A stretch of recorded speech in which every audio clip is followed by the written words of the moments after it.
could assume that's going to charge with the stocking would have been purified in order to allow it to be used for Zechariah Pesach. Here we go the opposite. Stocking is Kurala. You have a stocking with human. We don't assume that because the stocking became tar, then the kupas became tar as well. And what about a situation where someone became Baal Teshuvah?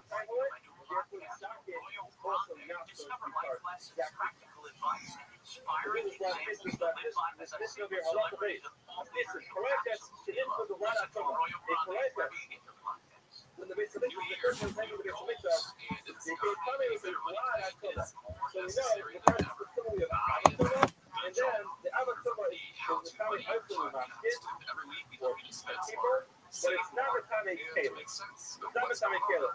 Caleb becomes probably only a somebody drop on him. What's relevant to that is, when you see soon, that a surely drop on him does not require power of 7. Does not require that you will title it and then ultimately wait until evening to use it. So, the parenthesis is the part of the lot of Tumah, okay, the only coming before the drop on him is the second generation. And what about situations where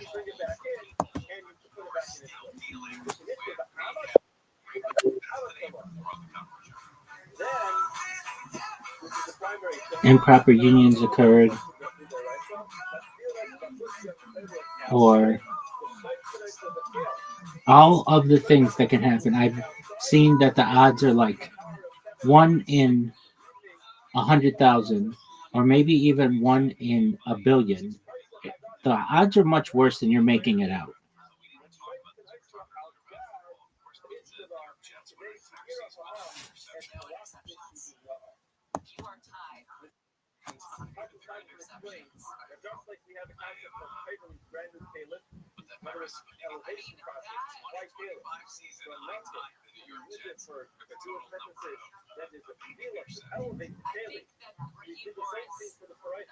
It was being used for elevated status for the they put it through the purification process, even though it wasn't covered.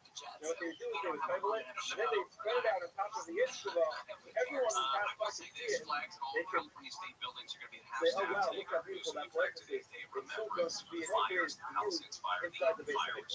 Doing a little under the first minute. Then Ascad, Parenthesis plays now, Parenthesis was in Tefach Sit. Al-Sidin Ustayin Nidin Nereget. It had 72 threads. Threads that were used to read it were made from 72 threads. So it was kind of thick. Now, according to Leva, every one of those 72 threads was cut down or hooked. It's made from 24 threads. Our graph, its length was Memama, Polyama, Direct Point width was tough, was 20 yama. When we explain in Ustayin equals Paisa analysis, it was made from 820,000. And considering how many Jews are on earth, once again, the Warner Brothers Discovery people have decided that Netflix is going to be their girlfriend going forward. Their partner going forward. Warner Brothers Discovery Board advised all their shareholders that the revised offer from Paramount still not as appealing. Now, this was changed because Larry Ellison was the one who was added on to that. and considering Larry Ellison saying that he was going to bankroll his money could be made. that there are His son, David, like however many Jews in the world, and half of those are men, and however many are Kohen, how many Kohanim are recognized in the world?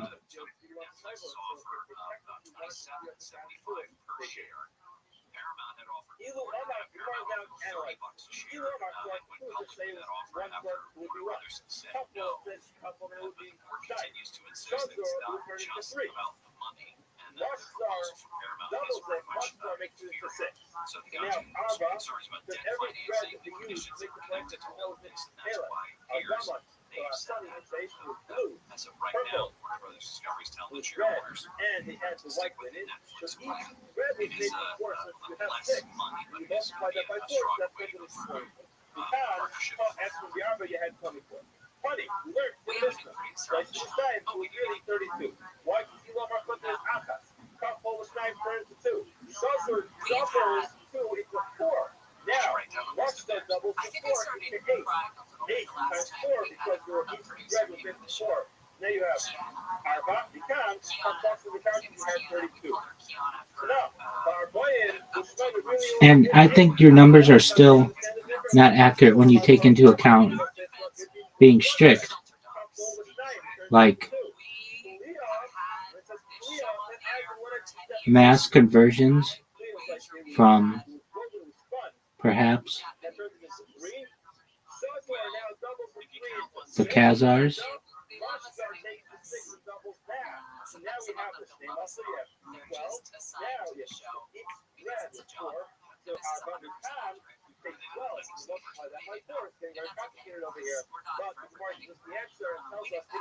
Our blind is Tanya. Here we have 48.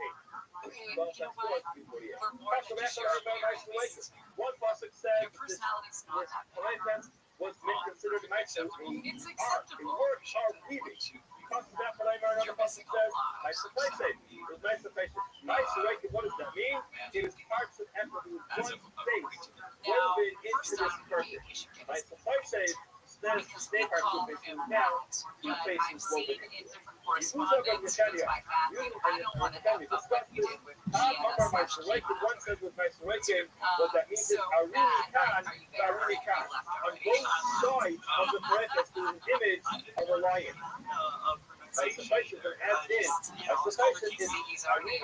Statistically, 0 true Kohanim. 1 in 10 million extinction guarantee, 1 billion, not even a question. So biologically, Kahuna cannot exist today as a fact thing.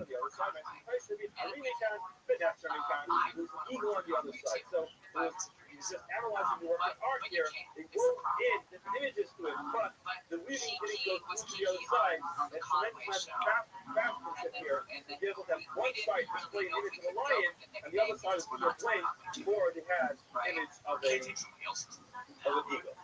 Just to continue, Krishna, analysis, so that although the line that we're paraphrasing here says, now use the same type of statistics for just being a Jew. this line is going back on the line that says it's required Is there a nickname you use and feel comfortable with us using? Is there a kiki in the wings here for you?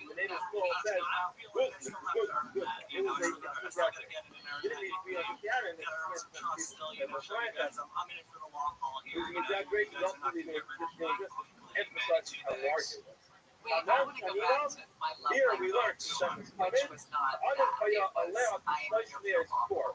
the ashes that was on top of the Messiah. And it says sometimes there was so much ash, it was like 300 floors. Now, man, like the base I've never heard one of them say, I want to stay. ashes on top of the Messiah. Usually they come in and they're like, Therefore, this is another example of the Mishnah. they're like, Tell me 300 demonstrate that it was a lot. that It means was a again, lot, but basically, not saying Rabbi, the Rabbi Boom, the same small business says, right, it was a lot. Again, that is another example. I thought that Kiana slash Kiki was also here for long haul, but I mean, I don't know where I showed anything. She had an amazing opportunity, got to move home and all that. But I think I shed tears because I thought she was our forever owner. And then she wasn't. So I am going to reopen my heart and hope that it's not stopped on. Crusted over. Easy. See, this is why you're only All acceptable. right, so we'll say good. So Matt, just tell us a little bit about yourself for everybody. Matt will be the person that you bother with everything. You can find him when he decides to become.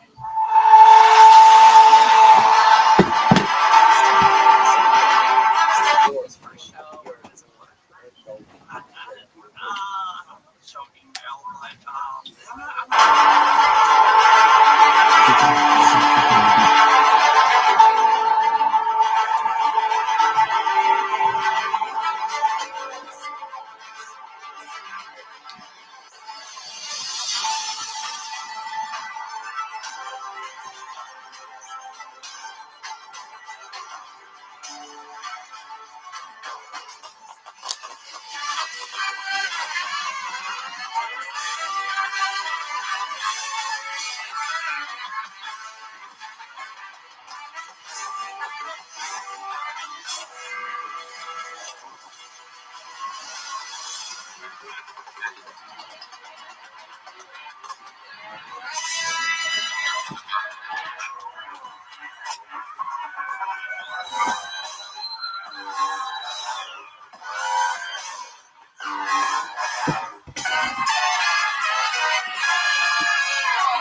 this is Rabbi, coming live from the Comedy Mothership here in Austin, Texas, for a brand new episode of Kill Tony. Get up for Tony! It's good!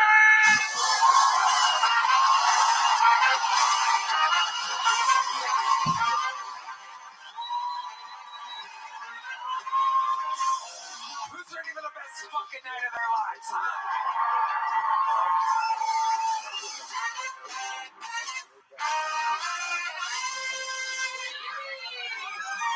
That's a nice Brian right there, my and the best damn man in the land. Raul Vallejo, Fernando Castillo, Carlos Sosa, Michael Gonzalez, Matt Mueling, John Dees, and that is D Madness live in the flesh, ladies and gentlemen. This is indeed Kill Tony, the #1 live podcast in the world, brought to you by ExpressVPN and Shopify. You guys ready for a good fucking time tonight? Crowd we got. Before we get started, here's a little bit more from the amazing sponsors that made it all possible.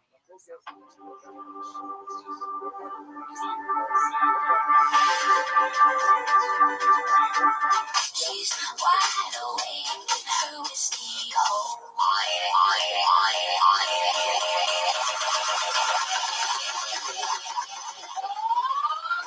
You guys ready to start this fucking show or what?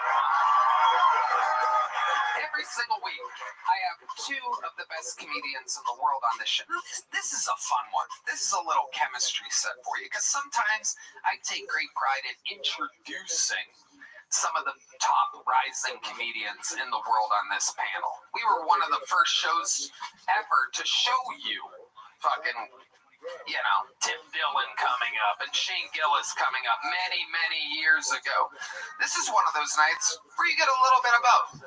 You get one of the first time guests who I think is funny as fuck, and you have an absolute complete legend. In fact, he is the reigning, defending 2024 guest of the year. Ladies and gentlemen, your two guests tonight are Harland Williams and Nick Rochefort. Yeah! Oh my God, there he is. Harland Williams. Nick Rochefort. Harland is back, ladies and gentlemen, of the Harland Highway. Nick Rochefort is on the Scuffed Reel Tour. Welcome, Nick. Holy shit, how exciting. Harland Williams. Honey, I gotta say, I'm a little anxiety-ridden tonight. I rushed out of the house, and I don't know, mostly the women might relate to this one, but I don't like to come up here nervous or out of sorts, but I'm gonna be honest, I left a 7-layer lasagna in the oven. Oh, if you're gonna laugh. Seven layers. What are the different layers? Well, let's not be nosy. The highest I've done is a 12, and this was during the. Do you remember the space shuttle era? Yeah. And they used to put those. They used to put the space tiles on the space shuttle. Do you remember that? Uh-huh. And they deflected the heat, and they allowed the space shuttle to ease back into Earth, and kind of like what you do to your wife, sir. Yeah. And what I used to do, Tony, Daddy likes to drive fast. And so what I did a 14-layer lasagna. I cut it up the same size as the space tile, stuck them all over my Corvette Stingray, and I won 102 through Bakersfield. Wow. That is amazing. Nick Rochefort is here, ladies and gentlemen. The debut of Nick Rochefort in the Kill Tony universe. How we doing, Nick? I made an 8-layer lasagna. Here's the thing about space. I worked on the space is fake, but We're gonna have some fun here tonight. And Nick's first time on the show. Nick, you might not know, but over 300 innocent souls signed up for the opportunity to get pulled out of this bucket. If it happens, they get 60 seconds uninterrupted. You know their time is up, and hear the sound of a kitten. That means they have to wrap it up then, or else they bring out the angry West Hollywood bear. I'm going to let this convict on the run pick the first name. It's very exciting. He dug in there a little bit, he pulled one out. Very, very exciting. And like that, we go wrangle that comedian who has no idea that they just got selected. They're over there. It's dark.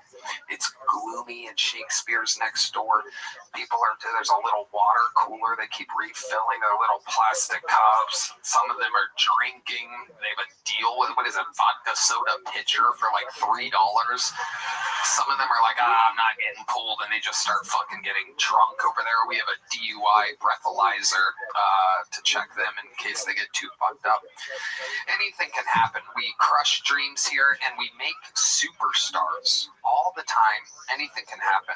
Let's start the show. Your first comedian, he's from Canada.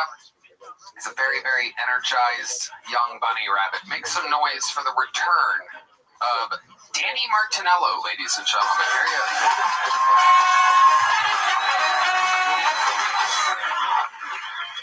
Recently, I was told taking a bath makes me feminine, and if having a bath makes me feminine, then tuck my nuts and call me Danielle, because I do not give a fuck. You know how many times I've seen you girls take those bathtub photos with your foot underneath the faucet and like a half a glass of Chardonnay in the corner? Mind you, it's a full bottle, eh? And then the little motivational quote of like, live your best life, queen, be who you're supposed to be. Like, I want to have that so bad. I saw a girl have a charcuterie tray in the back of her bathtub. I'm like, why can't I have a bruschetta and a bath bomb as a bro? You know, like I already take a shit and I eat a parfait. I might as well have a meat and cheese spread while I bathe. I'd have to make it more manly though, right? I'd have to have a half-crushed Modelo can in the corner, and instead of a charcuterie tray though, just a floating Zin puck in the background. You know, but I fear if I took that photo, one of my buddies would just zoom in on the stainless steel faucet, catch my dick just floating right in the middle of the tub. That's what it does. I'm not gonna lie. It's just a buoy sitting in the middle of Lake Placid, just chilling, you know? That's what I do. Whenever I see you girls take those photos, I'm fucking zooming, dude. To the point where I can't zoom no more, and then I just take a screenshot and zoom in an extra little bit.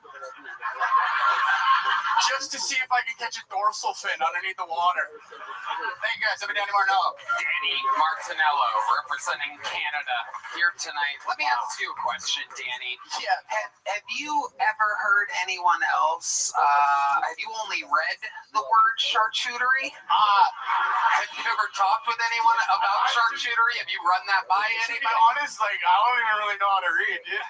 Have you ever just sound it out? Have you ever spoken with anybody about charcuterie? Yeah. Usually I'm like, can I just have some extra cheese and then like meats and stuff on it?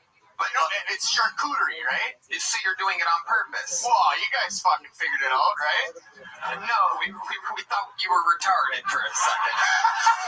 I mean, it ain't no difference than any day, Tony. You always think I'm retarded. The way you say it, bro, it sounds like a bowel disease, honestly. Yeah. And if I can just add to the floating penis thing, I mean, I think there's something you really forgot that we got to add, and most of you might not know this, but the penis does float, and the little hole in the tip gasps for air like a koi fish. So if you throw fish food in a man's mouth, eat it all up. And for you ladies, let's be honest, you're just drowning a corned beef sandwich when you take a bath. That is true. That is true. So you've been enjoying baths. This is all real? Yeah, I've been trying to like just relax and stuff, and I sit in the bath, I think the shower anyway, so I was like, I might as well just fill it up. You have roommates? No, not really, no. Like, not really? You know, I have a roommate, but he lives in Canada, and then he only comes like a couple times a year. So like, I'm kind of like just living on my own, which is pretty sick.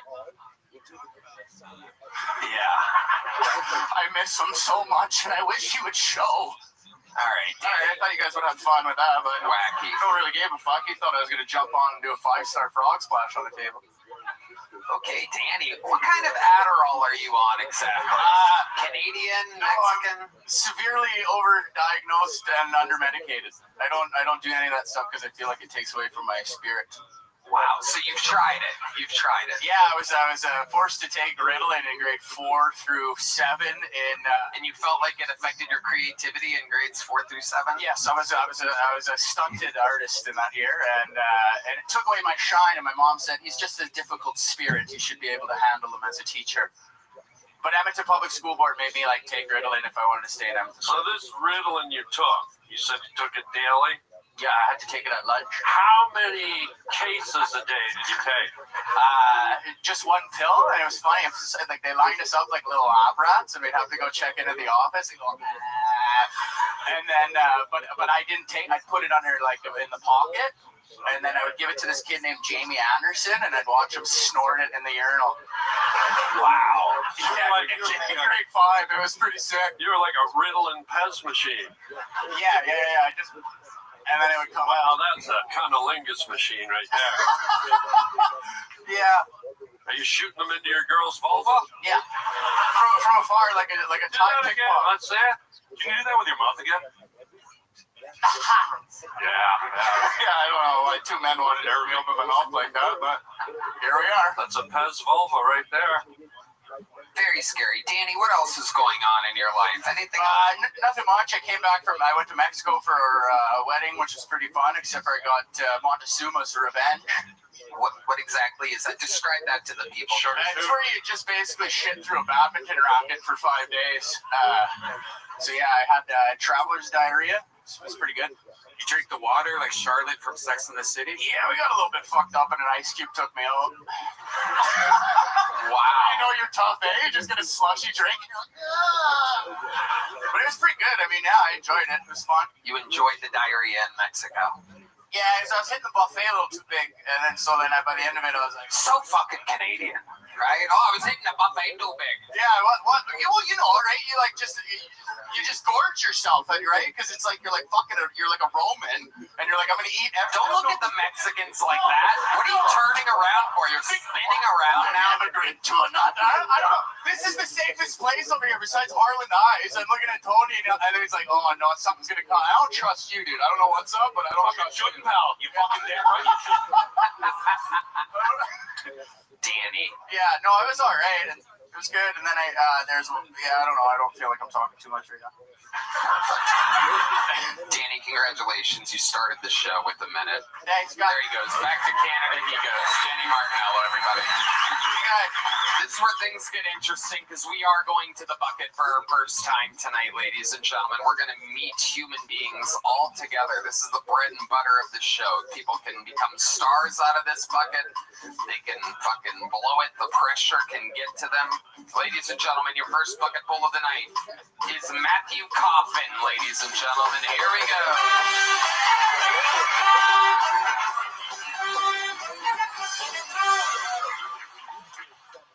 So, of course, Trump would call an operation that requires massive missiles to deeply penetrate a mountain to destroy a nuclear facility, Operation Midnight Hammer. Which I don't even feel creative saying it at all, because I'm sure me, just like millions of other people, all thought the same thing. And that's the perfect name for a black porn star. I mean, come on. Coming tonight, Midnight Hammer. But anyways, just for the proof, he's our dick. Anyways, the older I get, I feel like the more I'm turning into an old black lady. Especially during the winter time. I always feel like I need a little Afghan, a little shawl around my shoulder. And I'm always saying, Lord have mercy. For some reason, my cell phone thinks that my nuts stink, and I beat my dog. And I don't know how. I mean, I don't know why my phone thinks my nuts stink. It's not like the phone has a nose or anything. I don't talk about that stuff or anything. But it thinks I beat my dog. I think little alert on my phone that says, "Don't abuse your animal. There's other ways to discipline it." And it's because I sing to him and say stupid shit like, Oh my god. Holy shit. Holy shit, Matthew. "I just get Let's check in with Nick Roach for it. That's one fucking suicidal Pomeranian right there. I'll tell you that much. Yeah. Saddest dog that's ever lived. That fucking poor dog just walking around. Not even walking around, probably dying to run away right now. He's happy you stopped talking. Yeah. I thought it was a cat, to be honest.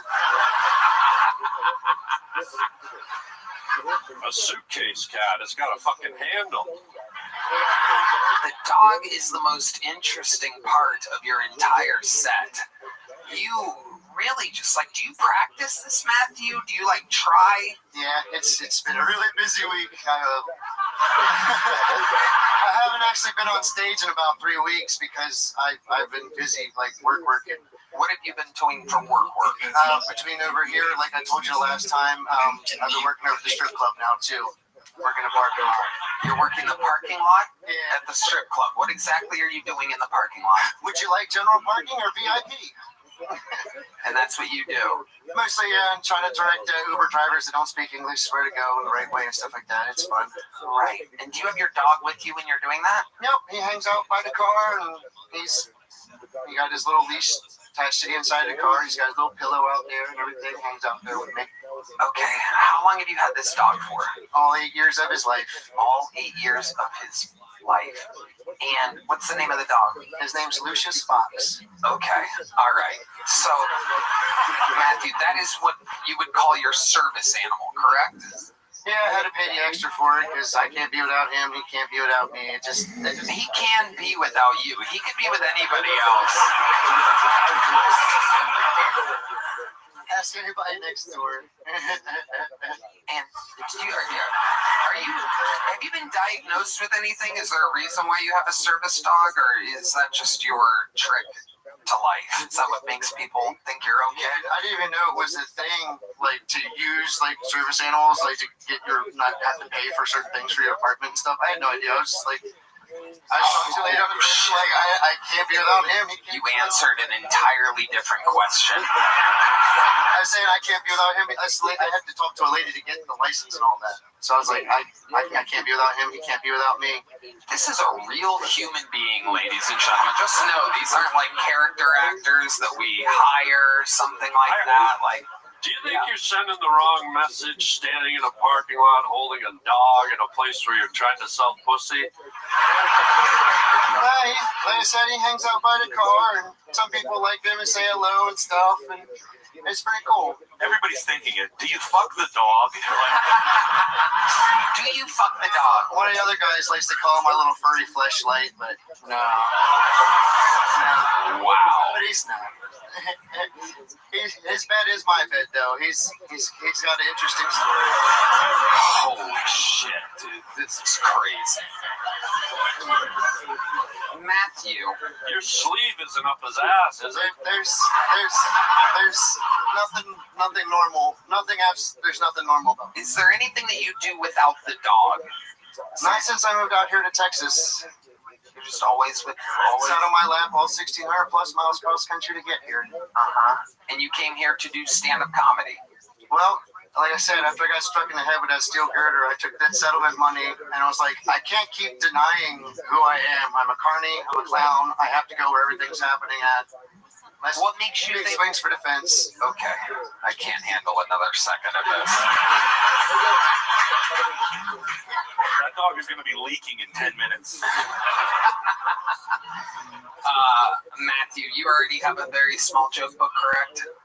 Yes. There you go. There he goes, ladies and gentlemen. Matthew Coffin, everybody. Matthew, you got to take like a year off or something. Take like a year off. Sign up in a year. It's absolutely psychotically bad. Years off. How about that? Hello there. This podcast is sponsored by Shopify. You know, when I started this podcast, it seemed like I had to figure it all out on my own. You know what I mean? Stage time, setup, filming schedule, logos. Every day seemed to introduce a new decision that needed an answer. Your to-do list keeps growing every day with new tasks that can easily begin to overrun your life. Finding the right tool that helps you out can be such a game changer. For millions of businesses, that tool is Shopify. Shopify is the commerce platform behind millions of businesses around the world and 10% of all e-commerce in the U.S. From household names like Mattel and Gymshark to brands just getting started. Great thing. Tony, I think Shopify is the greatest. It really can transform your business into something amazing. You can get started with your own design studio with hundreds of ready-to-use templates. Shopify helps you build a beautiful online store to match your brand style. Shopify is packed with helpful AI tools that write product descriptions, page headlines, and even enhance your product photography. Get the word out like you have a marketing team behind you. Easily create email and social media campaigns wherever your customers are scrolling or schooling. So, turn your big business idea into with Shopify on your side. Sign up for your $1 per month trial and start selling today at shopify.com/killtony. Go to shopify.com/killtony. Oh my God. We're all little service dogs when the lovely Heidi comes out. Am I right? How about a hand for Heidi, ladies and gentlemen? All right. Let's see if this bucket pull does any better. Make some noise for a fender, everybody. Here comes a fender.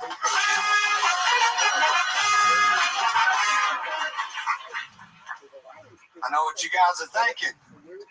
My hair says California, but my voice says I'd fuck a cousin. Being from the South is challenging.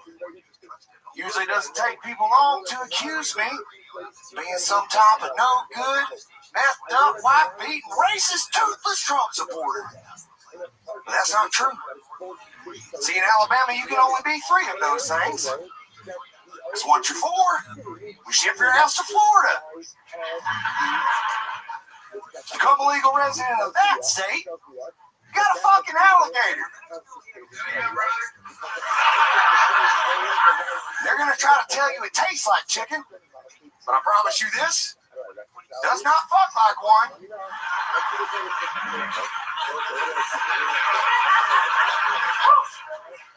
The other day, my friend said I reminded him of a young Ron White supremacist. All right, I'll leave it there. There you go. Offender getting actual laughs this time. Boom! Believe it or not, Offender's been on this show before, and at one point he was doing as bad as the last comedian that was on. I swear to God. Believe it or not, an incredible amount of growth shown this set, Offender. Oh, look at Matt Mueling. He likes growth, everybody. I am a grower. So, Offender, how long have you... What? But... A pot grower, guys. A pot grower. I'm a pot grower. You're a pot grower. Yeah. That's what you do for a living? Yeah. Okay. Where do you grow it? Oregon. Oregon. Yeah, Williams, Oregon. Do you want the exact, like... Yes. No. No, Offender, no. And the business is going good for you? I just, I was living on my short bus for 9 months, chasing this dream in comedy. I left for 3 months. I just paid for an apartment for 6 months up front. Okay. Look at I'm not homeless no more. I am not homeless no more. Incredible. I got a bathroom. Wow. 6 months worth of bathroom. How are you playing? Have you decorated this apartment at all, or are you treating it like it's still a bus? No, I decorated. So I got a medicine cabinet. Okay. A medicine cabinet? Yes. This is Okay. important. Yes. Really cool. I've never had a medicine cabinet before. Yes. Somewhere to put all of your medicine. All of my medicine. I got my rolling papers in there, my grinder. Above it, I got the cologne and the eye drops, which I forgot to bring right now. Sorry about that. That's not decorating, though. That just that comes with the apartment. Yeah. Your walls just like we spread poop. I got a medicine cabinet. I've done a lot of decorating. Yeah. Can I ask I you got something, shout-outs. bro? Yes, sir. This is just a reaction Yes, thing. sir. It's almost like a test when they hit your knee at the doctor's office. It's a reflex thing. Okay. I'm gonna say something. I just want to. Thanks for crouching. I can still see you.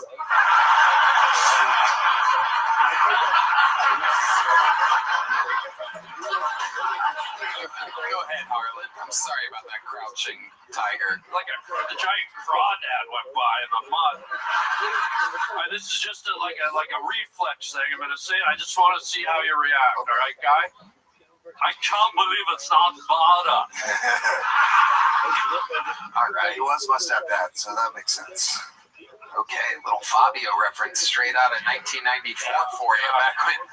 I'll never forget. I was in my bedroom playing with a lasagna, and Offender, tell us more about this new apartment. This is a big deal for you. A lot. Fuck yeah, dude! I was living amongst these homeless, these savages, dude. They take shits in the street. You gotta be respectful. You gotta put it in a bag, and then you gotta find a trash can far, far away from the mothership. Okay. I've always wanted to ask this question. I'm not trying to be a wise guy, but when a homeless dude or woman cracks a loaf in the street, Okay.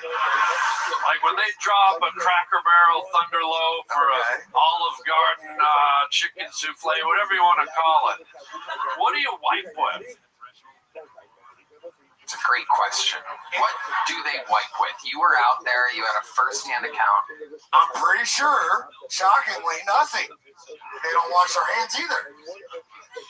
So they're just walking around with the leftover in their crack. Yeah, a little. Wow, dude. I wasn't ready for that answer. A little souffle for later. Did you ever bend down, you were desperate, maybe you had a hot date with another homeless chick the other night, and you bent down backwards and wiped your crack with your golden fleecy hair? It's a great question. A great question. Offender, are you making money anyway while you're here in Austin, Texas? Yes, sir. How are you doing that? Comedy. You're making money. You're doing paid gigs? I do paid gigs. I bark, whatever, however I can help any show or anybody that has an opportunity for me. I extend my offer and say, hey, I'm willing to do this. I live here for this. I mean, How often do you bark? More or less than the last comedian's dog? Not a real question. Offender, what's your love life like? You're a handsome man. thank you. How does that work out for you now that you have your own apartment? Is that something that you're doing? It's something that every man probably is thinking about. But me personally, I don't have time for it, man. You don't have time for the ladies. No. Well, you got yourself. Look at you. What is the tattoo right here on the arm? I'm glad I asked. Okay. I don't know if you guys can see it. Can you describe it with words? All right. So it's got a wood handle, a metal shaft. Some would call it a shank, but it's not. It's an old school can opener. Nice. What? I was more talking In case I have to open a can of whoop ass on somebody. You know what I mean? I was more talking about the Predator CIA coding you have on your wrist right here. What the hell is that? Yeah. What's that? Frightening. Okay, so I have this right here is Giuseppe, and then this is Dottie. That's Croatian for give and take. Life is all about the give and take. Okay, all Did you right. ever meet a homeless woman with a tattoo of a can of beans on her leg? Yeah, Celia Contreras, dude. I did just. You guys were at Skank Fest. I was actually working there, which was a fucking great time. I actually fought in the Skank fights. Okay. How did that go? 25-second submission, armbar, the fastest submission of the weekend. You won? Fuck yeah. Oh my god, you hit the can opener on somebody. Hell yeah, I did. Good thing I have it. Wow, absolutely incredible. Triple HIV. Yeah.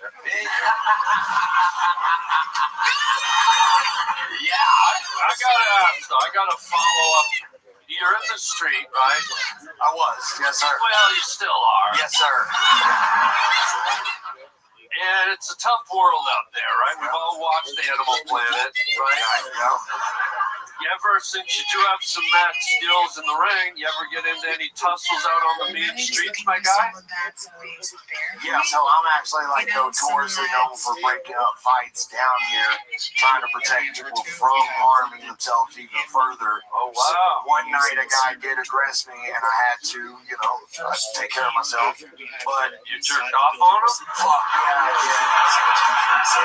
yeah, they pulled out a stretcher and everything. No, but I did have to wrap up a guy, but I try to do it in a respectful way that doesn't harm anybody. The worst thing is, in today's, especially on the street, it's pretty violent. People need to be aware.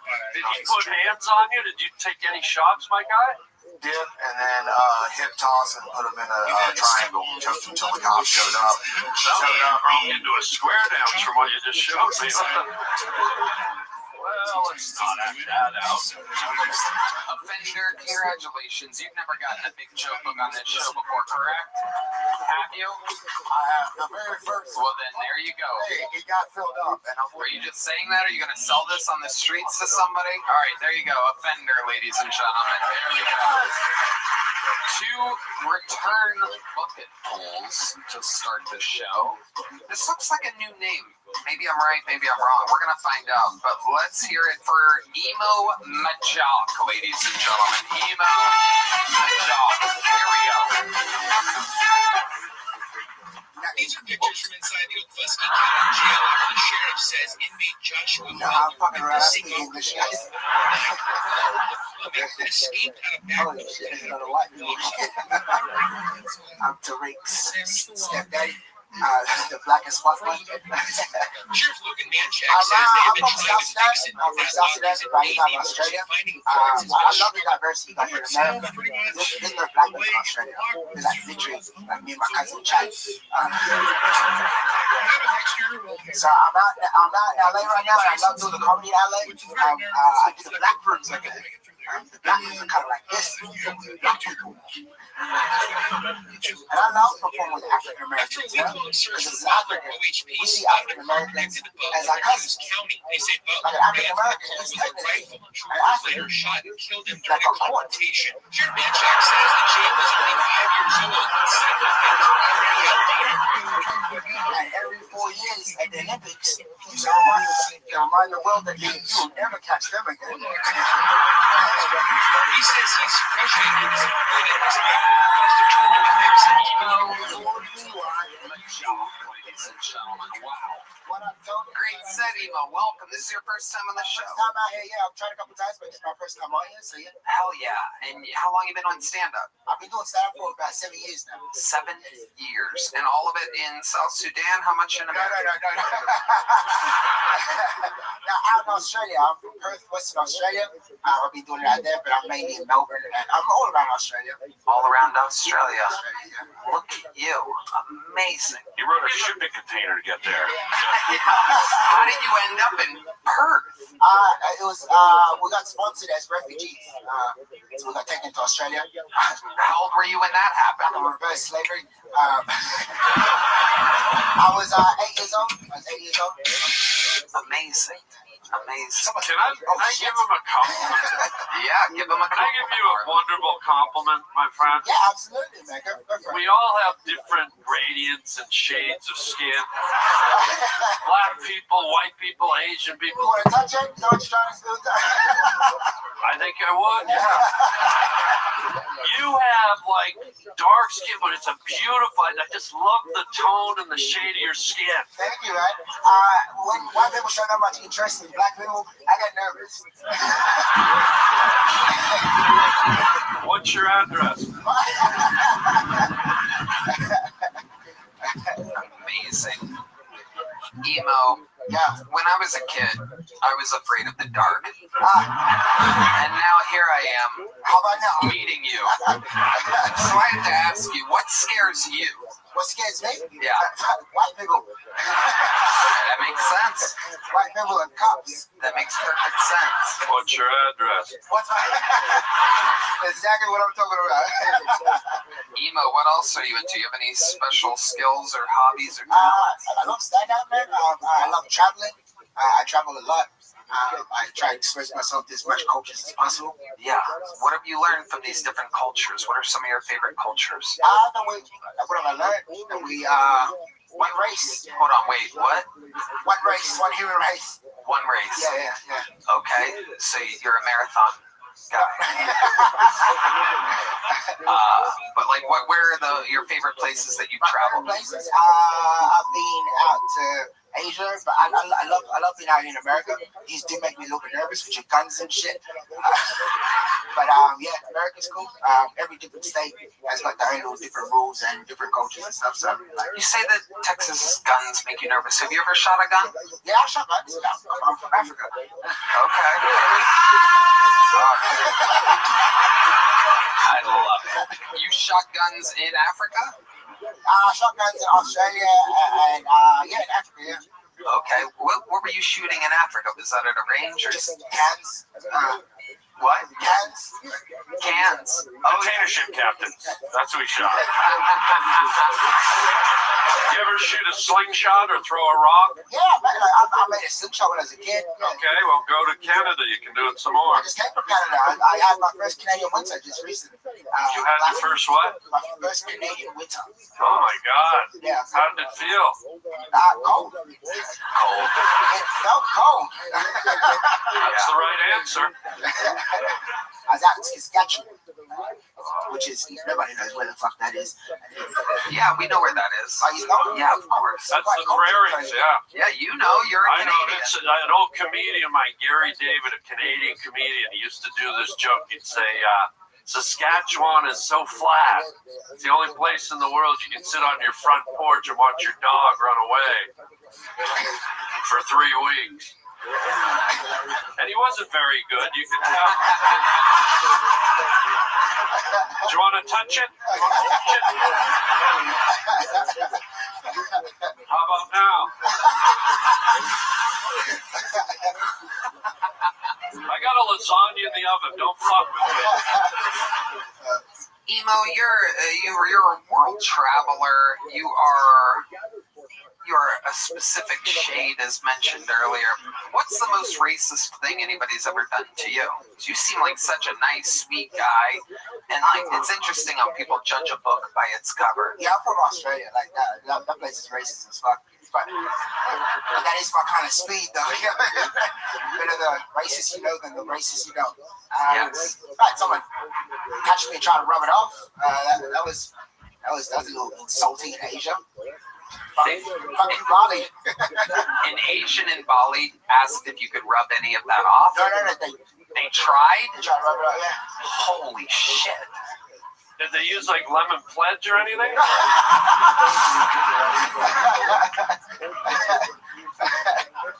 I think she just trusted her own hands and was unsuccessful. Have you had any jobs other than being a comedian? Yeah, I had a ton of jobs. I worked in call centers. I worked... What? What was the first one? Call centers. Oh, I thought you said coal centers, and I was wondering if you were the coal for a second.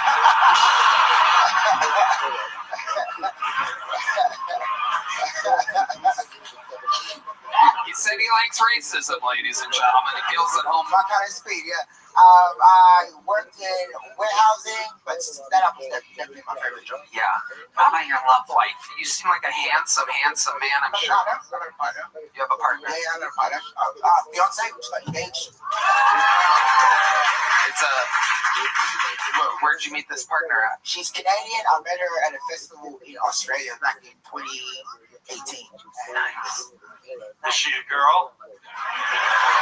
Yeah, well, my studies. Yeah. Well, when someone says partner, I don't know if it's a girl or... No, she's a girl. She's a girl. Yeah. She's a girl. She's a woman. Not a girl. She's a woman, yeah. Right. Canadian woman, white? No, she's Indian background. Oh. Brown girl background. Wow. Okay. Indian Comes background. out to a live. You met her at the call center, I'm guessing?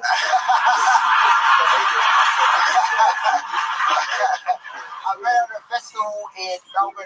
Is there any water around? Yeah. Yeah. Why don't you just call for some? Oh, yes. Yes, let's get it.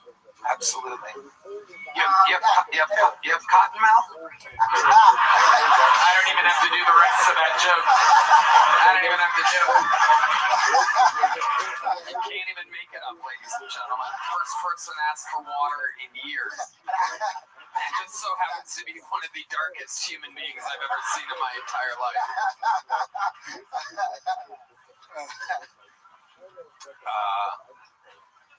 Just for fun at the call center, I'm just curious. You ever just do like a Tarzan call? Well, Tarzan was not black. That's true. That's true. Harlan's been watching the Disney remake of Tarzan on Netflix. Only on Netflix. Bunch this up in one fucking pile. It's too late now, Redman just has his fingers hovering over the Lion King setup that he has right now. Nothing. Okay, it's a Tracy Chapman reference. Has anybody ever? Grace Jones. Yeah. This is amazing. You have to understand, Emo. We're very excited to have someone like you here. It's our first time interviewing the curtains, so it's very exciting. It's very exciting for us. Technically, you've been on every episode of the show. Robbie sponsored by me. That's right. Tony, he's the captain now. Yeah, absolutely. Oh my goodness, it's serious, quick. I love it. Emo, what do you think? Because you are indeed dark. We've covered this. But I have to ask, what do you think is the whitest thing about you? There's something about you that you do. Maybe your teeth. Oh, okay. That's a good answer. My teeth. That is Like my credit report until you found my. I love it. Emo, you are fantastic. What a great interview. What a great set. What a great sense of humor. Welcome to the Kosoni Universe, the debut of Emo Majok, ladies and gentlemen. There you go. That's how it's done. It's exciting. We've come a long way from that first bucket pull. It was Solid. Oh, we liquefied him and put him in a drink for Harlan. Look at that. There he is. That fast. He goes from a solid to a liquid, ladies and gentlemen. Only on Kill Tony do we have this type of technology. Rogan has a lot of money as a human liquefier in the back. All right. Indeed, this podcast is sponsored by Quo. Let's talk about something every business owner knows too well. Missed calls. It's like watching money fly out the window. That's why today's episode is brought to you by Quo, spelled Q-U-O. The smarter way to run your business communications. Quo is the #1 business phone system built for 2025, not 1995, with over 3,000 reviews on G2. Forget juggling phones or using a landline. Quo works right from an app on your phone or computer. Bang. Tony, I love Quo so much. It's the best business phone system around. Your whole team can share one number and collaborate on calls and texts like a shared inbox, meaning faster responses and happier customers. That's right. That's why over 90,000 businesses are already running on Quo. From solo operators to growing teams, Quo helps businesses stay connected and look professional. Try it for free when you go to quo.com/Kiltony. That's QUO.com/Kiltony. You can even keep your existing number. Quo. No missed calls, no missed customers. He's bubbly. He was bubbly on stage, too. Yeah. Dark and bubbly. Wow, wonderful. All right, ladies and gentlemen, your next bucket pull goes by the name of Ashley Ann, everybody. Here we go.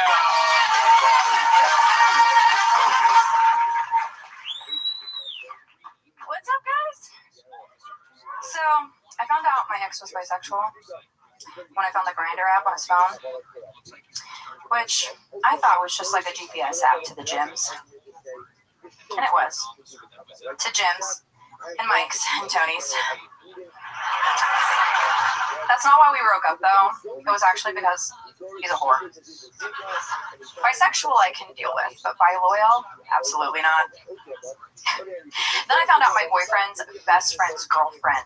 She confessed to me that they had a threesome, which is crazy. Like, they tied her up naked in the bed. She thought she was going to get some kinky good fun, but they actually just forgot she was there and went out. Just, right next to her.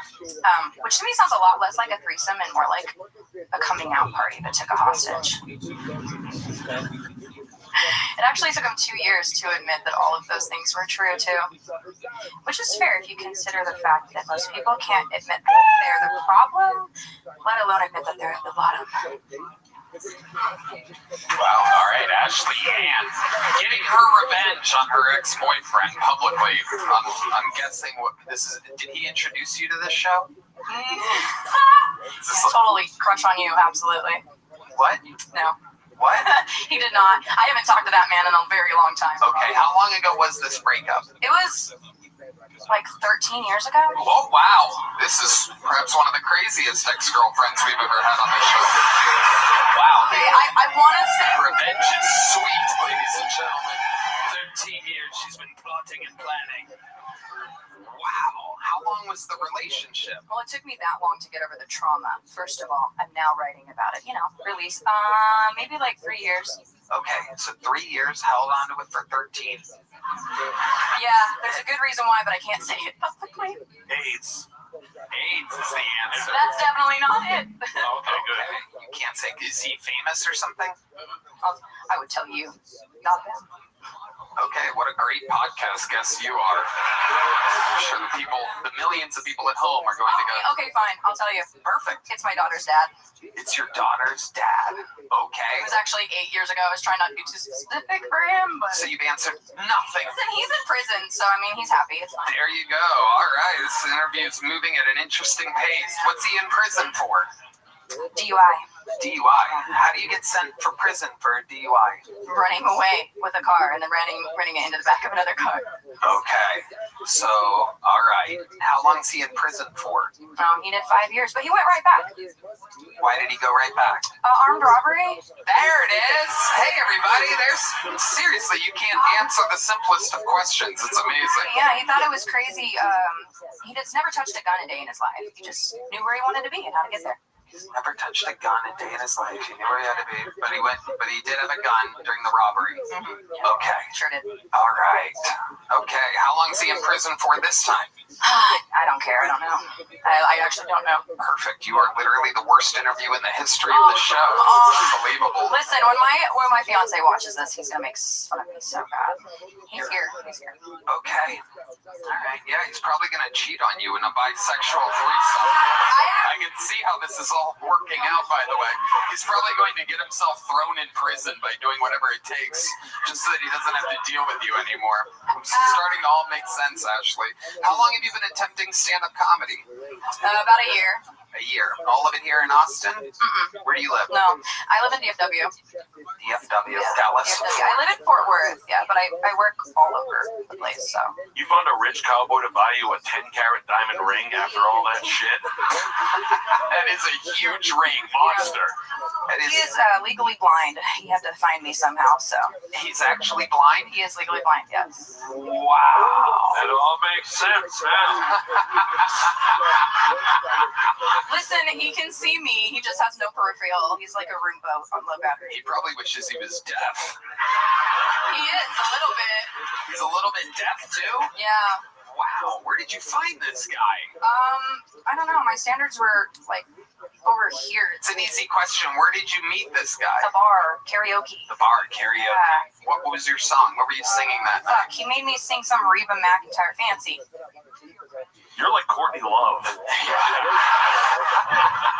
like Courtney Hayes. Except I'm a natural blonde, so. You're a fucking monster. I know. Yeah, I make fun of my blind fiance a lot. I'm sorry. How did he end up blind and partially deaf? Partially deaf because he sits next to my fucking speakers when I host karaoke. Blind, he was born, he's got RP, retinitis pigmentosa. Okay. So he just was born with full vision and loses it gradually. So he has double pigmentosa, huh? Double pigmentosa? Yeah. Wasn't that what is it? How do you say it? Retinitis pigmentosa. I know it sounds like a Harry Potter spell. Retinitis pigmentosa. Sounds more like one of Winnie the Pooh's little buddies. Yeah, totally. All right, Ashley Ann, I got to keep this thing moving along. For sure. Here's a really small joke book. Can you catch it? Yes. I'm going to leave it a little bit short because you seem like a walking lawsuit here. There you go. Perfect. Ashley Ann. There you go. Good God Almighty. All right. Let's get a little palate cleanser up here, ladies and gentlemen. We've had some giggles with these bucketfuls, but now it's time to drop the hammer. I present to you one of the greatest regulars in the history of the show.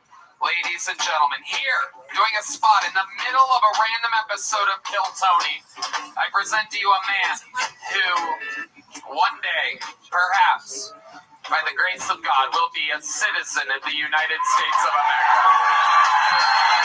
But for now, he remains the Estonian assassin. This is Arivati.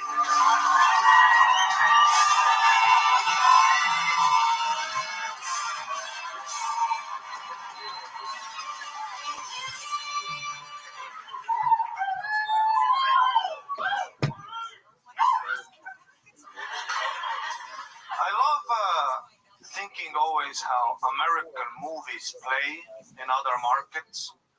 Like if you're in Japan and you went to see Oppenheimer,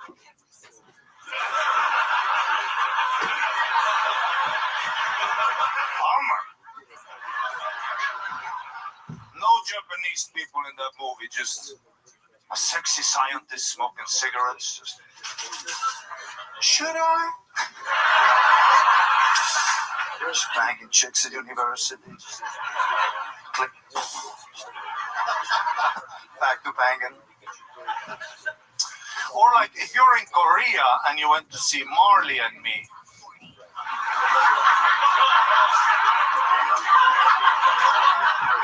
The whole time you watch that movie, you're like, how long is this meal gonna take?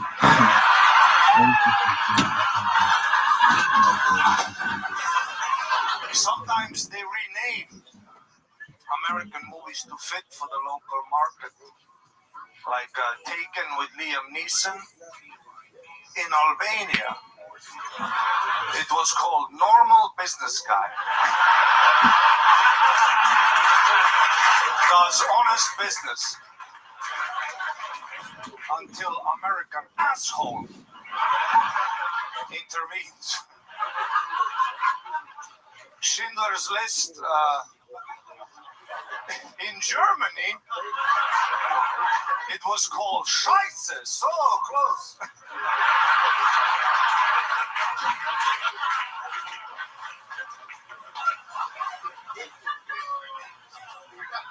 But my favorite movies are Denzel Washington movies. He makes killing look so easy. He's just a lazy, fat old guy.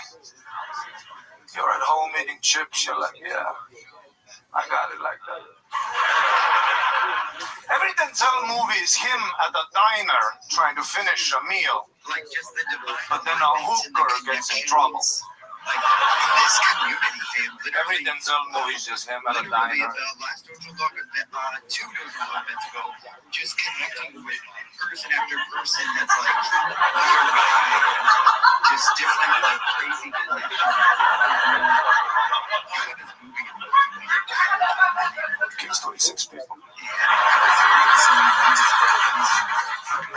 Takes down a whole syndicate. It's a hot hooker, though. You gotta save a hot hooker. Okay, this is an act out of Denzel Washington trying to finish a meal. But then the hooker who gets in trouble is a fat gal. C3, are you just joking? Okay. Alright. No, so literally, I recommend to go to your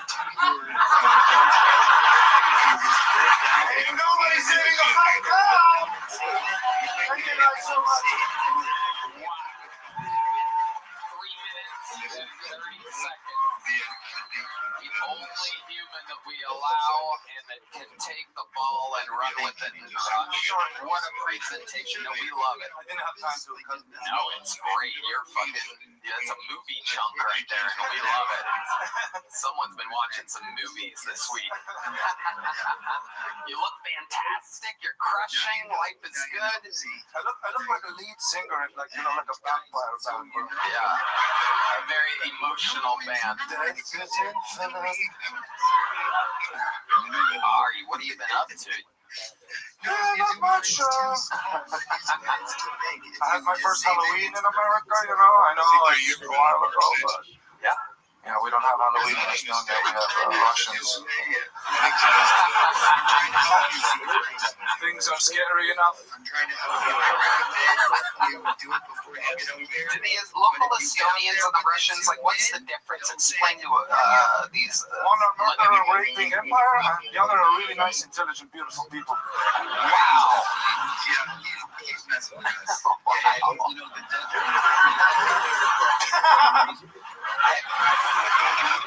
And you've seen that firsthand. You've seen some Russian pillaging, if you will.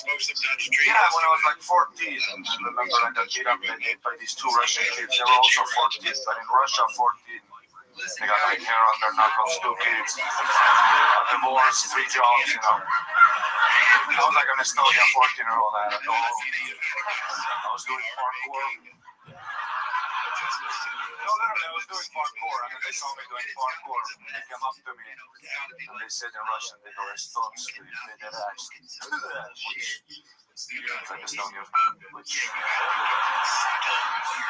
don't know how they already knew. And then what? Did you throw the first punch, or they No, never. No. They threw the first punch, and then they claimed it was necessary to do NATO. So. I love it. You seem well rested. What have you been up to? Yeah, I went to Mexico for a week. Oh, Yeah. got a lot of fans of Mexico here. Wonder why. We have a large Latino fan base here tonight. So a lot of Mexicans wish to come here. Are you in love with a Mexican girl? I fell in love every day, every single day. Yeah. The way they look at you too, it's crazy, you know. Like Mexican women, they look at you like, oh fuck you. Yeah, they will. I walked around with a Kill Tony hoodie, and so many Mexicans would look at my hoodie, look at me, and they would go, hey, what did Tony do?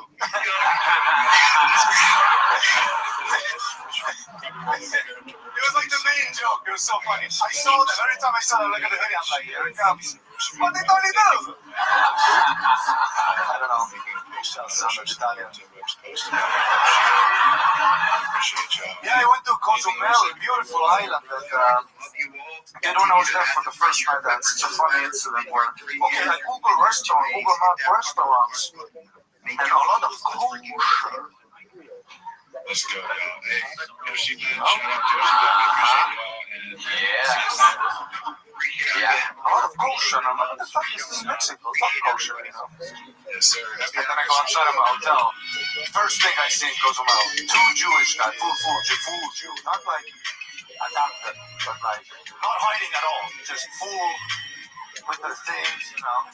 You know, it's like full.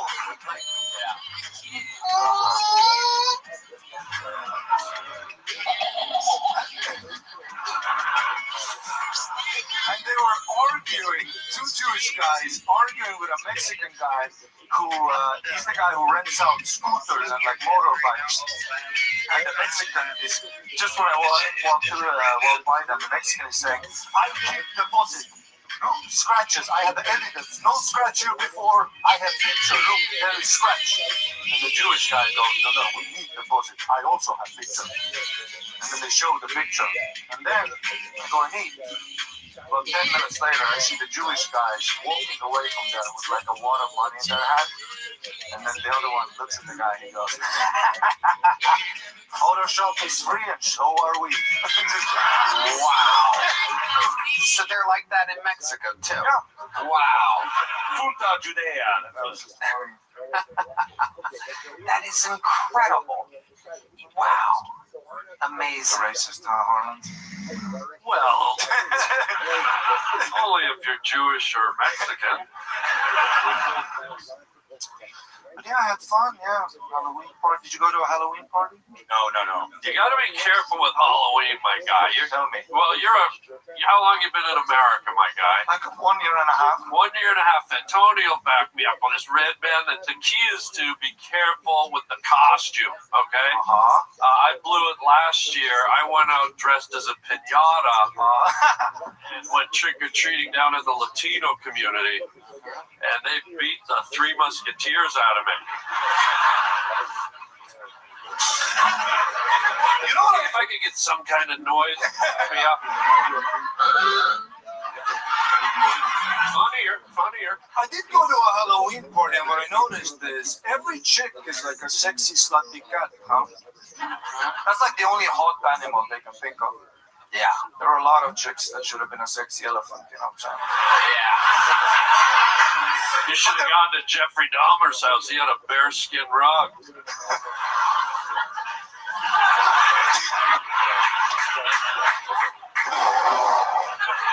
Funnier. But there were like so many chicks dressed as a sexy cat at this party where I was at. When I was at this party and I saw all these titties and pussies out, I kind of understood Islam.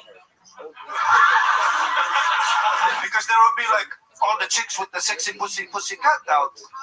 And then there would be that one chick, you know, dressed like as a banana. You know, just the face is out. And I would look at her like, fuck, what's under the banana? Creates a little mystery. Just like the burqa. Mystery is just as hot as sluttiness. I couldn't agree more. The banana wins.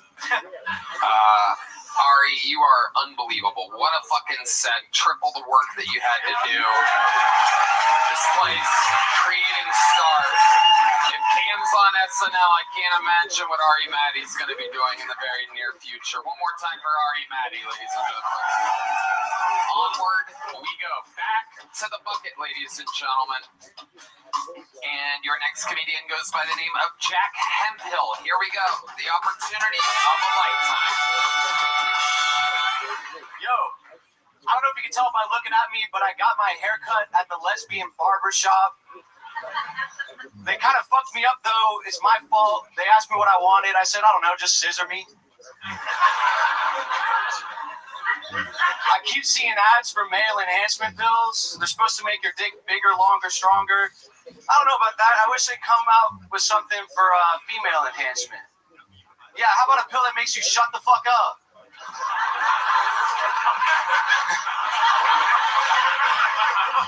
Growing up was weird. my dad, he was always on this seafood diet where if he got home and he didn't seafood on the table, he'd hit my mom.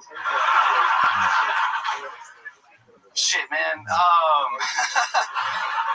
Life's hard these days. Like, if a white dude wants to be black, they call him a wigger, right? I'm a white dude, and I really want to be Mexican. What does that make me, a wiener? Shit. That would make you a white back. Just to let you know what the funnier punchline is there, Jack Hemphill. Welcome, Jack. This is your first time on the show? Yes, sir. How long have you been doing stand-up? Like 2.5 years. Where at? Fucking Hidden Creek open mics, Green Room. So here in Austin, Texas? Yeah, here in Austin. Nice. What do you do for work? I'm unemployed right now. Uh-oh. How much money do you have saved? Like 15, 20. Yeah. Just fucking living, bumming for the rest of the year. 15, 20,000? Yeah. Total? Yeah. So what's your rent? $11.50. $11.50. So you have about a year. That's about half as much as a Fender has, or twice as much. Okay, so what's your plan? How are you going to make money, Jack? Shit, I'm gonna fucking go to Mexico for the month of December, fucking learn Spanish, come back, and get a sales job or something. I don't know. Okay, what's your plan? How did Mexico enter the chat exactly? Well, I kind of want to be Mexican, you know? I want to go there, take classes to learn Spanish, take some cooking classes. In 1 month? Yeah, I think I can pull it off. You don't know Spanish at all? I know a little bit. I grew up in Texas, so I took it in elementary school, middle school, high school. Okay. How old are you? 24. 24 years old. Well, you're unemployed right now, but what was the last job that you had? I was fucking, it was a sales job. Just fucking cold calling, bullshitting, you know, construction. How long did you have that job for? Like 6 months. Okay. They fired you? Yeah. Why? I deserved it. Why? Because I kept staying up all night on my phone and then showing up late for work the next day. Yeah, what would you be doing on your phone in the middle of the night? Dude, fucking scrolling Instagram reels. What is your algorithm like? If we looked at your... Really racist. Really? Yeah. Anything else? Just racism? Racism, fucking jokes, random bullshit. I don't know, like stuff that is unfulfilling. Just fulfilling enough for me to try and see if there's something better on the next scroll, but nothing more than that. Midgets with giant tits have entered my algorithm. I clicked on it one time, and now it's my entire recommended page. And I don't know exactly how or why, but I do keep clicking on it and staring at them. So wait, you're out of work right now? Yeah. Dude, it breaks my heart, and I'm going to be emotional here. And I think you people, it breaks my heart to see Natalie Portman out of work. Yeah, you look like the meanest lesbian at a lesbian bar, man. You're awesome. Thank you, really. God, You would probably get a job at like medieval times or something like that. Like, probably. I know I can't juggle, but I'll learn if they pay enough. Ever put your lips on the front of a Tesla and just sucked? What part exactly would he suck on? The hood. The what? The hood. Oh, the hood. Because that's the biggest area for his giant Natalie Portman suck mouth. Okay. What is your love life like? What are you into? I mean, honestly, I catch a lot of lesbians. Yeah. But seriously. Not recently. Recently, my only options are like dating apps, and I feel like the fucking app runners are like digital e-pimps, you know, selling twat, and I don't want to be a digital like simp. What's the last date you went on? The last hookup you had, perhaps? I fucking 37-year-old lady at like South by Southwest. At South by Southwest? Yeah, just like there on location? Or you met her there? There's like a bar show. Yeah, I just met her there. What'd she look like? Dude, she fucking... When it starts with dude, you know it's gonna be good. Dude, she was wide, right? And looked fat under her clothes, but she had a flat stomach. It was weird. It was a weird body type, big old titties. She smelled like corn tortillas and pozole. It was pretty nice. And it was yeah, you can say that. Yeah. It was a Latina? Yeah, for sure. Okay. How do you think she felt looking up and seeing she's fucking Natalie Portman with an altar boy's mustache? So where exactly did that sexual hookup take place? At her place? At her place. Yeah. Herpes? At her place. I'm sorry. I heard herpes. You did hear herpes. Her place. So how did that end? Did you last long? Stop talking to her. Oh, okay, perfect. Well, that's not exactly that. All right, Jack. Well, congratulations. Here's a medium-sized joke for you. Jack Hemphill, everybody. All right, keeping it moving along. Make some noise for your neck. Oh my goodness, there's the lovely Heidi. Check out her podcast, Love on the Line, at HeidiRegina.com. Let's make some noise for your next bucket pull. It's Doc Ferry, everybody. Anything can happen. Doc Ferry.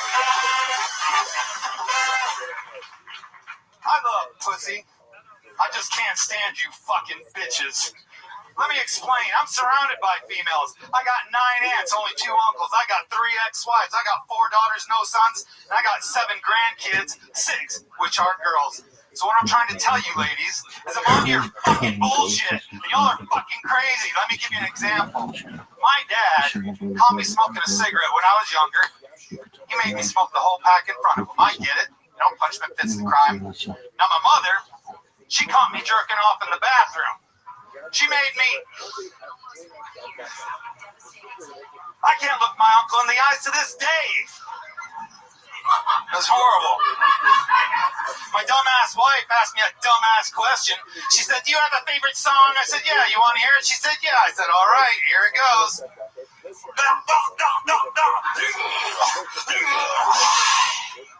Second verse, same as the first. She said, "That's not a song." I said, "It's music to my ears, bitch. Now suck my cock." Thank you very much. My name's Oh my God, Nick! You just turned every pussy in this place to sand. Good job. Frightening.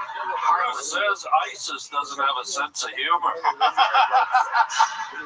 Sir, you're still crouching and I can see you. There he goes. Doc, welcome. You've been on this show before, right? About 2 months ago. Okay, well, welcome back. Remind us, how long you been doing stand-up? About 2 years now. 2 years. And what do you do for work? I am going to school currently for HVAC. HVAC. You're going to learn HVAC. Well, that sucked. See what I did there? What were you gonna do? I was going to say the exact same Right, thing. yeah, exactly. My brother. There we are. Thanks for standing erect. There she is. Look at that. Someone that dresses like a banana for Halloween. Anyway.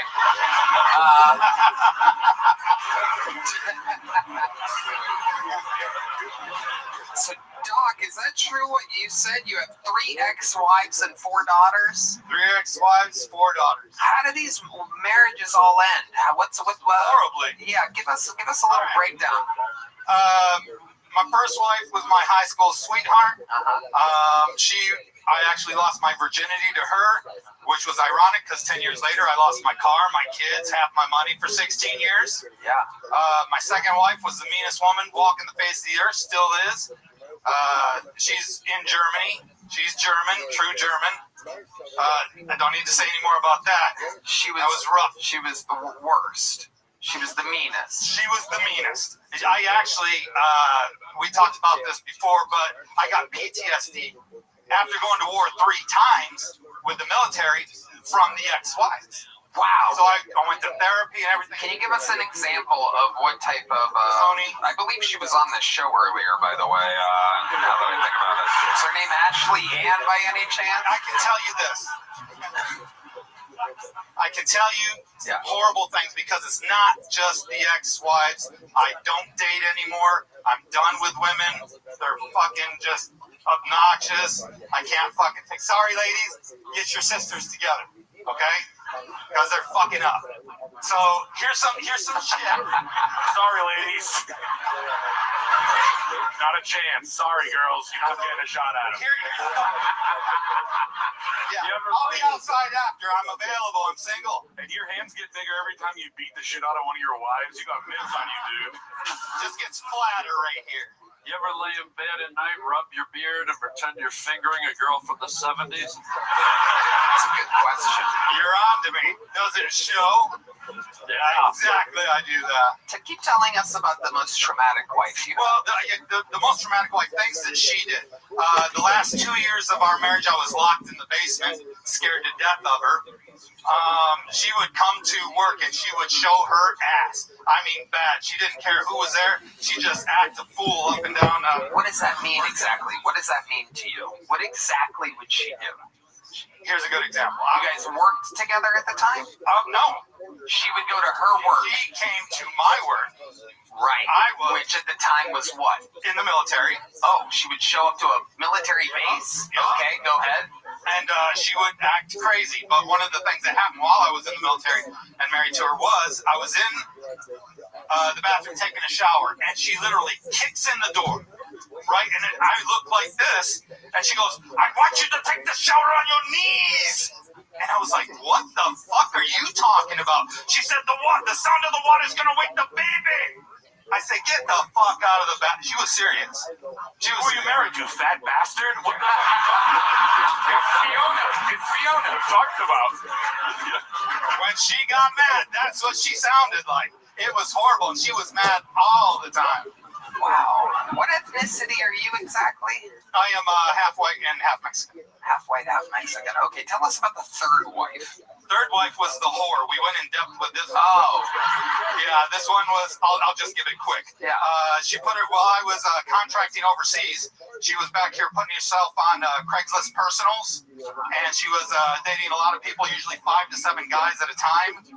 And so when I came back, I said, why did you do it? And she was like, well, the relationship had just lost its romance. I was like, good luck finding a romantic gangbang, bitch. And then I thought, oh, holy shit, I gave her permission. I didn't know if a romantic gangbang was a real thing. So I had to go to a Pornhub. I went to Pornhub, put romantic gangbang in the search bar. And I tell you what, it took me 15 hours, a half bottle of Jergens, and a trip to the emergency room. And by God, I was right. She's a nasty bitch. Wait, you ended up in the emergency room? Are you making a joke? I'm making it. Okay, I can. Well, she's a bitch. Oh. In the end. Okay, Doc. Let me ask you this, because you seem to really hate women at this point. I am not fond of them. Right. What's the last date you went on? Have you ever had a positive interaction as of late with a woman at all? Do you kind of go into it thinking this isn't going to work? No, I go in there with a very positive attitude. Okay, so what's that like? Can you give us an example of a recent date that you went on where... I haven't dated in 2 years. You haven't been on a date in 2 years? Have you hooked up with anybody in the last 2 years? Not at all. Not at South by Southwest? December 22.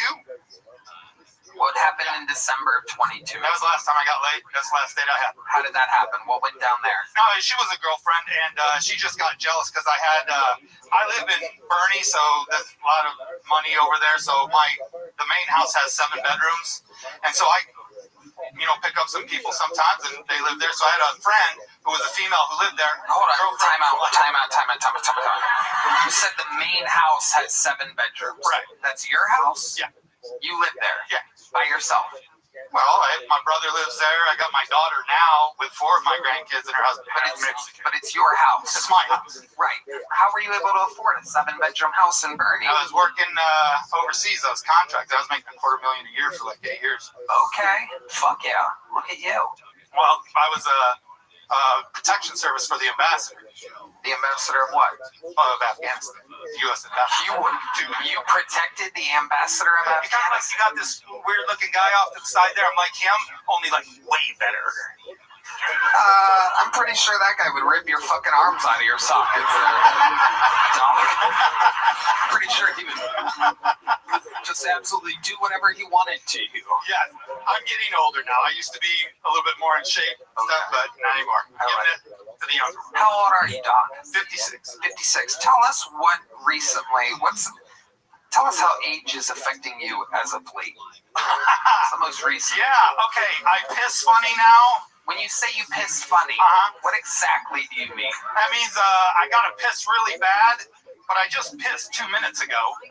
So I go to the bathroom again in a dribble a little bit, and then, come on, nothing comes out.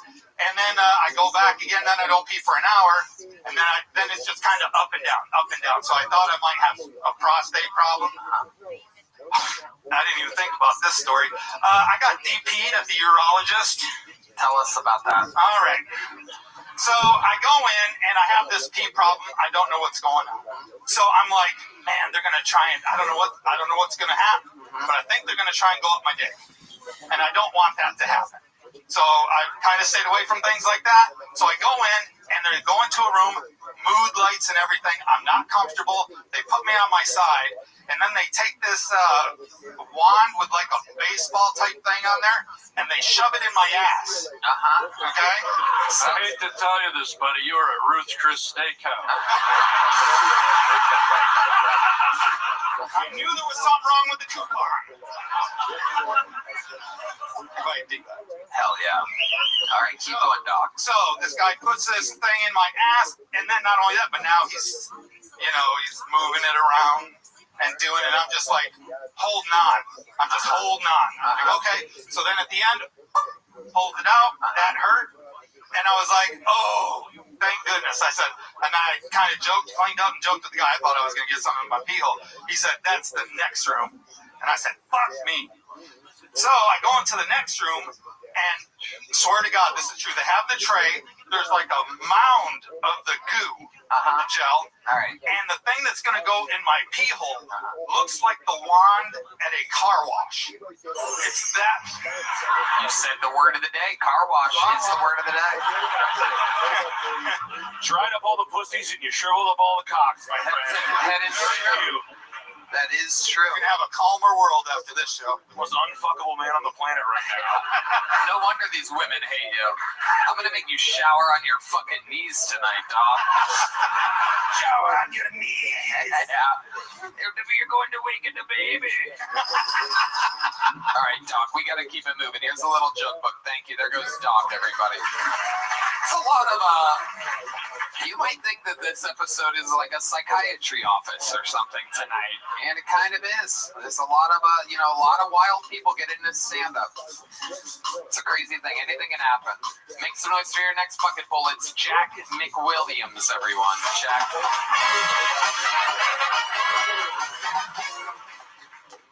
I hooked up with a girl who put on music to set the mood. I was about to go down on her when the song Cola by Lana Del Rey came on.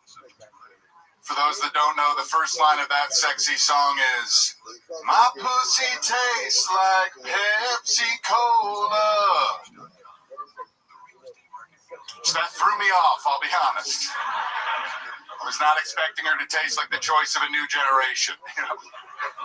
Didn't seem sexy to me, but I didn't want to ruin the moment, so I just asked her, "Can I go down on you?" She said, "Is Pepsi okay?" Not my first choice, I ordered a nice cold cock. Let me hear you, fellas. Homophobic crowd. Seriously, there's no way that Lana Del Rey thinks it's sexy and it tastes like nobody's favorite beverage, right? That's got to be an advertisement for Pepsi. That product placement sticks out more than a shockingly clean car on The Walking Dead. I'm watching that show like, how did they get a brand new Chevy Silverado in the 5th year of a zombie apocalypse? All right, I'm Jack McWilliams. Thanks so much. Jack McWilliams. This guy seems stable. He looks like a comedian. He acts like a comedian. He moves like a comedian. Doing jokes. Yeah. This is a relief out of this bucket tonight, Jack. How long have you been doing stand-up? Yeah. 10 years this Valentine's. 10 years this Valentine's Day. What made you start on Valentine's Day 10 years ago? That was the day when there was an open mic and I clearly was single. Yeah. I love it. So 10 years, where'd you start at? I was in Bloomington, Indiana when I was in college, but I was in Chicago for 8 years. Okay. You live here now? So I'm in a long-distance relationship with a girl who lives in Austin, and I'm a golf caddy, so I go like 6 months at a time. Nice. I was just passed on another callback to be a door guy here literally tonight. So oh, wow. Hopefully I get that. Oh, that's amazing. Fuck yeah, that'd be great. What an amazing thing happening here. Hire him. That guy in charge. This guy. I love it. Adam Egan? Yes. So you met Adam tonight. You met him last Monday. And he told you to come back for another one tonight, and you did good tonight. Yeah. And he said you have a chance of being a door guy. Yeah. He said he has to check his thing. Yeah. They have to do a little FBI, little research. Right. It was like, you said jokes, you look stable, but let's really find it out. Now they go through a high-level research thing. Right. I've got to battle 8 different jiu-jitsu. Yeah, exactly. Rogan's Club, a video game. I've got a month to get it all down, so I think I'm a shoo-in. What do you mean you got a month? To learn all the jiu-jitsu. Oh, exactly. Just a little jiu-jitsu riff. We'll get it. No, totally. I love it, Jack. So you're a professional golf caddy. Yes. And how long have you been in a relationship with a girl from Austin? 2 years next month. Nice. What does she do? She works at HEB. She's a manager. She's an American hero is what she is. That's right. Wait, what's HEB? You don't know about HEB, Harlan? We're Canadian. We don't know what that is. You're Canadian too? I'm just a piece of shit French Canadian. I'm half. Wow. I'm French Canadian too. Oh my God. In Austin. Yeah. What's an HPB? No, HEB. HEB is the world's greatest grocery store, ladies and gentlemen. You know, it sounds like, hey, what do you mean world's greatest grocery store? Like, What does that even? All grocery stores are created equal. Well, my friend, every single thing at an HEB is better than every single thing anywhere else. Literally, in every single way. If anything has the HEB logo on it, even if it looks like it's generic, it's better than the actual product that it's competing with. Can I ask a question? You can ask any question you'd like. I would love to answer. We love HEB. That is not even a paid sponsorship, by the way. That is just our hearts. And it is a lasagna.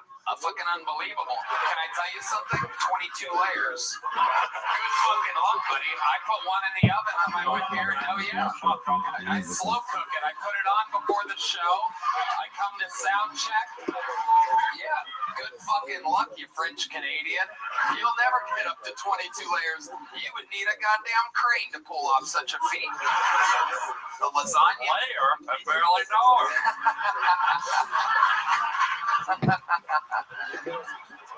Did your girl ever bring home any special treats from HEB? Some exclusive treats, perhaps their unbelievable jalapeno stuffed peppers. Stuffed jalapeno poppers. It's actually my pet nickname for my girlfriend. Indeed. Yeah, we always shop at HEB. What are some of your favorite things from HEB? Tell these Canadians what the fuck is going on here. Let's see. I'm having hey, Adam, you can be quiet. I'm having trouble thinking of a specific thing, but she just went through the management training, and I know that they like spend years with like a group of scientists developing their product, as good, if not better, than like normal products like Doritos. They only hold Doritos because then everybody needs to still shop at HEB because they want it. Harlan, get with the program, man. Yeah, so it's like science food? Yes. Yeah. That's the perfect way to describe it. But like they'll develop a product for years before they release it, making sure that it's superior to whatever they're trying to replicate. So like, look, it's real. So does. What you have to understand is that it's real, and it's a fucking anomaly. And you kind of hear about it when you first get here. You know, I'm Red Band, and I've been here 5 fucking years now, and you learn a lot. HEB in for 5 years, and different HEBs actually have different specialists and chefs and cooks and stuff that specialize in different things. For example, speaking of Bernie, I was at my buddy's ranch in Bernie a couple weeks ago, and it turns out their bakery is literally out of fucking control, to where the guy, my buddy Nick's dad, is like, hey man, you gotta try these motherfucking snickerdoodles, baby. And I'm like, well, I'm not a big cookie guy, I'm not into sweets. He's like, no, you gotta try the fucking snickerdoodles from the HEB, baby. The bakery at this HEB here is burning out of fucking control. And I swear to God, I ate like 72 fucking snickerdoodle cookies. It was like I was wasted on snickerdoodles. What does HPV even stand for? HPV is what it is. Don't you guys dare fucking take this grocery store name in vain. What does it mean? What does the human papillomavirus? People call it "Here Everything's Better," but I believe it's just after somebody's name. It is, and you're not going to believe the name. I believe it is. Is it Herbert? Herbert E. Butts, ladies and gentlemen. B-U-T-T-S.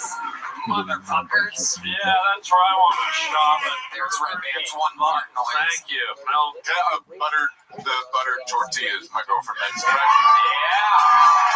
So the place goes wild. Make them fresh. And again, I imagine that the people listening around the world right now are going, shut the fuck up.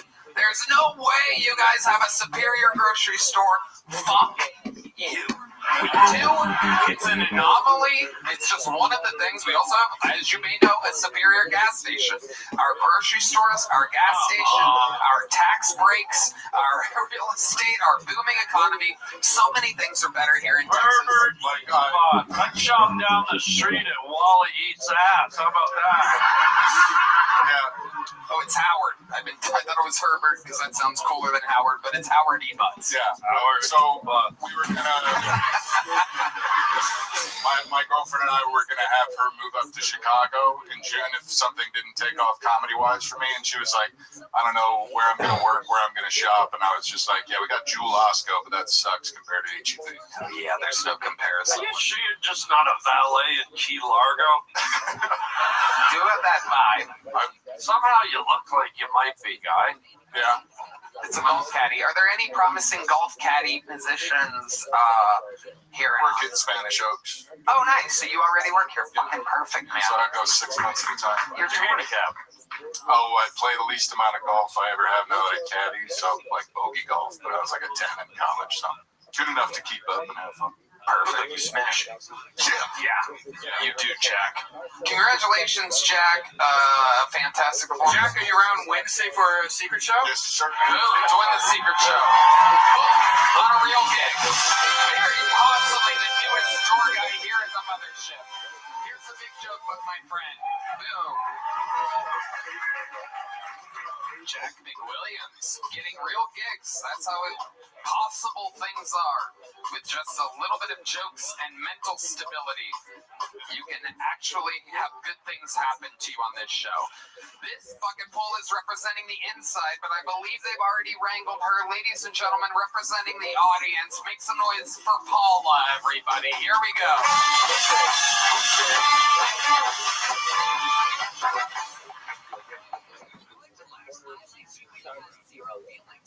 Hi, I'm going to do something a little different here. I'm not going to talk about the number one topic usually on this show, which is dicks. I'm going to talk about a former Olympic sport. Might not notice, but I was a competitive athlete at one point. I'm kind of surprised too. Anybody want to guess what sport that might have been?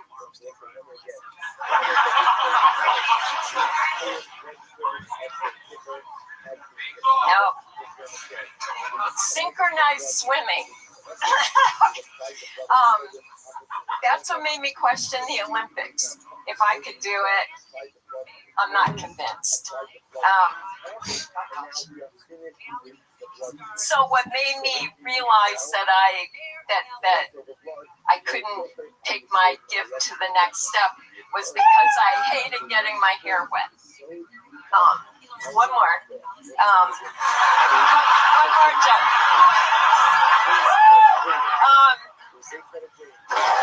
All right, I'm going to save you here, Paula. Go ahead, and now, even though the bear is played, go ahead, do the one more. How long do you think the one more is? Just 20 seconds. Okay, here we go. 20 seconds. Paula. Have you noticed that nothing lasts anymore? Your car, 5 to 7 years. Your phone, 2 to 3 years. Your washing machine, 5 years. It's a revolving door for constant revenue. I think it all started with tidy whities. They were white, and there was one more part to that. Anyway, it was impossible to hide your biohazards. All right, Paula. Jiminy Crickets. Good Lord Almighty, Paula, I gotta tell you, you are the opposite of an HEB.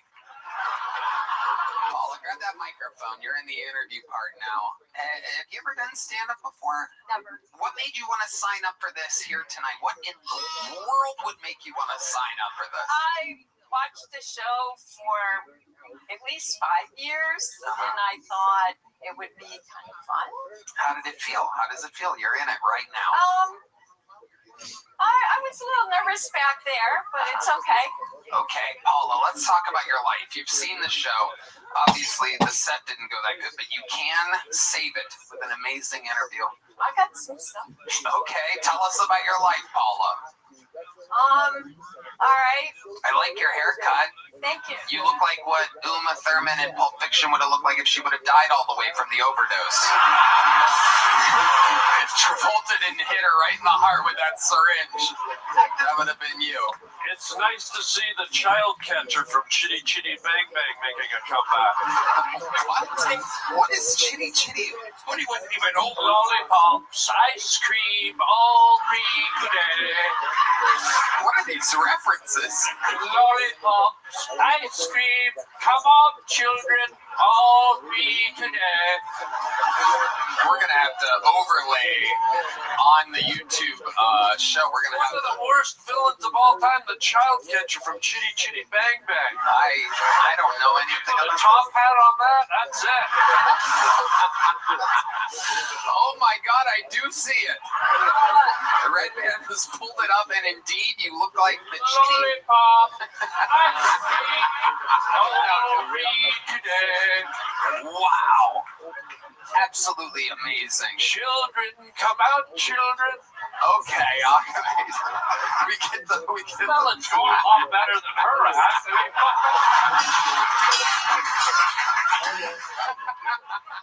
And by the way, can you do one more when you haven't done the first one yet? Lollipop, children. It's incredible. Harlan is so funny that he's able to kill with an impression that nobody's ever even seen before. Right. This is amazing. So, Paula, tell us about your life. What's a fun fact about your life? My dad's brother was killed by the mob. Oh my God! Wow. Oh, I fucked up. Yeah. Lollipops. Graveyards, shallow graves, all free today. Okay, but what about you, Paula? Let's talk about you. You look like you've been through about 9 or 10 divorces or something like that. No, I'm kidding. All right, let's hear it, Paula. What you been doing with your life? I've been on Steve Harvey before. What were you doing on Steve Harvey's show? Divorcing Pee Wee Herman. Yeah. She said she was on Steve Harvey. Put it together. I submitted an Ask Steve. Okay. And then they called me and they interviewed me, and then we did that on the show. Okay. All right. What did you want to ask Steve? It was probably back in like 2015 or 16, but it was something about, it was when one of our kids was in college, and he lived in Walkup, and we had never been in the place, but we were paying the rent, and he wouldn't let us in. We had to sit on the stoop. And so that's what the question was regarding. And then Steve Harvey went. All right, Paula. This is amazing, Paula. Sorry. You sure you've seen this show, Paula? Yes. Okay. All right. How many kids do you have? 2. What did you do for work your entire life? For a while All I the was kids. She's the child catcher. Oh, okay. All right. Enough of the. I'll do it again. Watch it. Okay, we got it. All right. All free. Very good. All right. Answer the fucking question, Paula. I did. I tried. I was a fitness trainer for a while. Okay, fitness trainer. And then what? You got married, stopped working, had kids? No. It was when my kids were older. Okay. How old are your kids now? One is almost 40 and one is in his 30s. Okay, cool. And you have a boyfriend now? I'm married. You're married. How do you keep things fresh in the bedroom? I don't. Okay. Jesus fucking Christ.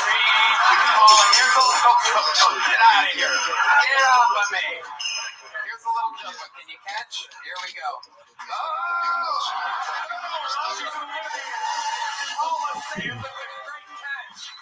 She really is an athlete. Jesus fucking Christ. Some wild bucket pulls tonight, folks. This is what the show is. Sometimes it's home run derby and sometimes it's strikeout city. You never know what's going to happen here. All right. it appears to be your final bucket pull of the night. Your third female comedian of the night goes by the name of Jenny Ann, everybody. Here we go.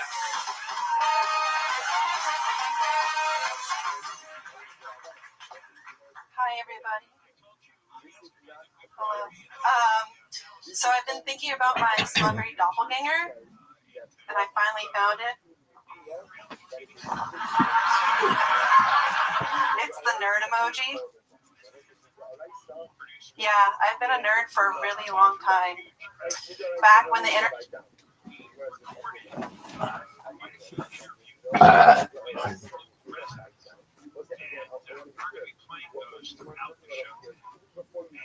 Sense of how devastated everyone still is, extreme frustration and anger and there has just been everyone is agreeing that Midoraisa, there is no Megillah by that. It's only that one of the business, so we make the farmers purchase the dam, not because they because they agree, there is no problem of Megillah. It's just in order to avoid Megillah Midoraisa, you make them go ahead and purchase the dam.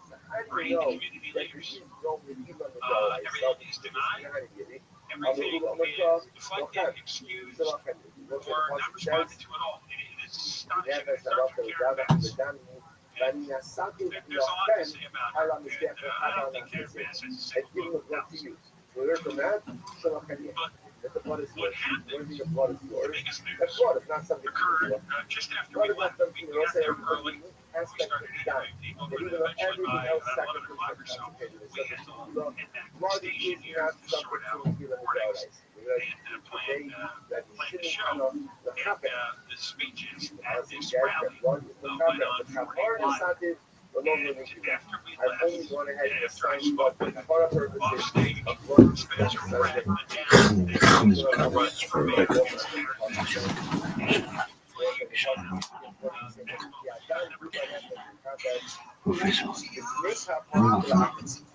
Internet asked women one question. You probably know. Was it hot? Were you hot or were you not? Yeah, I was on a scale of 1 to 10. And I was a 9. Yeah, don't laugh. I was 9 years old. Okay, Epstein. Now, I'm an adult and the internet asks me more questions like, what's your name? What's your social security number? Are you a girl boss or are you a trad wife? And I'm like, I'm single and tired.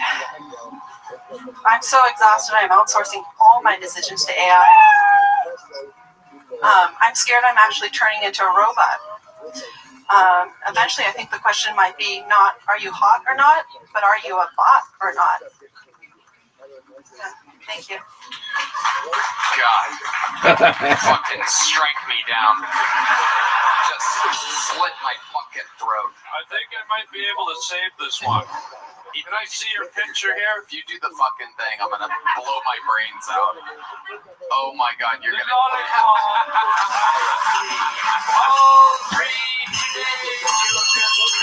I saved it. Fuck off, I saved it. That is amazing. Jenny Ann, you've been on this show before, correct? Yeah, I sold a 69 Mustang on your show. Oh, that's right. You pitched a 69 Mustang and then you ended up selling it. Yeah, to a dad and his sons, and they're going to fix it up. Nice. Very good. How exciting. What else is going on in your life, Jenny? Have you had enough time to maybe think about what else you could have talked about in the interview portion of the show since the last time you were on? Any fun facts about your life or anything interesting about you? I don't know where to begin. Any one of the things would be where to begin. Any one of the things. I used to run a lot, and I ran in college, and then after college, I was briefly a shoe model for Hoka shoes. Oh, wow. Yeah. How much did that pay? How much does a shoe model pay? Is your face in the things, or is it like... No, it's just... We were chased by a giant marshmallow to explain how soft Hoka shoes was. Wow. Well, I have good news. The giant marshmallow sits right next to me now. This is him. Damn you, Ghostbusters! Well, isn't it like a shoe model? Like a mannequin could do that, right? Like you don't.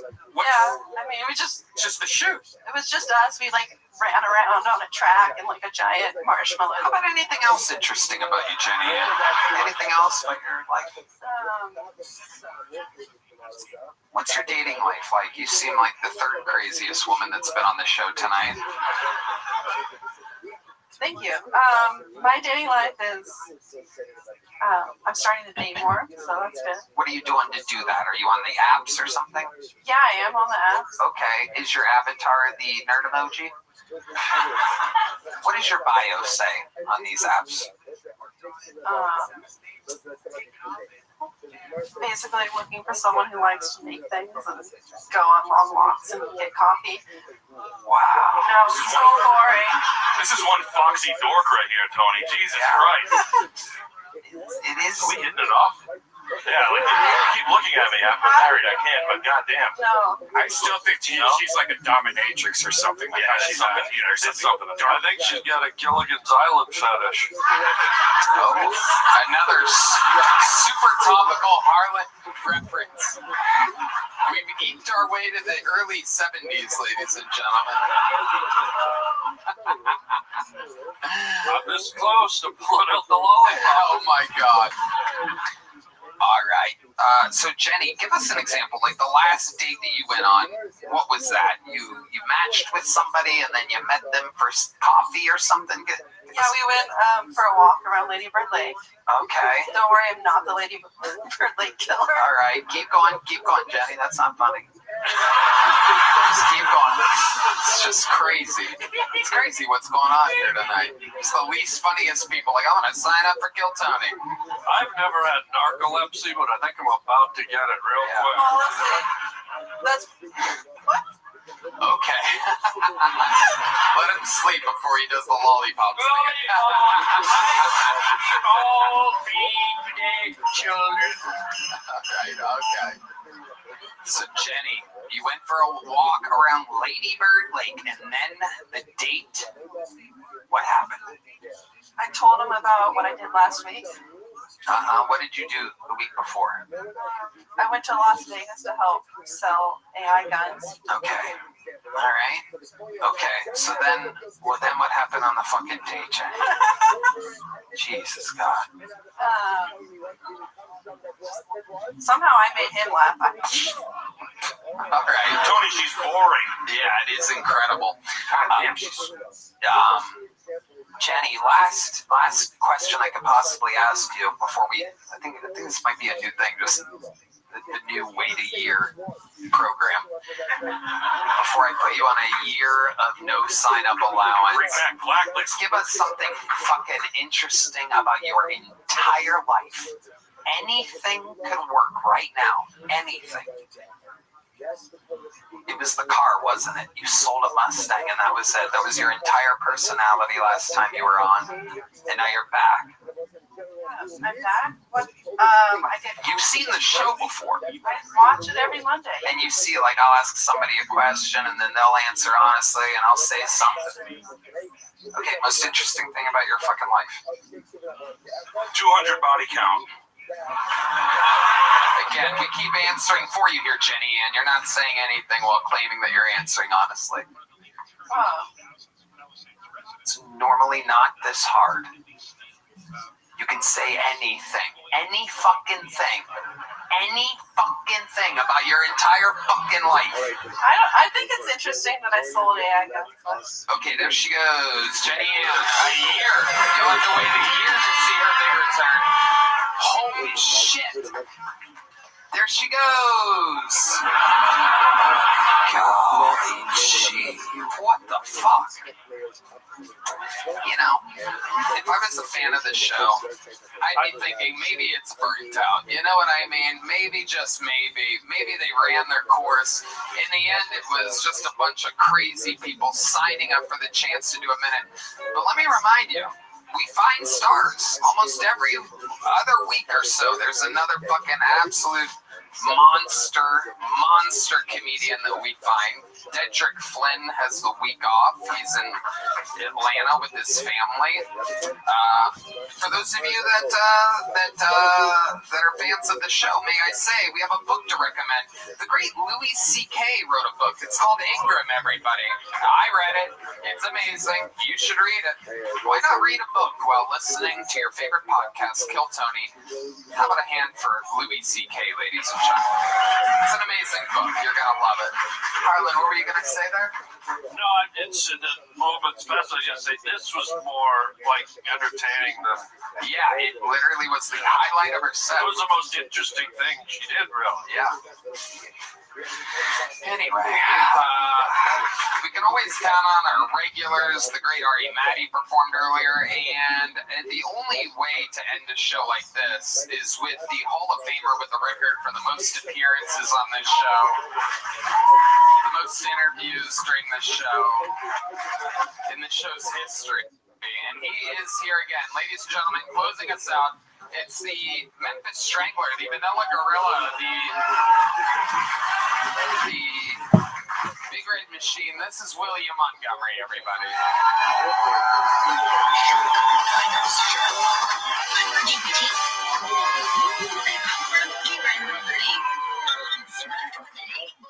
Did y'all know that a woman discovered Kevlar and then she said, I'll just turn this into a little vest?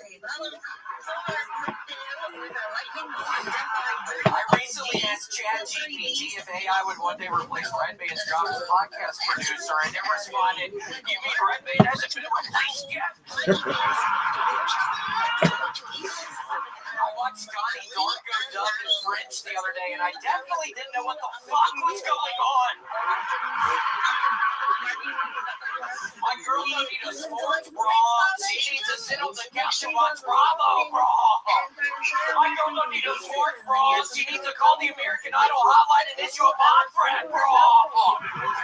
Okay, that's my time. Thank you, Tony. William Montgomery. William, have you watched any of tonight's show? Have you seen any of it? Sometimes you're just a little of it. I haven't been paying attention to one of bunch of kind of weirdo kind of people, right? Yeah. Psycho bitches. Yeah, psycho bitches. That last girl, she seemed strange when she was walking out. I just touched her shoulder, just trying to be nice. And I went on with what I was doing. I turned around and she was just sitting there staring at me. And I was like, okay, bitch, keep walking. I was trying to be nice. I'm trying to be nice, bitch. What the fuck? It is wild. It is real that anything can happen because if these things were pre-picked, produced at all, clearly none of them have like emo majority. The extremely black man.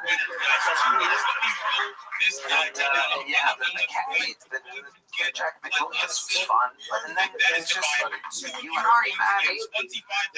Yeah, well, I've been so busy up there. I've been hanging out with Ari Maddie's friend, also from Estonia. He will not get off my back in the green room. It's Tony. There's an Estonian comedian that's annoying you in the green room. It's really, no, I'm kidding. Oh, nice. I only briefly said hello. Oh, yeah, no, What have I been doing up there tonight, Tony? I'm trying to even think about what I've even been doing up there tonight. Not a lot. You're asking me what you've been doing in the green room while we've been taping the show? Nothing. William, how's life been going for you? What have you been doing? Well, it's not funny. No, not good. I got to snap out tonight because of fucking row machine in 3 weeks. And then What made you stop rowing? My sciatic nerve. And then I was worried I was going to just stop doing it. Now I've just stopped doing it. So I've got to get back. I've been this horrible funk. I've been in it for 3 weeks now. So I just got to get out of it. I've been on fucking eBay. I bought all the fucking Oriental runs. I can literally fit in my place. And now I'm went to lamps. Now I'm buying a bunch of lamps on fucking eBay. But I'm a little worried because I got this really cool kind of old school looking ashtray.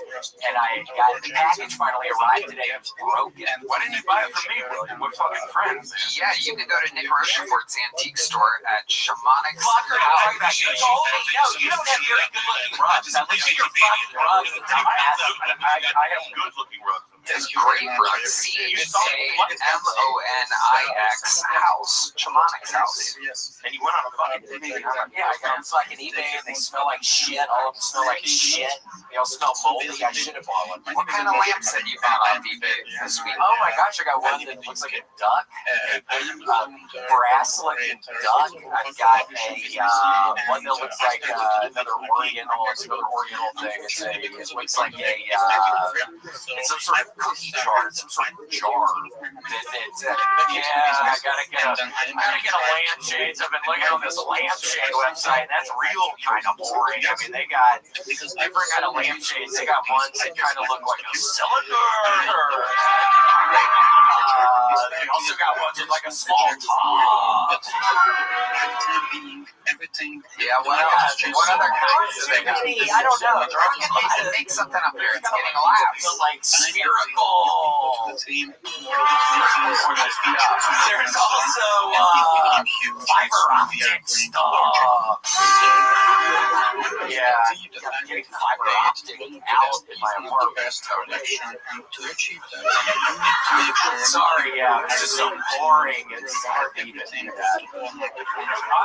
I saw something on social media the other day that you were sitting in your living room the other night and an owl smashed into your window. Is that true? It is true, and it's very weird. I didn't know it was a blind kind of thing. I didn't really understand it because I've literally in my car recently, all these birds hit my side window. Oh my God. Literally, when I'm in like a red light, birds will just start going into my fucking side window. And now it's happening in my apartment. Now it's happening with owls. Now it's happening with hawks.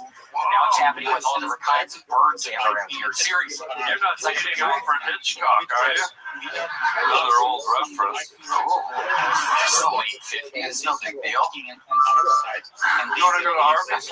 Yeah. Double beef and cheddar. Steak bites. I love the Arby's steak bites. Oh, you do? What else do you love from Arby's? Well, the fucking Tomoka shake. No, but that's all I really love. I really do love a Tomoka shake. That's it. I just do that right there. What do they call No, it? nothing else from Arby's. What do you call it? A Tomoka shake. That's how I ordered them, and the birds are fucking flying into my window, dying. Seriously, it's been a weird. That's why I've been down recently, Tony. It's weird. Birds have been flying into your windows. Correct. And it's on some social media stuff. There must be You some. heard about that I already? saw that. I also heard an ostrich ran up your ass. Is there something that you're leaving out, perhaps? Do you have some type of food that you left out? Why would birds fly in your windows? Is there something Like energy thing, I think, Tony. wow, worried about? Yeah. Don't they say if a bird flies into your house, it means somebody's going to die? And I don't want to be morbid, but isn't that like a thing? Yeah. God, I've been watching a whole bunch of fucking police cam videos. That's what I've been doing. And dear Lord, Tony, right before this, again, I kind of haven't been feeling great. And I'm watching this one, I didn't even click on the next video, it just goes on. And it's these two police officers, and there's this crazy guy won't roll down the window, and they give the fucking driver's license, and then they end up breaking out the window, and then he shoots the one guy in the neck and the stomach. And then it shows a process of them walking off the roads with the other police cruisers from their fucking police cams. There's police cams everywhere. But it kind of didn't help my mood before I got here. What's that got to do with a bird? Why do people say you laugh like an owl? Okay, well, stupid. Recommend the bonus spot Ingram by Louis C.K. one more time, since a lot of people have decided to take up reading instead of watching films. We want to say a fond farewell to the millions of people who believed in us for a long time. Well, you might have to start rowing again, buddy. Yeah, I have to. Yeah. Do you think, I noticed that 3 weeks ago you stopped rowing. 3 weeks ago was also about the same timeline as that one show that you did. Do you think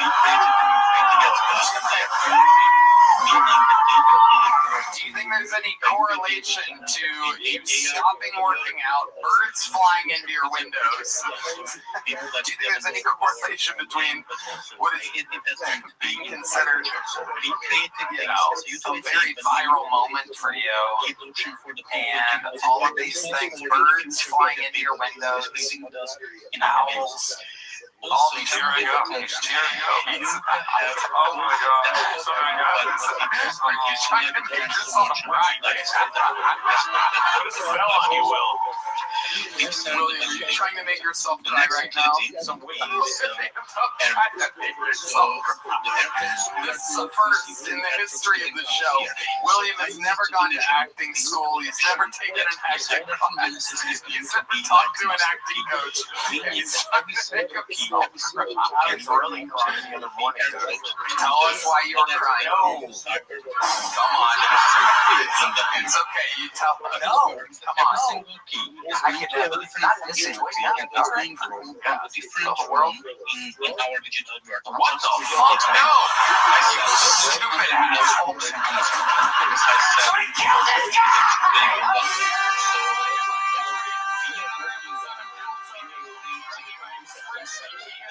Shopify, the movie center is New Year's Eve. The drawings are arranged. You know that's it. Let's see what Chris Rogers drew over there. Ooh, Timmy, no breaks. Look at that. Guys, make sure you listen to the Harlan Highway podcast with Harlan Williams. Harlan, anything else you want to plug? You're on tour. I'm on tour. I'm doing theaters with the Killers That Kill Tony, and in 2026 I will be doing my own Comzilla comedy tour all over the country. Check out harlanwilliams.com. And lastly, my new movie that I wrote and directed called Wait Man is coming out in 2026. Keep your eyes open for it. It's going to be great. Harlan directed and wrote the movie. It is incredible. It goes for, ladies and gentlemen, is on a Scott Real tour. Tell me where they can get tickets for that. Get tickets at shamanicshouse.com. I appreciate it. Thank you. Head over there, buy antiques, and buy tickets to a comedy show like a weirdo. He really does have his own very successful antique store. It is cool as hell. Check out Shamanics House, CHAMONIX House on Instagram and the website. Thank you to ExpressVPN and Shopify. And check out 766geekx.com. Love you guys. We did it again. One more time, Moody Center. New Year's Eve. This is your last chance to see a Kill Tony live in 2025. Thank you, live audience. We'll see you guys again soon. Good night, everybody.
Check out Redman's secret show every Thursday.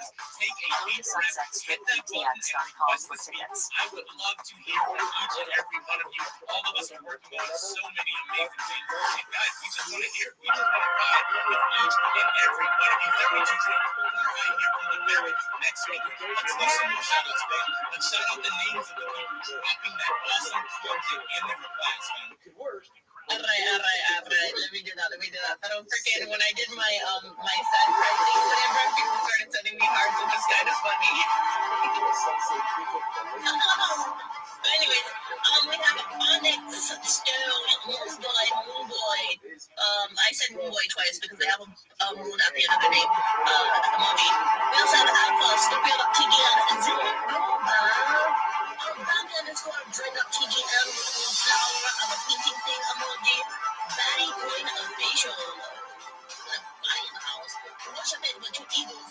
Based boy, wicked soul with a devil emoji that has a muscle moves. Buddy Darling with a pink heart and Judy.TGN, Smith, Denise, Cypher, Mr. Underscore Focus. Are you ready? We have Colin SX. Sorry. Not you like butter. I'm saying this so wrong. I think that's right. Oh, Jared,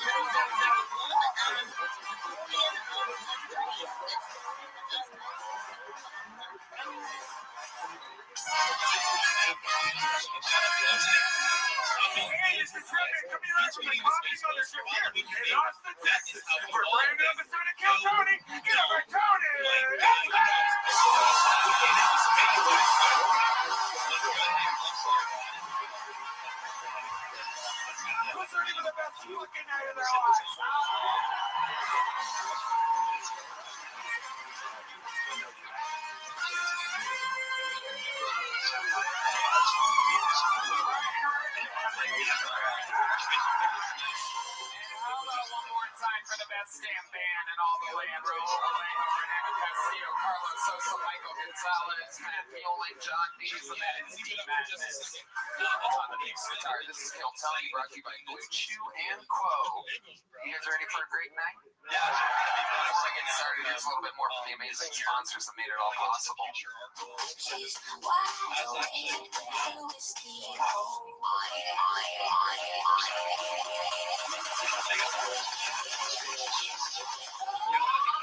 You guys ready to start tonight's fucking show or what? Here we go. This is it. Every single week I have two of the best guests on planet Earth, two of the best comedians. Ladies and gentlemen, this is a special one. Both returning guests. One of them, a returning guest of the year, a multi-layer guest of the year, Hall of Famer, with another one of my favorite comedy store comics of all time. Ladies and gentlemen, make some noise. You're here for a special episode. This is Adam Ray and Ian Edwards.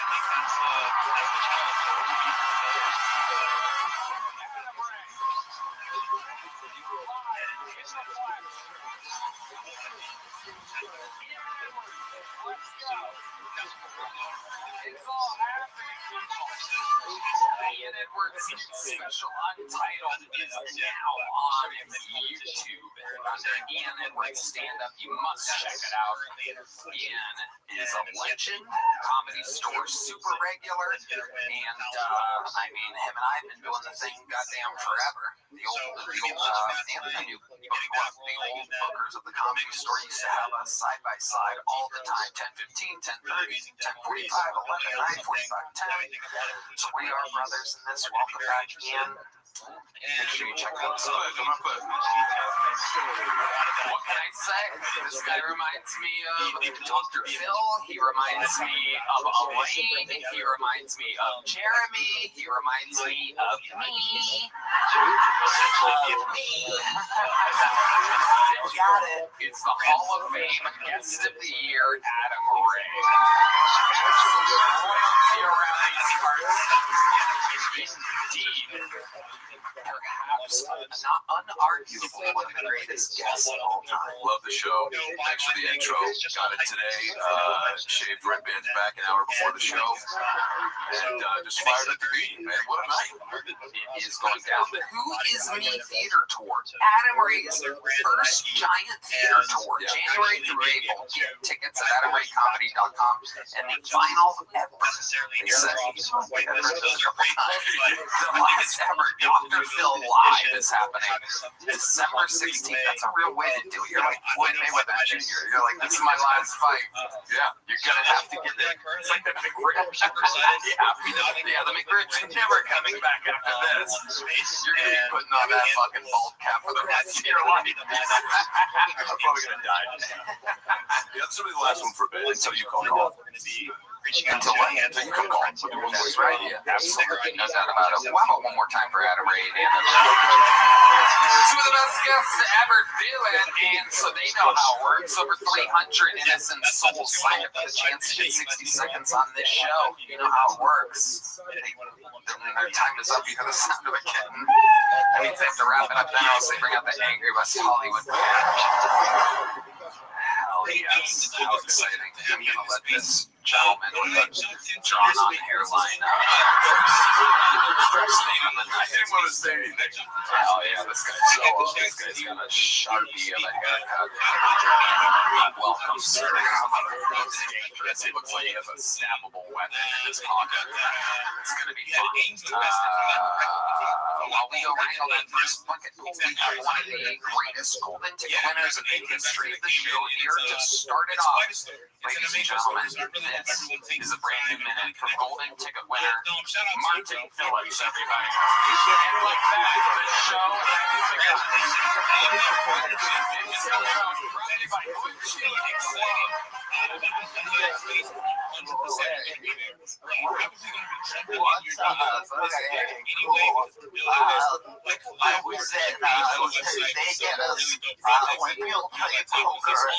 Everyone has their tell. My tell is when I accidentally drop on my card and go, don't look, nobody like that. Time out, and then they say it as I brought my own gun to the roulette table.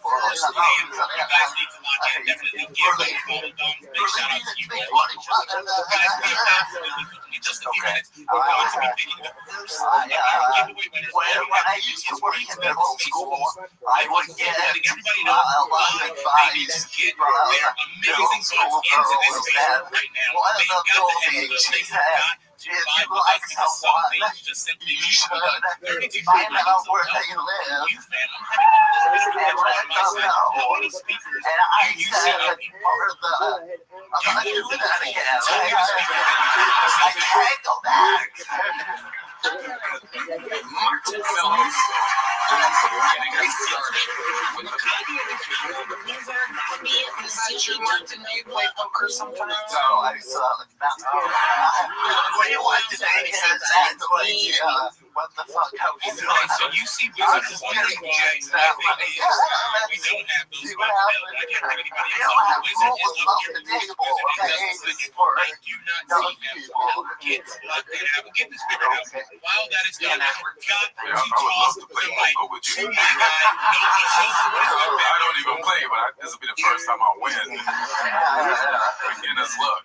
Have you played crap? Amazing. It is Wednesday. I feel like it's Monday. I know the answer to that. I just want to see you do that. Get it. What's your favorite game in Vegas? What do you tend to do when you're there? What's that supposed to be? Yeah, what is that supposed to be? Martin. Is that true? What do you do in the middle school? It used to be every day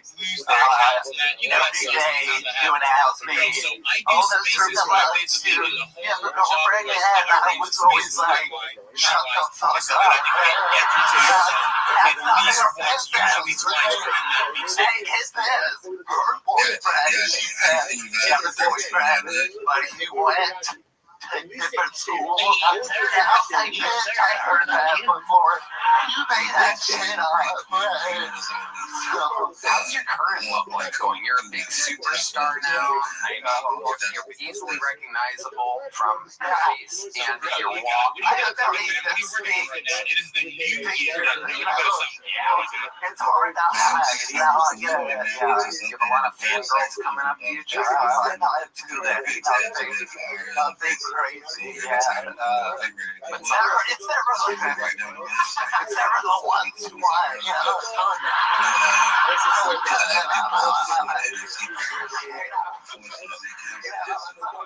Can you describe what those look like?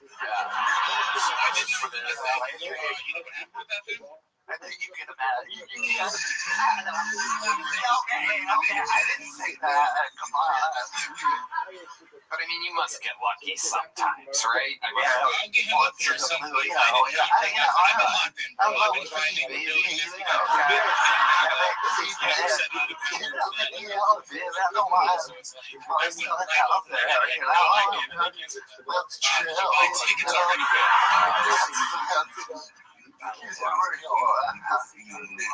Where do you get a shirt like that from? Where exactly do you get it? If I stare at that,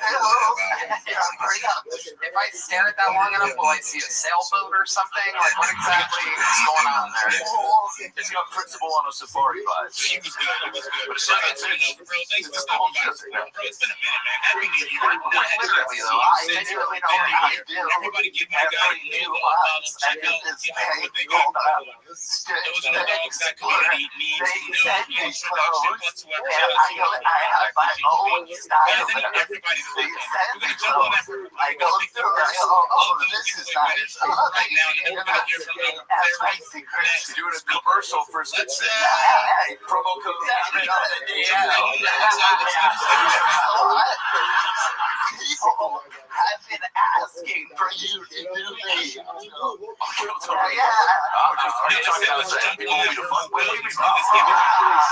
gotta read the comments. Well,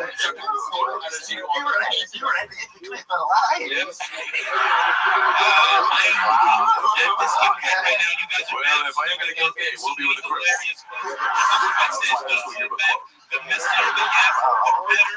That's how ideas grow, and he has created a package that shout out to 32 Dream. I'm scrolling as we speak.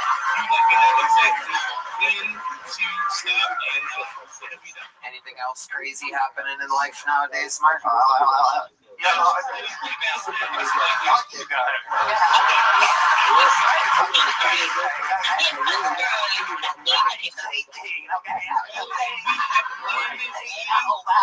It's like old internet dial-up.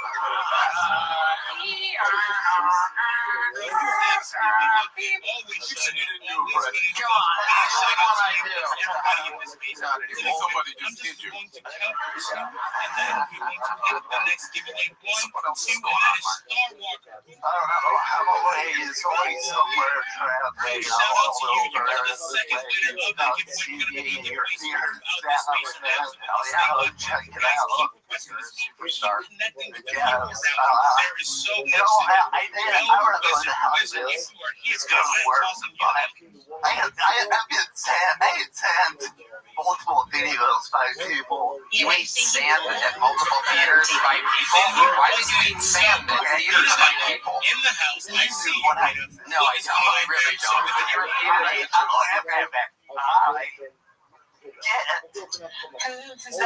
Yes.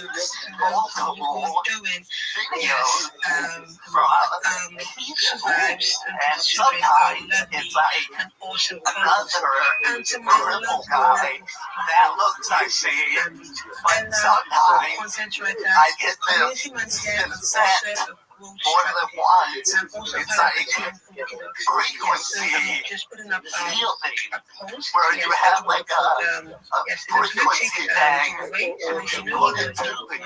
I shake all the way out. And so all you have to do is follow my company Time for the frequency thing, and Martin Phillips, he can't get it out of the bag. so, we hit this, and barely put it to me. Don't shake everything out. And I am, super bad. So, can we do it? Let's do it. Let's heal me. Let's heal Martin Phillips, ladies and gentlemen.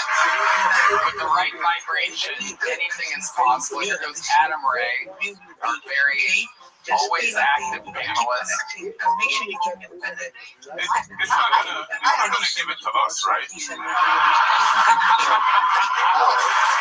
Edwards. Shout out to you, Rita. You fully showed up. I need everybody in this space to give. I don't want all of was leaving here. I'll tell you. Amazing. Guys, let's keep it moving. Let's start very next week. Yo, Danny, what is good, family? Talk about that, my guy. Put it up to the microphone. Put it up to the microphone. Video for you guys. I think I already do. Oh, he looks calm. Whoa, he stopped So, shaking. again, anybody who hasn't heard from me, this project is about banding and rescue for dogs. I want to focus like one dog at a time. So, the better this project is, the more dogs I can work with. Baby was my first rescue dog, so I've been posting some neat content about videos, photos, and things of that nature. No more eating sand outside the fingers for you. Baby when she was at the shelter, so we just got that video. You never It's just so super grateful. I got something special for you guys today. It's a new Rabbi with a new outfit. So we're going to do that really Chef posted I haven't made it. I promise I was going to make it to Great. I was told I wouldn't be doing this on tonight's episode. The big one is we're going to cook something really quick out of this picture. Let's give us that 30 seconds. Let's keep it another stream Put the little fancy cover back on it, or else it might get shout out damaged. to you, baby. Of Keep that course, you guys computer in. How's everybody feel? It is so big. Shout out to you guys. This is one of those projects that makes it so easy to get behind into. I feel like if you just take off your glasses, you'll be straight. You're like the most handsome, terrible sports person. He really is. I've never asked a handicapped person for their skin regimen before.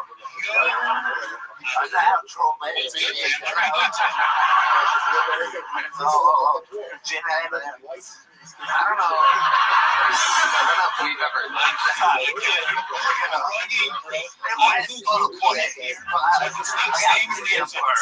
don't know if we've ever seen you take your glasses off. Can you go out there and take your glasses off real quick? Oh, a little disclaimer incoming here. These are new glasses. These are my liberal color glasses. Yeah.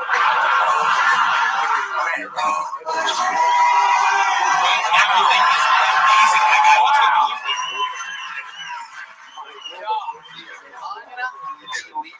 Getting bitches. Martin, you've done it again. You got the show started for us. It's not easy opening this show, and you did it yet again. One of the greatest goals to pick up. And now, ladies and gentlemen, this is where things get interesting as we make the switch over to the big bucket of destiny here. Some of these people are completely insane. Some of them are the next greatest talent in all of comedy waiting to be discovered. Some people sign up once they get up. Some people have been signing up for months and months with no luck. Anything can happen. You're watching it all live. Your first bucket pull of the night is John Chaney with an uninterrupted minute. John Chaney, here we go.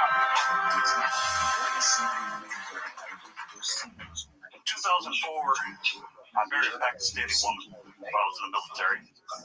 Just like keep your friends close enough, he's closer. You ain't get any closer inside of them.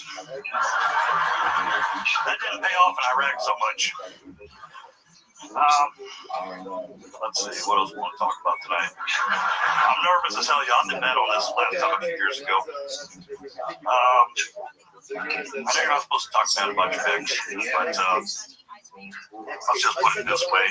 My ex, she was a cross and breed of dogs. She'd be Mrs. Dachshund and a pit bull. Bro, shout out to you, Linberry. I'm not gonna lie, I had a hard time hearing what you were saying. A wiener bull? Nobody got that? I know it's just, and then just this, you were absolutely locked in. You were working on so much in 2026, and everybody in this space has got to give you a follow. Bro, that is what I learned. That is what I absolutely know. So everybody has got to lock in and give one share a follow. Big shout out to you. Thank you for joining us. Yo, baby, this is what I want you to do, baby. Go ahead and make us post. I'm to be dressed in a suicide vest. Instead of saying trick or treat, yelling, I love snack bar.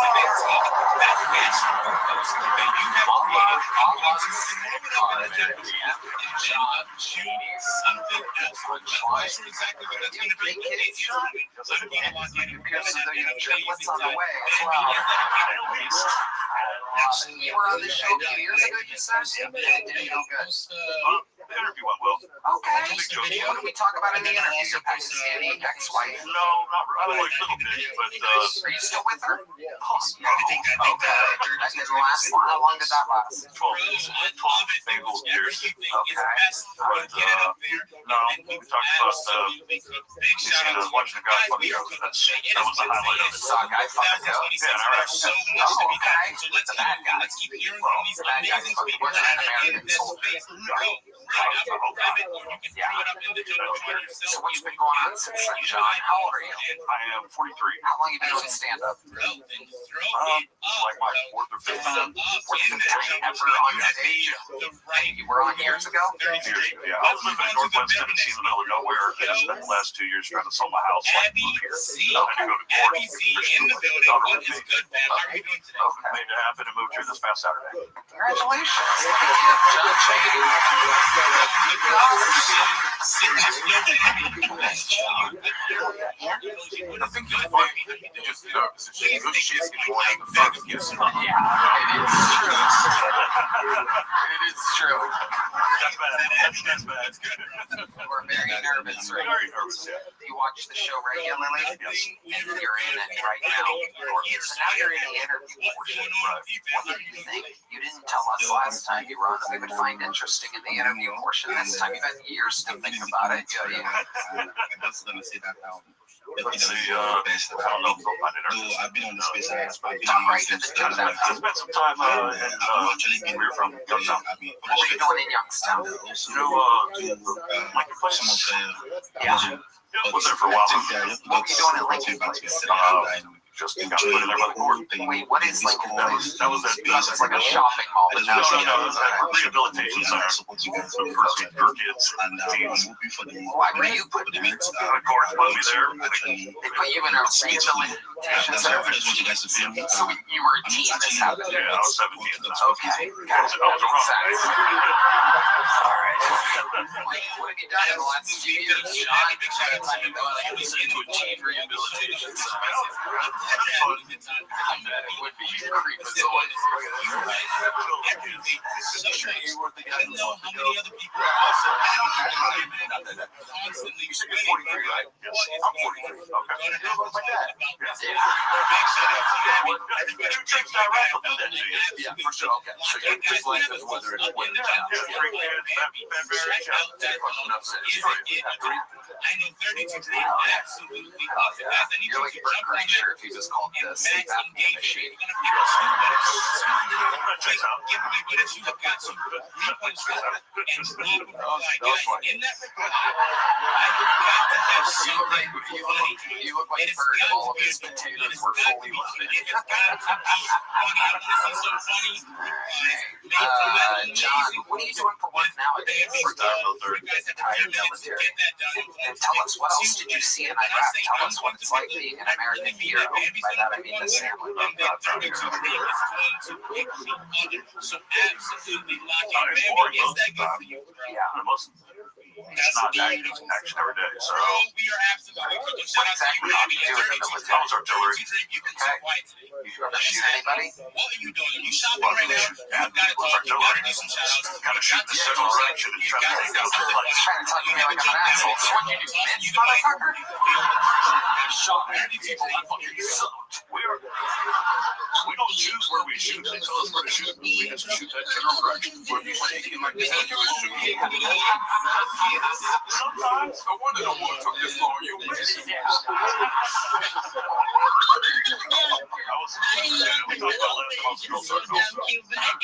Let me get some shout outs. You know, that song's probably going to be stuck in my head all day. I look like I hate myself. That's a good point. You look like you hate yourself, John. Are your kids big too? Normal? Not at all.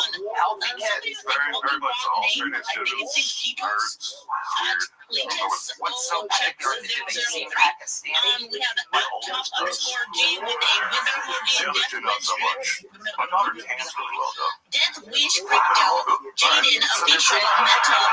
You see how everybody was trying to decide how they felt about that? And Pakistani, so that makes them snake Pakistani. Am I correct?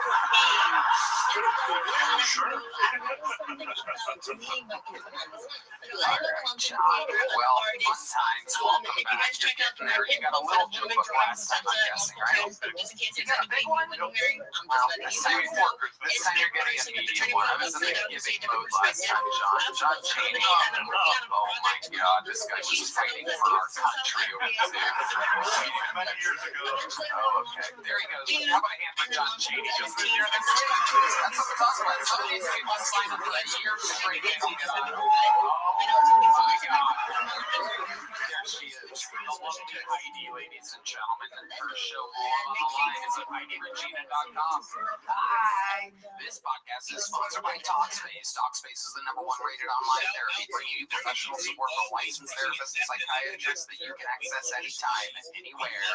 Talkspace therapy and psychiatry is covered by most insurers, and most insured members pay a copay of $0. Find a licensed provider that's the right fit for your needs. We all know that therapy can be costly, but part of the mission of Talkspace is to provide quality care that is accessible and affordable. Whether or not you are insured, Talkspace makes getting the help you need easy, accessible, and affordable. Oh man, Tony, I love Talkspace. I think they're providing the best mental health treatment out there. I personally think therapy is amazing and can help with moments of real transformation. Oh, yeah, that's right.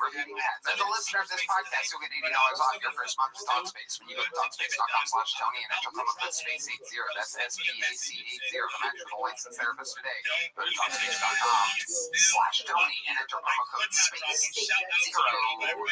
Hello there, everybody. This podcast is sponsored by ZipRecruiter, folks. I love holiday movies. They have the best plots, an offbeat family gathering, a child's wish, even a holiday miracle. Make those holiday favorites. It takes a team of talented people, from actors to editors to props, sound crew, and more. And when it comes to building such a team, whether it's for the entertainment industry or a wide range of other industries, you need to hire the right people.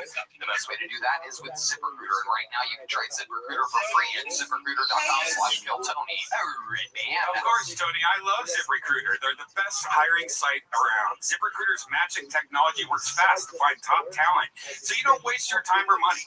Now you can find out right away how many job seekers are in your area qualified for your role. And with ZipRecruiter's advanced resume database, you can instantly unlock top candidates' contact info. It's amazing. Indeed. I don't want to be home alone this holiday season, that's for sure. So make your hiring a little merrier with ZipRecruiter. 4 out of 5 employers who post on ZipRecruiter get a quality candidate within the first day. Just go to this exclusive web address right now to try ZipRecruiter for free. That's ZipRecruiter.com/KillTony. Again, that's ZipRecruiter.com/KillTony. ZipRecruiter, the smartest way to hire.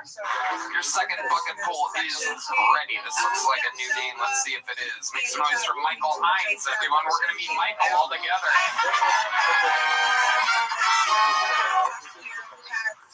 I want to be the strong silent type like John Wayne, but I'm really more of a fat gay clown like John Wayne Gacy.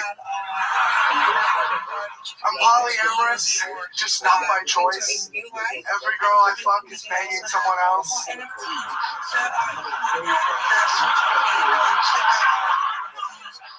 The two things taking jobs in this country are AI and I think marriage is a lot like hitting women. If you think you would never do it, you probably just haven't met the right girl.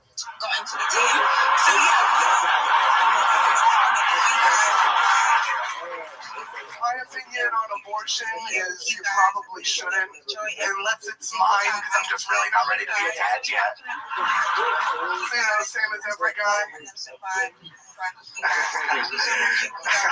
Do you guys know why Jesus is in such good shape? He's the original CrossFitter. Running down the field. Shout out to you, quick jokes. There you go. Michael Hines. You've been on this show before? Yes, sir. Welcome back, Michael. Thank you very much. How did that feel compared to last time? Last time went pretty well too, Tony. You're doing good, Michael. Thank you. Hell yeah. Remind us, how long you been doing stand-up? Just over 2.5 years. 2.5 years. What do you do for? I'm a realtor's assistant, open houses and stuff. Wow.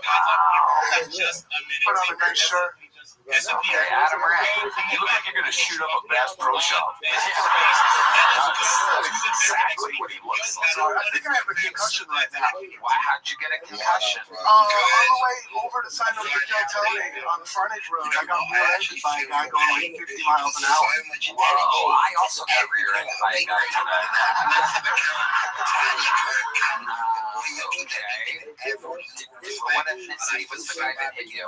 Take a guess, Tony. No, I'm going to let you just say it. America's most racist.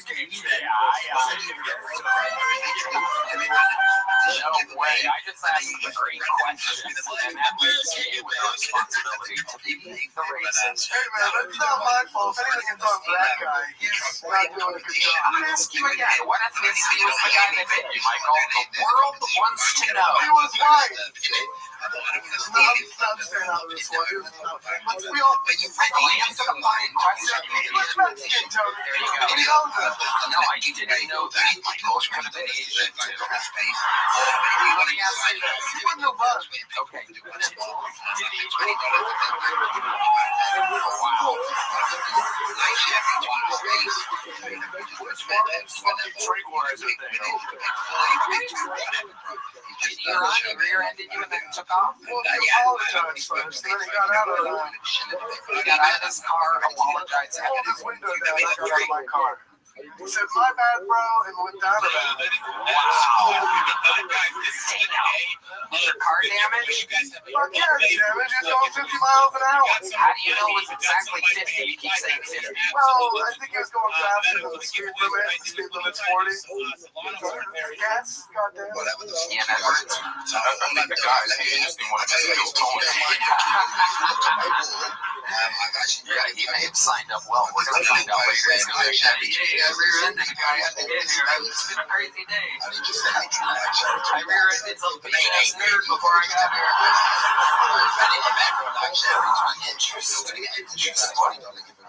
What kind of car was he driving? Red Man wants to know. Some silver shitty 1990 something. I don't know. I don't know cars, Tony. Do I sound like I know cars to you? Bro, you just Rain Man guessed the miles per hour 3 times. Yeah, some idea. Jokes are really funny. Yeah, very funny, Michael. What else is going on in your life? Tell us more about your private, personal life. We want to know. I've just been trying to lose weight, Tony. I'm a pretty big fat pig right now. Well, yeah, compared to the last guy, you're a fucking Well, I don't want to be compared to the last guy, Tony. Okay, Michael. How's it been trying to lose weight? Just working out and stuff, but my knees are pretty shot from the Marine Corps, so I used to like run and do hard shit, but now I'm a big pussy and my knees hurt, so. You were in the Marine Corps? Yes, sir. Look at all these fat veterans coming in. Jesus Christ. Did you fuck a goat? A goat? No.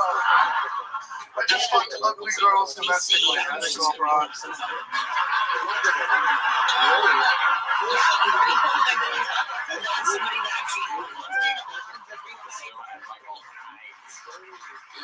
Tell us about your time in the military. What did you do? Thank you for your service. It was a tremendous waste of time.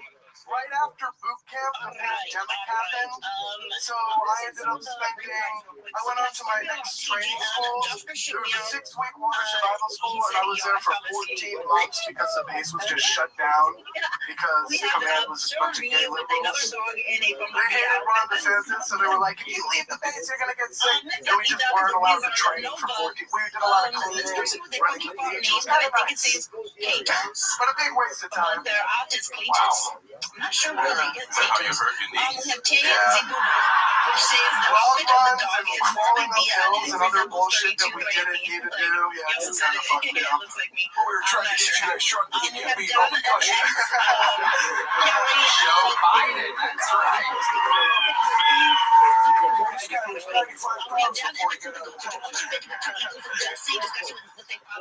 Running on the sandy beaches of Florida. What an unbelievable hero you are, Michael. Thank you guys, I appreciate it. Tell us about your real personal life before we get you out of here. What's your love life like right now, Michael? You seem like a real fucking creep. I got laid like 3 weeks ago. Girls don't really like me for more than a day or two, so it's more of a one and done kind of deal. Okay. They're not that good looking either, so I'm not bragging. Right. It's just what it is. Welcome to another episode of The Girls I Hook Up With Aren't Good Looking, starring everyone. So this girl 3 days ago, where'd you meet her at? At a show at the Narvar Comedy. Oh, okay. So what exactly happened? Did she come to you after your set? Yeah, she was actually not that bad looking as far as me goes. She probably could have lost 10 pounds, but who's talking? She's a beautiful Latina Tony down by the border, and I raw dogged her. Okay, So it's pretty cool. Wow. Where did this take place at? You took us back to your place? Oh, yeah, tell me, I don't got no lyrics. And then, so what happens? You walk her in, what do you do? Do you offer her a drink or something? Take us through the exact order of events at your home. What was it like getting raw dogged by Michael Hines? The world wants to know. Yeah, so let's set the scene on the girl. Give me some romantic music, guys. Wow, Michael, this is such a cool, I guess, apartment. Is that what you call it? Yes, I do. What?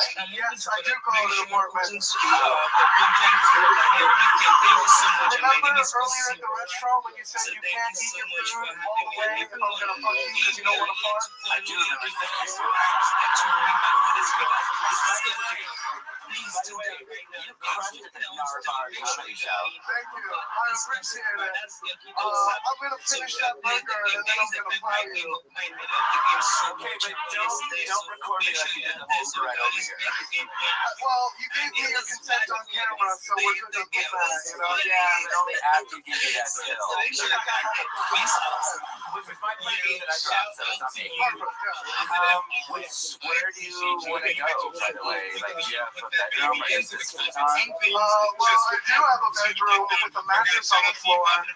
What a weird way to say you have a bed. The girl acknowledges the unframed posters on the wall. Oh my god. I didn't know there was a Goonies too. Where the fuck did you get that? You must be business. He tries to distract her. Girl, let's get real loud and wake up my downstairs neighbor. She's a bitch. I don't like that type of language unless you're fucking. Actually, you do. Oh, okay. Am I a practical joker? So, you said you had something to drink. What sort of beverages are in your fridge, Mike? Hill Country Farm Diet Root Beer.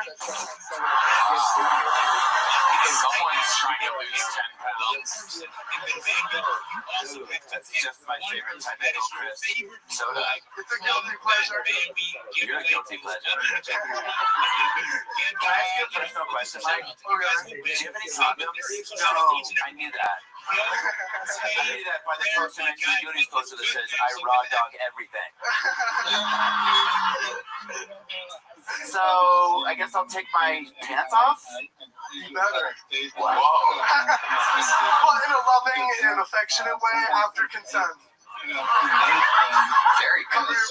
Good job, Michael.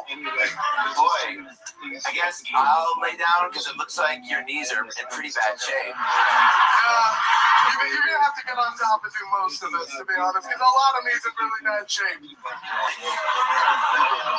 I hope my my fupa doesn't bother you. I'm gonna lick that fupa, girl. Bring it over here.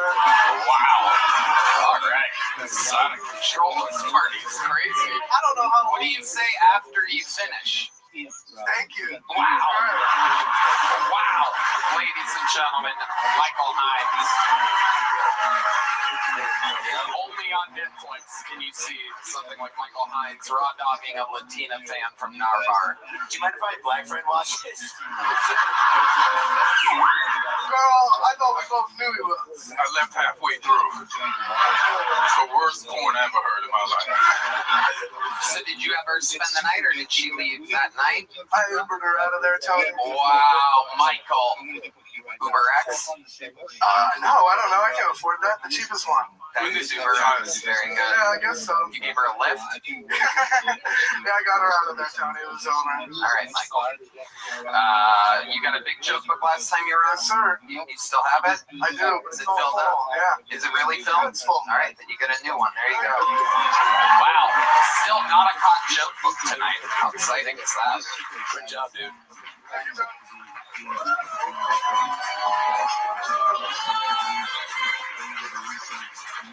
All right. Ladies and gentlemen, your third bucket pull of the night goes by the name of Big Stew, everybody. It's time for a minute from Big Stew. Oh, shit. What it do, Comedy Mothership? My name is Big Stew. I've been using this Duolingo app, right? Trying to communicate better with my coworkers. And I just found out they don't even teach you the correct type of Spanish. They teach you Spanish from like Spain. So if you use that app and you go to Central America or South America, you're going to sound like a fucking dork. And they're not going to tell you either. It's going to be like, oh, ¿cómo está ustedes? And they're just going to be like, Ian. But parentheses are going to be like, that is absolutely the vibes. Let's get it. Let's absolutely crush it. But that begs the question that if a Mexican can learn English on Duolingo, would you come to America all like, oh, it's Tuesday, isn't it? And we vibed a little bit. Since that moment, you have been so supportive. Always showing up, always vibing, bro. You bring an amazing energy to this space. Big shout out to you. I need everybody to give. My name's Big Stew. What it do? Check out his page. Absolutely maxed Hell out. yeah, filling in the last 5 seconds of time there perfectly with a catchphrase that nobody needed. Big Stew, is this your first time on the show? I did this show in 2019. Okay. Wow. So how long you been on stand-up total? Total? Oh, man. Maybe a year and a half? Well, that was 6 years ago, so how could you be doing it? All of them, add them all together, because I would do it for a couple months, quit for a couple years. Why do you quit for a couple of years every couple months? It's just hard to stay motivated in Tulsa, Oklahoma. Is that where you still live? No, I moved here a while ago. How long's a while ago? Almost 2 years. Almost 2 years ago. So you've been doing it a year and a half. You were on in 2019. You moved here 2 years ago. It's hard to do in Tulsa, Oklahoma, but you've only been doing it a year and a half. I mean, all together. You keep saying all together, but This is a count. I did it for a couple months in 2015, a couple months in 2019, and I've been going consistent since March of this year. Okay. Well, why do you think you lose motivation so often, Big Stew? By the way, you have baby in your name, and you're the smallest guy that's been on this show tonight. So, Well, I was like 40 pounds heavier in January. okay. How did you lose the weight? The last 4 Canadians want to know. And Red Band. Diet and exercise. Diet and exercise. Have you tried Hill Country Dye or root beer? No, I haven't. No, I will. Such a good feeling, guys. So Big Stew, what got you motivated? What gets you motivated? You're clearly easily unmotivated. How do you stay motivated? Shout out to you. So who's Moved the to winner, Austin, man? I We gotta pick one of the first. Other than that, now that you're here, We're gonna keep this is so difficult. We're gonna sometimes give I'll you take 30 acid and seconds, get really baby. motivated to do shit. 30 seconds, and you have got to. okay, Big Stew. I love it. What do you do for a living? These people's lives depend Right now, I work at a place called Build a Sign. What is that? I make flags and tablecloths. Okay, what kind of flags do you know? Are they trans flags? Mostly a lot of businesses. People buy them here. Let's move on to the very. Have you made a trans flag? Matter, I I've see you made a with few. your hand up. Look at that. See, They make flags over there. Yeah, I just wanted to say I have a paper one. I can't find one anywhere. I was just about to start. Okay, big Stu. I don't know if this is some fun facts about your life. Do you have any special skills or talents that might surprise us? I can keep myself accountable. Oh, absolutely. Put the mic in the mic. Definitely needed to do that. It's starting to all make sense, ladies and gentlemen. That is how you end up on. Oh my God! That is not how I expected that to go. Sidekick to the head, direct to the forehead. I kind of thought your foot was going to go up high, but no, you leave your head down and kind of just sidekick yourself. Actually, we can all do that, by the way. Just how many of you want to see right man try that right now?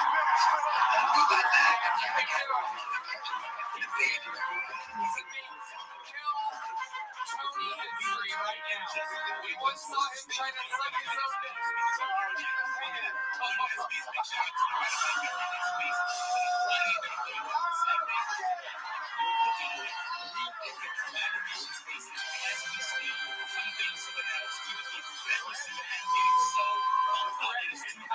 Three and a half feet away from his head on the first round. The physical limitations are incredible. No way. We're getting old, buddy. We're getting old. It's like I can do that.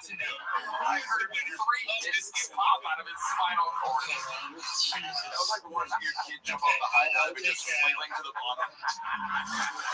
Oh my God. Are your belly hurts now? Oh my God. It's your belly button, ladies and gentlemen. Not everybody can be the physical anomaly that makes stories over here. Guy's kicking himself in his head. How long have you been kicking yourself in the head for, Big Stu? We're learning a lot about how you ended up like this. As long as I can remember. Wow. Like the family has you do it. Can you show me your trick? Wow. Wow, it's a big thing in Tulsa, Oklahoma. You could have been mayor with a trick like that. What's the biggest crowd you've done that for? This one? Yeah. Yeah, before that. How about before that? On average, right now, we are giving away from 50 you know what? I'm not going to make you think that hard about it. What do you do? Did I ask you what you do for work? Yeah, I make flags. That's right. You make flags. What's the craziest flag or sign you've ever had to make? And when you're like, God damn, we really have to do this? Somebody had a flag. It was like Super Mario Brothers, but it said something about ketamine. Like you always have to do things like very quick on those Mario. You got that Mario board figured out. You kind of look like Andrew Santino being quick comedy to manage a Little Caesars. Yeah. You ever get that? Like, who you get like with the beard and stuff? Like you had like a '90s movie character look, right? You ever did that? Like you worked in a video store or something? I don't think so. I don't know.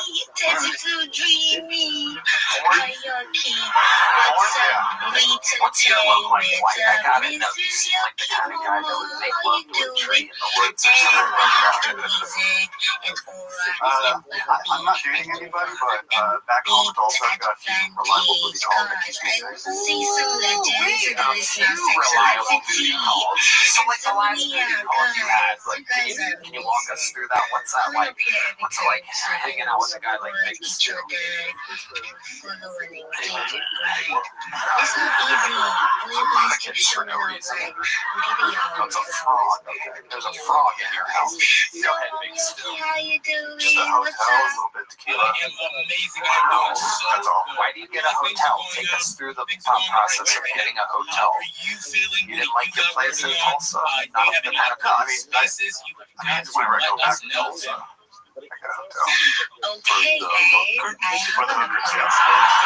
So you hook up with hookers? No, not hookers. Okay. How about here in Austin? Have you hooked up with a girl in Austin since you got here in March? Okay, so like where'd you find that girl at? I was living across the street and working with the door guy.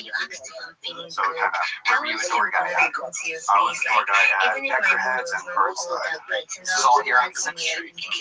So how did this happen with the girl? Let me guess. She did a show at Narbar. When Tina comes up too, because clearly she will fuck anything. No, I'd seen her around a few times, and one of my off days I had cocaine, and I asked her if she wants some. Only if you kick yourself in the head. What's the best thing with Tina? No, she's a white girl. Black. Whoa! I would not have expected that, Stu. You look like a racist. Quite the opposite. Is that that's your style? That's your flavor? What do you love about what do you prefer? Why do you prefer black women over whites? Take us through the process. It tastes like honey. Ooh, damn. All right. Look at that.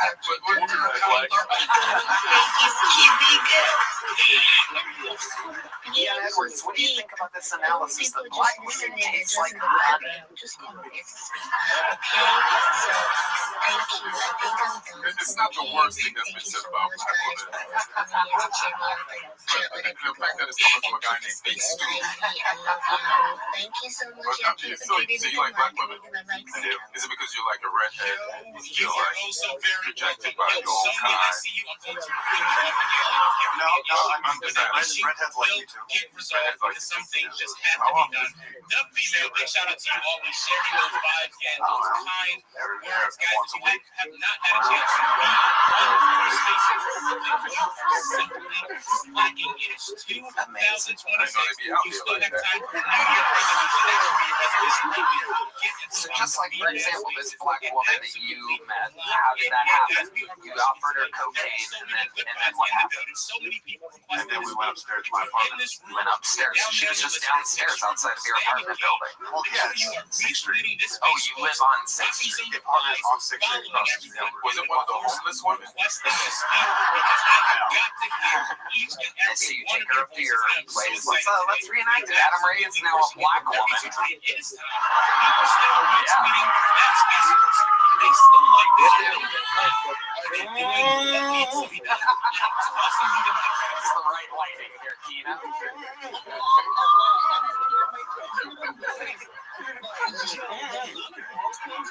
I know Big Stu's gonna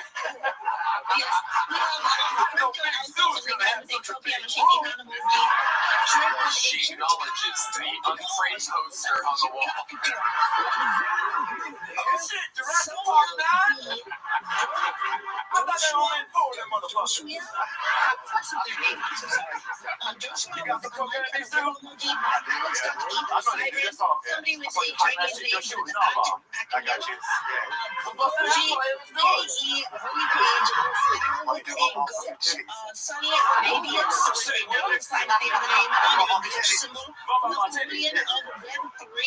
Let me take my salad jacket off.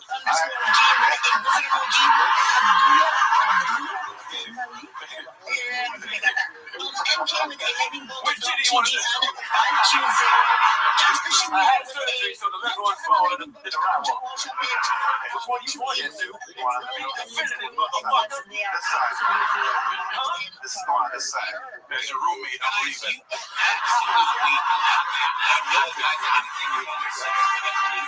That's fine. That's fine. We ain't motherfuckers there in my city. All right, thanks, dude. Go ahead and do that bump, baby.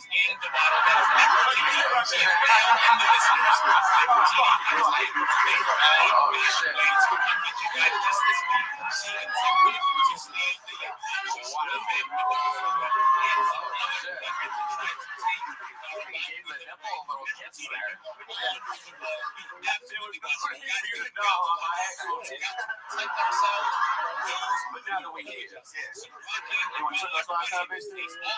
Show me something bigger than just your name? Yeah, sure. Yeah, I got you. I'm going to give you guys 7 Why are you so intimidated? You got cocaine. seconds.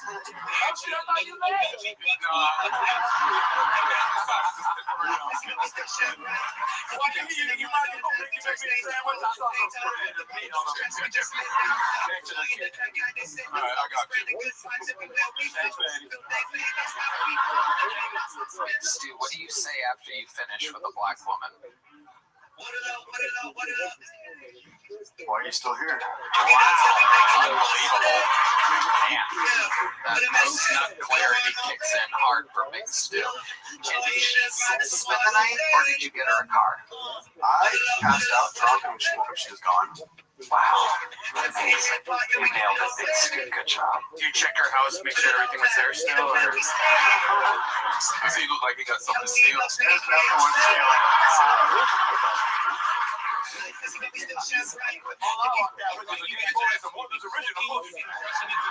Madness is going to find that woman right now.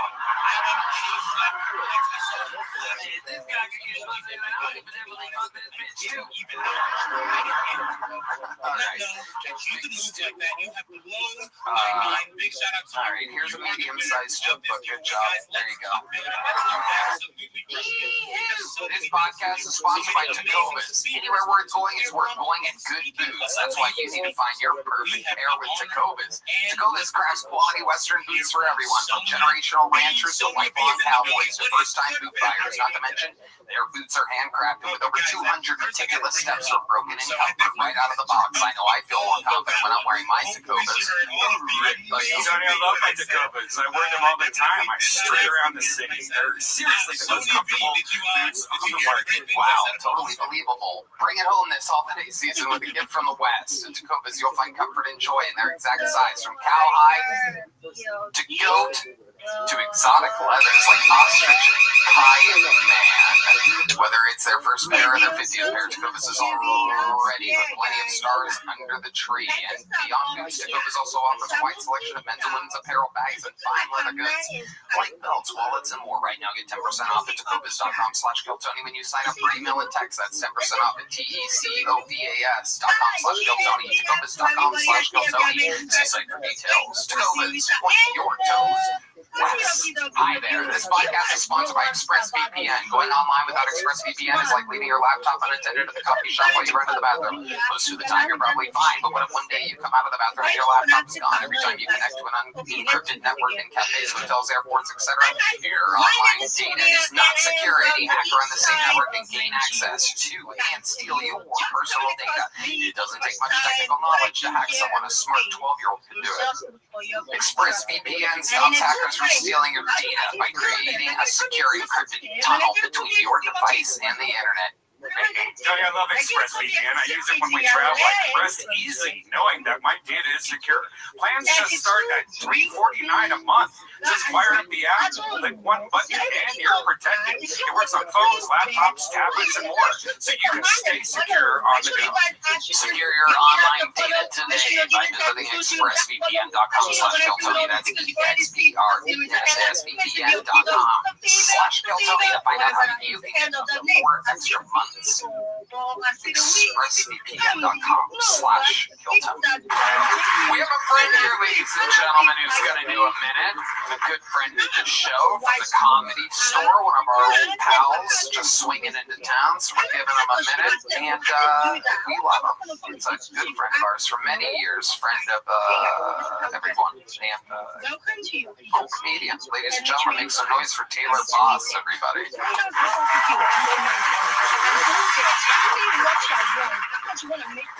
I used to be addicted to drugs, but then I got off of them because I found a woman. I could tell she really wasn't a heroin kind of guy. That's how we get a junior here. Guys, we get a Class.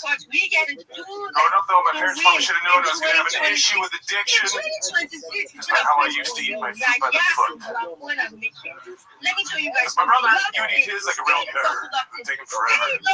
Just little piece by little piece.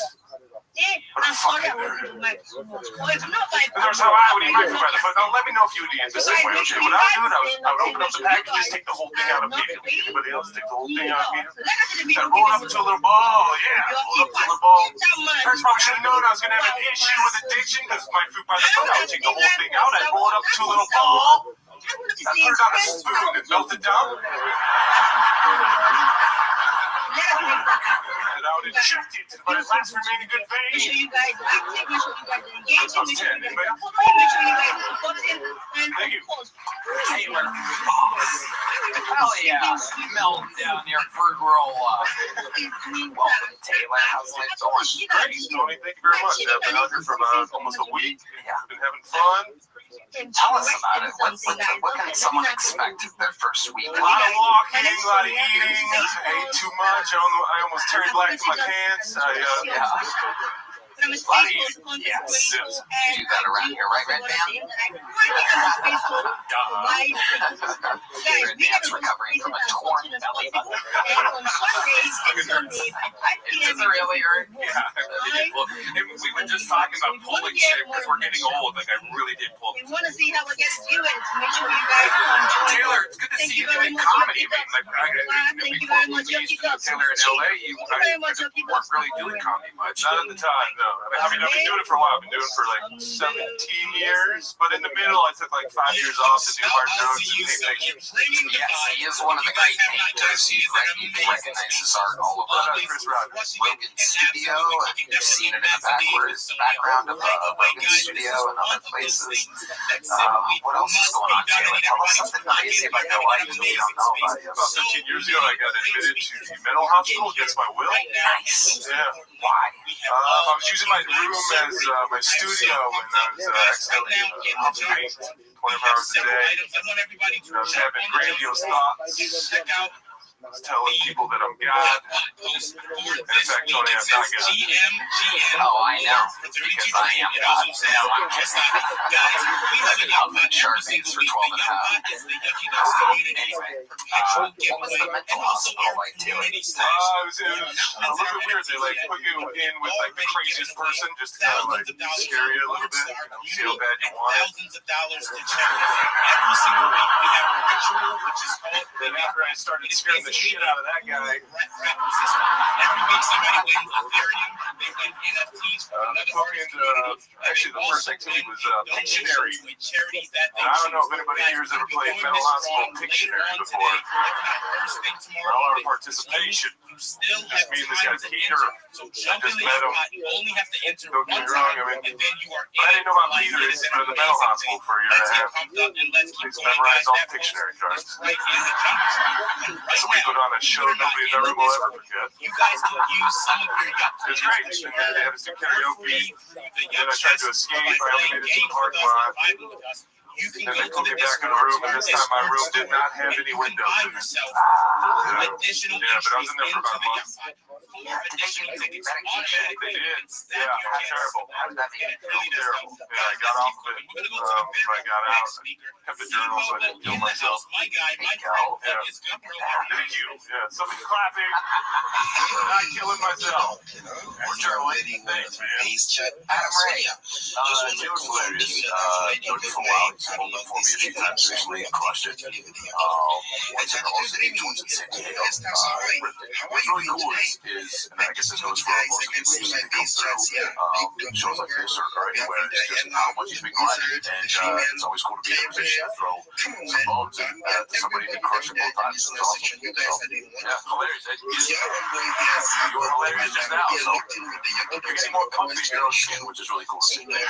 So I'm just like, second that this motherfucker's funny as shit. Like, when I used to see Stockville comedy, I'd be like, what the fuck are you doing? Getting back on stage. And I'm also on someone's phone. I'm a little disappointed that he didn't die for the value of it to go up. Yeah, the value. They skyrocketed when they died. I like him a lot. If I lost, I'll take the loss. Tell people so that they can find your work. Where can they find your just on Instagram, Taylor Boss. What else? EOS. Correct. That is right. Taylor, you had a great set. Fun times. Taylor Boss, ladies and gentlemen. Here's the fruit by the foot. We have an actual fruit by the foot somehow. I'm just handing this. You got it. Go melt it down. Out of a sphere. There goes Taylor Boss. Check out his art. He is unbelievable. All right, back to the bunch we go. This looks like a fun new name. Make some noise for Mohammed Ewal. Mohammed Ewal is next on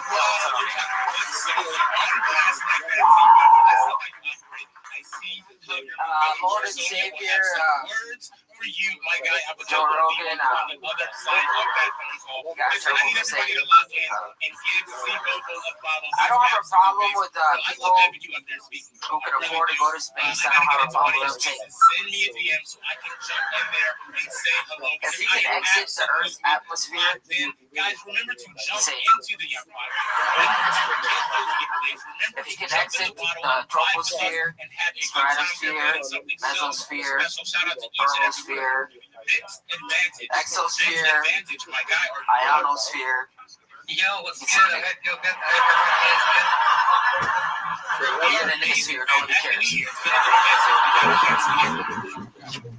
I've been kissing sleeping homeless people on the forehead. So, my name's David. My favorite food is burgers. It's my way of giving back. Guys, next time you see us we build games. Go ahead, I want to know how this Ever is. since I was a kid, I've been building like Next time you see a sleeping homeless person, I'm talk 34 about it. years old, so I'm a 90s You all so Q1 sometime, just like in a couple months maybe. wow. I gotta tell you, We're going to we are integrate that going into to our be ecosystem. bleeping We're going to eventually have a staking N-words so YouTube as a rule. We figured out all the modern rules, even though they're always changing with YouTube. We have the actual executives here a few weeks ago. We asked them every question possible. There's a limit to how many times even a black person can say the N-word. And I asked, what if they're really black? Like, what if they're like darker than pure black? So they say the N-word and they said, no, you have to bleep it. And somehow, I know because you are that guy. You're going to have to bleep one more time. So if you guys are wondering what he would say during those bleeps, it was the N-word. And it is true that the N-word too looks like milk chocolate compared to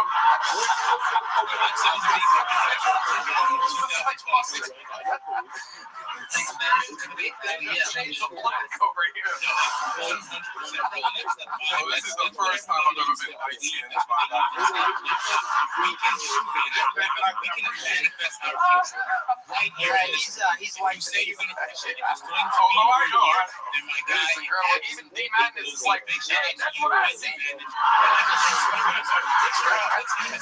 You're the only guy D-Madness has ever seen before.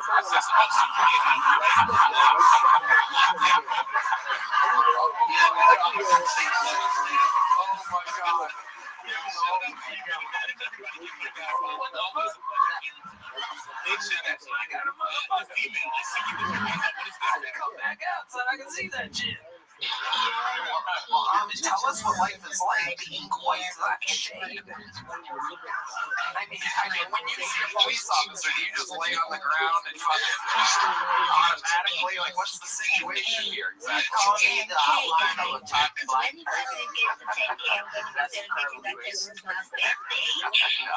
I don't know, bro. Okay. Welcome. How long have you been doing stand-up, Rob? 10 years. 10 years. Where at? Iowa and Austin.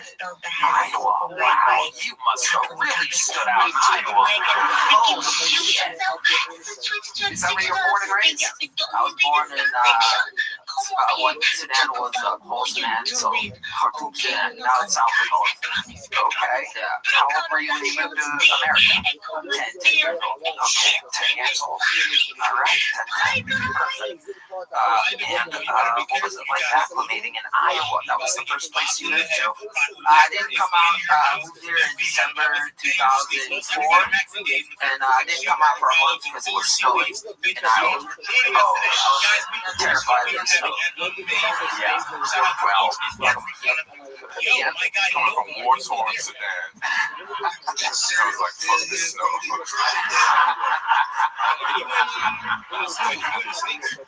I can't imagine the contrast when you walked out in the snow for the first time.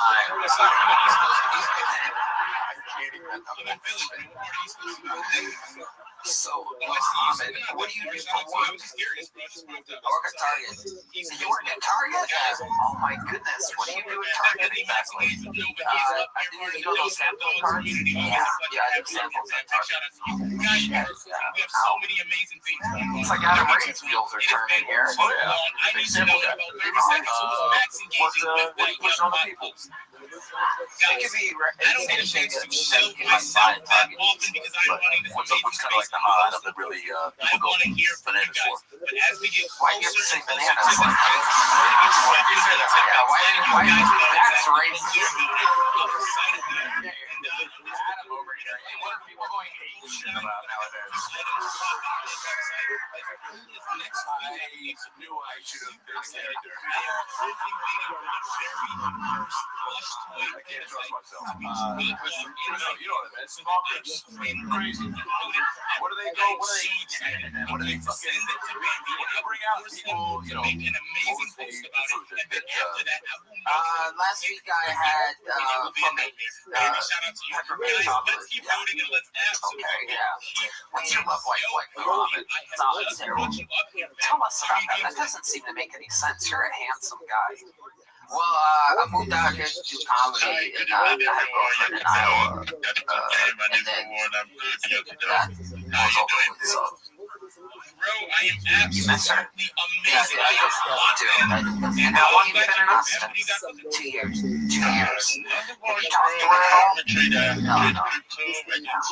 Was she sad when you left? Yeah, I was supposed to get married in June. Yes. Really? Tell us about that. Like, you proposed? I didn't propose, but I was it arranged? No. Well, my mom says she has a couple of girls already for me, but the girl that I liked, did stand up. She did stand up? Yeah. Does she still do it? I don't know. Wow, you really just don't even, right? Is she Sudanese? I'm shocked about the dance. I'm shocked. Oh, there's your girl. So like what? Wow. Over under 170 pounds. Under 170 pounds. Under 170 pounds. Now I'm actually shocked. That's amazing. Have you been with anyone in Austin? No, I haven't. A CD. Oh, what is it? Genital warts. Wow. Amazing. Tell us about that. Do you remember when you got that? I caught it in Cairo, Egypt in a balcony. Wow. Let's go to a clip. Yeah. So, where in Cairo did you find a balcony to hook up with a woman that I was 10 years old. She was 16. Wait, you were 10? Yeah. Oh my God. How did you know what you were doing at 10 years old? It is so good to hear your voice, Pureview. Big shout out to you.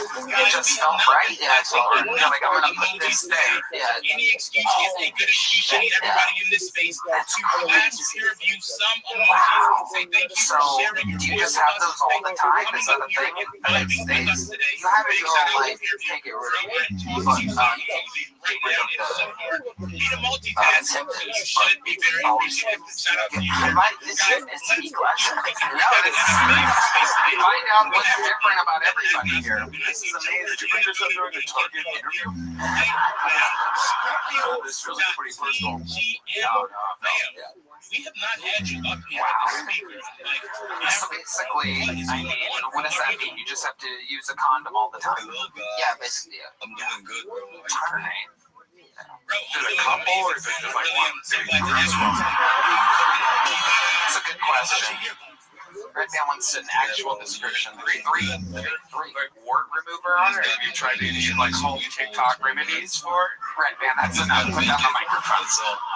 Again, what were you doing in Cairo exactly? I'm kind of confused. In 2004, Sudanese government they were killing a lot of people. Just randomly, or was there a specific reason or type of people? It was in South Sudan where they had resources, where the government would hire rebels to go to remote villages and kill the population and get the resources. And my mom wanted to come out of there. What were the resources? Like diamonds or something? Is that right? I'm very funny, guys. No, I'm genuinely curious. Very funny. So all day long, President has been up here you're waiting. And I just want to be clear. He is actually my protection. That's what this is about. He is essentially, he's there to protect me and some of the other ducks in the building. He wasn't going to speak, but I'm going to make him speak right now. Notice I am tossing you the mic. Throw that PFP. It's absolutely fine, fam. What is good? Egypt. I lived there for 4 years. Then I came here. Right. Amazing. And they shipped you to one of the safest places in the world, Iowa. That had to be a culture shock for you at 10, right? Yes. Whole different situation. All white people around you, basically. I mean, I lived around white people my whole life. Egypt. Oh, we have a lot of Chinese people in Egypt. It's fun, right? Oh, okay. Right. General So's meet General Wards. That's how that goes. See, that's a Chinese General Ward show. Figure that one out. General I love it. Mohammed, you have any special skills or talents other than comedy? Double jointed. Can you show us a trick? Wow! Oh my God! The Exorcist. Anyone could do that.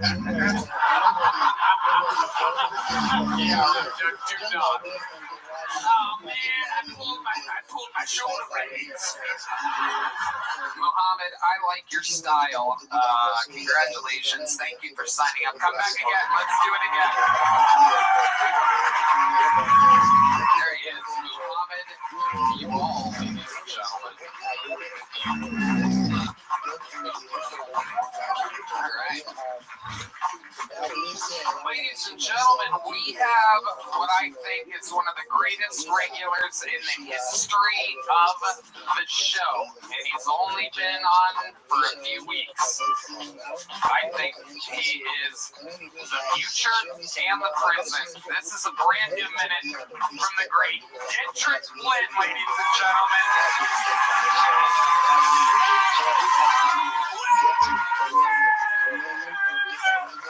Yeah, I love this shit. Honestly, Austin, Texas, I owe y'all an apology. I was shitting on y'all wicked online for a long time and in public. It wasn't my fault. This is the first major city I moved to where I had to count black people. Because I'm from Atlanta, I don't have the time. You know what I'm saying? To count all the black people. And then I was on the, as soon as I got killed Tony, I was like, oh shit, nigga, y'all got great sunset. This is the most booming city in the world, right? Ask me my favorite comedian.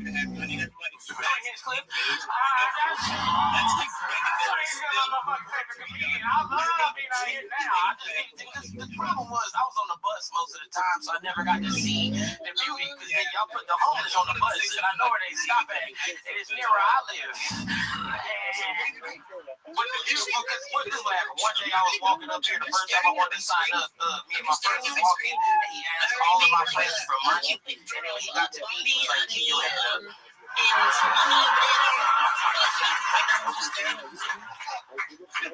now I got killed Tony regular when I ride in my girlfriend's car because I got that much money in. We was stopped over here and the dude went to go clean the window, and then when he tried to give him money, he said, "No, I got some good on you." Alright, he gonna beat somebody. Thank y'all so much. I'm getting playing. Fuck yeah, I'm playing. This actually you rode the bus in Austin? Yeah, all the time. I didn't even know that was a thing. I guess like but you gotta walk like, well, I gotta walk like a 2-mile walk around the interstate, and then you get on the bus. Like, there's no like real bus lines. Like, they don't really go through downtown. I don't really understand. Well, that's because you got money, Tony. I see them all the time. I'm like, oh, that's the 801. I was on there. Even when I'm driving around in my luxury automobile, I don't see buses very often. Don't come up on your camera.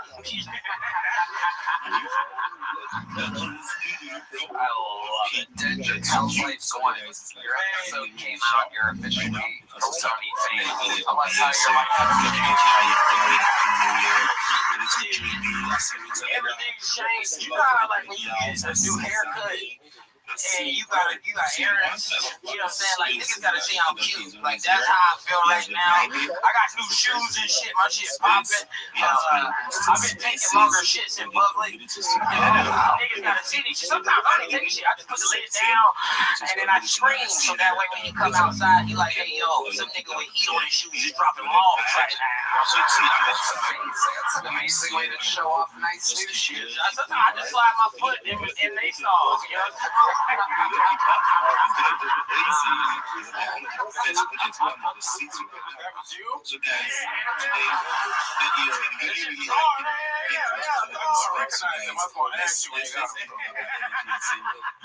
That is awesome.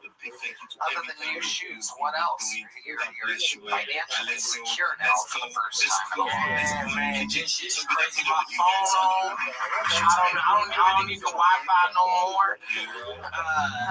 Shit is like, I need to go home this week to do Killers to Kill Tony at the Fox Theater in Atlanta, which is one of my great venues. I just need to go home. I don't even know how I feel all the way in because I haven't been home. I haven't seen my mom. I haven't seen my brothers. I haven't seen my sister. I haven't seen like all of my friends that have been there since day one. Like all I know is like the phone calls, but like I haven't got like the hugs from it. So it's I'm probably gonna come back a fucking monster and crying all the fucking time. I can't wait to cry for 2 weeks straight. I love it. I love it. Ian Edwards. This is beautiful, man. How does this feel to be Rothschild?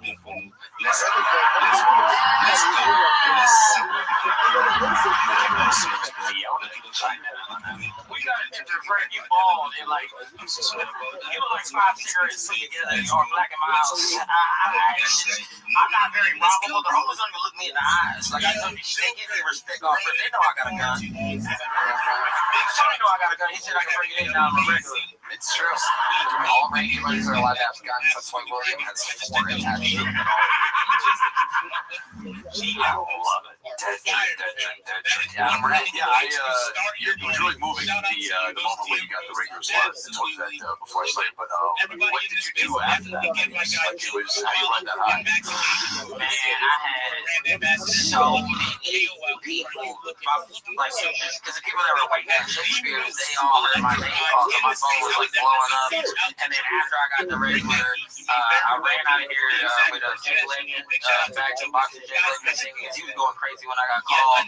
So we're flying walk back to the Shakespeare's, and all I did was scream at the top of my lungs. And then the whole crowd went crazy, and it was fucking sick as fuck. And then I don't know, like I'm like in a driver's seat right now. Everything's happening that I want to happen. All I'm saying is follow your fucking dreams. Follow your fucking dreams. No doubt about it. You're right, because not even, it must have been 4 years ago, I saw you on the street, I came on the board that took you to your game. I'm like, so now to be here, it's a callback, but no, I don't take away from your stuff. You're good, dude. You've done bad times since you got called up, right? That's wild, dude. It is what's possible. You have 39 times signing up with nothing to getting on to opening for Joe Rogan 2 days later to doing the Fox Theater 3 weeks later. He's going to be in the arena, yes, open for Ron White. He's going to be at the arena here on New Year's Eve.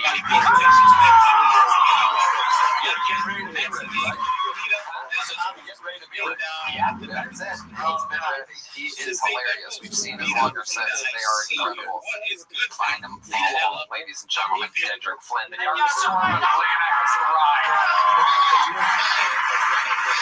on to the next one we go. I gotta tell you, this name looks amazing, and I hope it is anything like what it seems to be.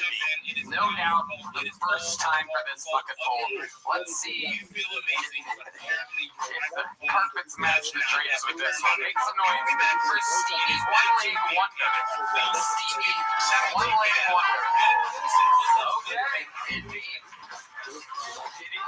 Hey Austin, did a 23andMe the other day, and I found out I'm Chinese. Yeah, I'm from China. Yeah. And you can't hear it as it's all going on in my house right now, right? Hold it up to your mouth. My bad. Is that for 32 drinks? I didn't realize. outside last Monday. I signed up, and I was looking at the homeless guy in the street. He had a vacuum cleaner. He was running back and forth on the line. I was like, wow. Austin started with their homeless compilation to clean up these streets. Super awesome.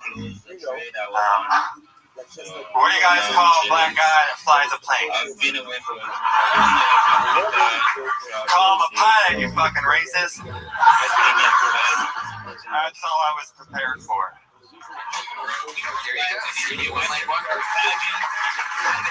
Welcome to the show, Stevie. How are you?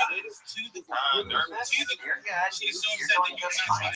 How long have you been on stand-up? This is my first time. I just moved to Austin 2 weeks ago.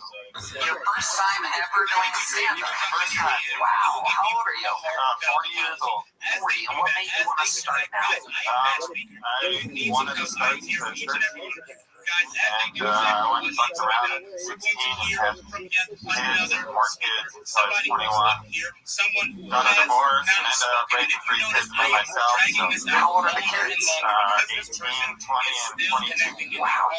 You raised 3 grown kids. That's amazing. No felonies, all driver's licenses, no felonies, all driver's licenses, clean records. Amazing. So, okay, let's jump right into it, shall we? Or not jump. There you go. How did you lose the leg, Steve? Which story do you want to hear? Because I tell like 150 different stories. Can you tell the truth? For you, Tony, I will tell the truth. It's an honor to be here. Okay, so I was working up in Denver. We were loading a pipe for a sign, going up on I-70. And it just went wrong, and I was on the bad end of it, got crushed by it. Taken to the hospital. 2 weeks later, they decided to cut my leg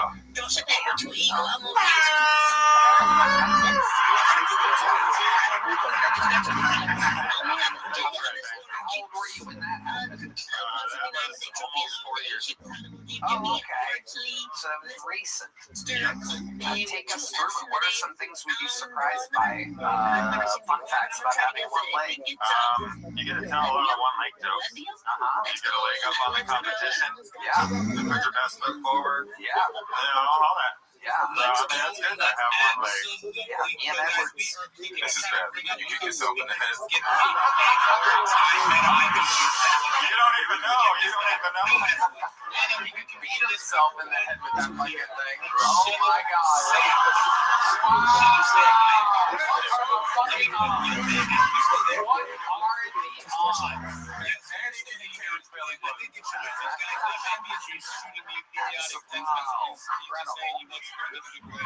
I don't know what this says about me, but I was genuinely like very excited when you did that. Yeah, like I don't have ever seen it. Did you unscrew part of it to I just got to tickle my knee and then it works. Amazing. Just tickle it with this button right here. Wow. I just got this. This is a new leg. It was, I think it's about 4 or 5 weeks old. Wow. Maybe the Sure. What is it? The store. So where do you get any from? Amazon or what? Evergreen Cosmetics in North Carolina.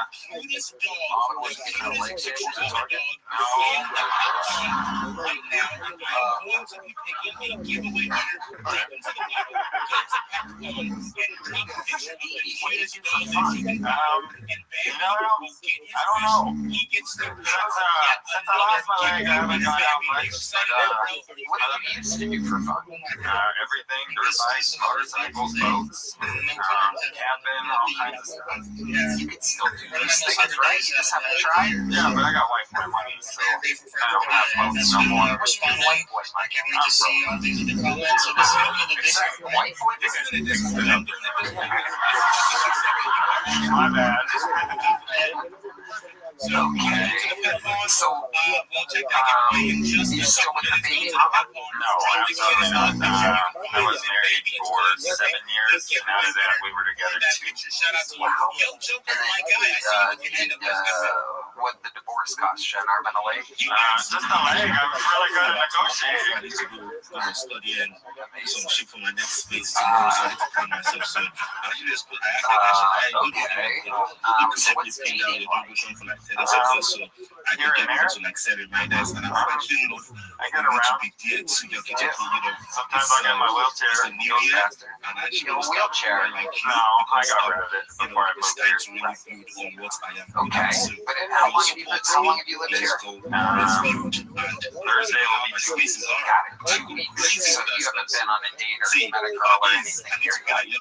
right now. So guys, just check on my page. Funny, this cool. I feel so bad. D-Man, someone is stopping. 4 years ago, shit. That's been the hardest Are there any specs on that site? Like when you order specs and anything, like you get the thing. Well, I mean, yes and no. It's more of accessories I can put below the knee versus anything else. I can put the running leg on here. Just like a big spring. It looks like Blade Runner, but I don't run. If there's a bear, I guess I'll fight it. Well, there's no bears here. And so where were you at before this? Raleigh, North Carolina. How's Austin different than Raleigh?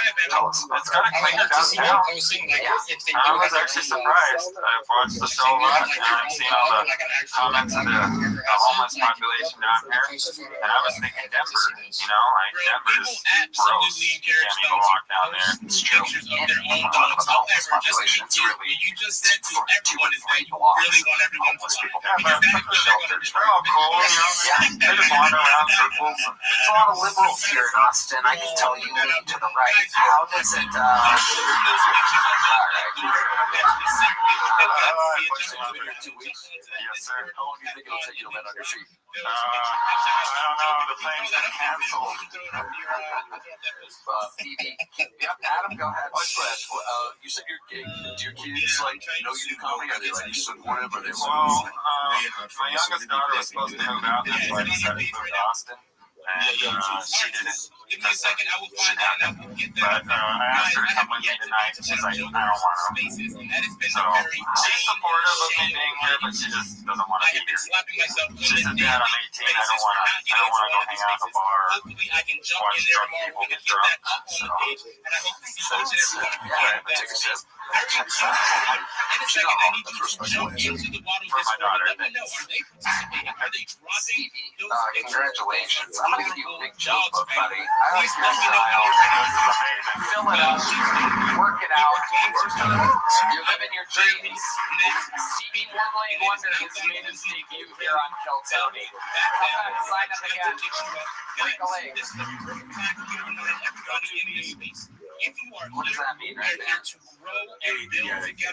What do you mean? We don't need to. Okay, all right. If you insist. There he is, falling short.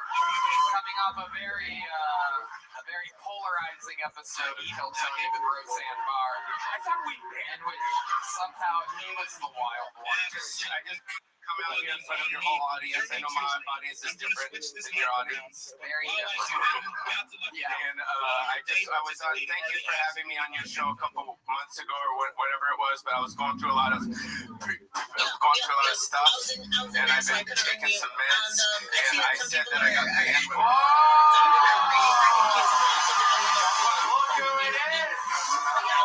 Silver Scope Kill Tony Universe Prime Holtzman is It's my apologies. So I can get accepted back here. So you Tony Camp, you cocksucker. Let Brian talk first. See what Holtzman has to say. I'm taking care of watching over him. I'm kind of his minder, and I'm sorry about this. I turned around, I had to use the bathroom, and he ran up here. I just want to say I lied. And I never got banned from your show. And I was just saying that because I was fucking, I was on meds, but I'm okay now. So thank you. I love you guys. I apologize. It's in good hands. Caretaker Brian Holtzman. What a moment. A double character cameo by the great. How about one more time for Pauly Shore and Brian Holtzman?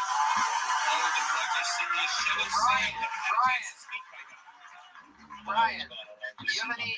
What do you do it?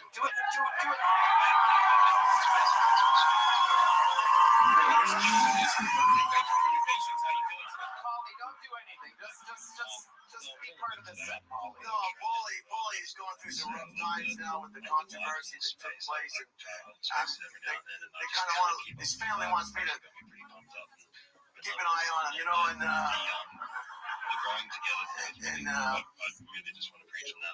I hate everybody too. So I just got back from New Orleans. And, my asshole is still sore. We had a good time, and everybody's happy about that. I'm happy about that. Everybody's excited about that. And I wasn't expecting to be up here, so I don't have any anything to say, but I will tell you there's a lot of retards at the airport, I tell you that. I mean, you're in the airport. Can anybody get on this plane without help? Is there anybody that can get on the fucking plane without help? Families traveling with children that need extra time? Get on the plane, you retarded family of four.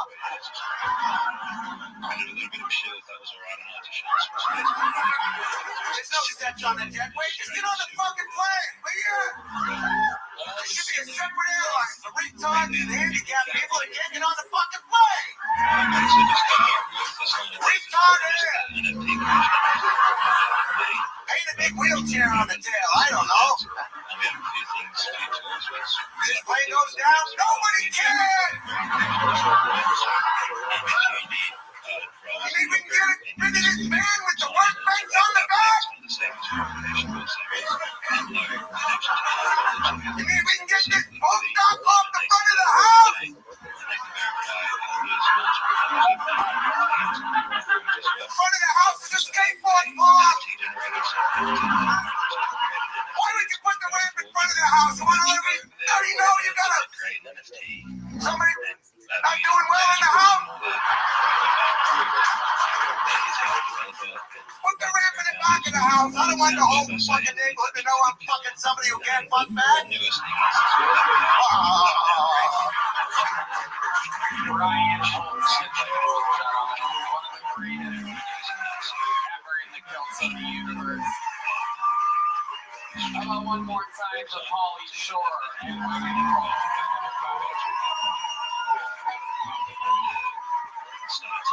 What a crazy world we have around here. Pauly and Holtzman just come stumbling in. Back to the bucket we go, everybody. Who knows? The next Pauly Shore or Brian Holtzman could be this bucket full. Anything can happen. Make some noise. This is a minute uninterrupted for Owen Gallivan, everybody. Owen Gallivan.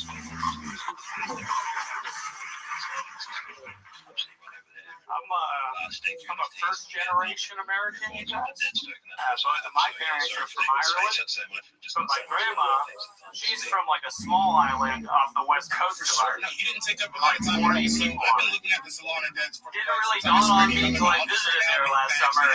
So that just makes me inbred as fuck. You guys. Listen, I like who are they having sex with? I should be way uglier and way dumber than I am.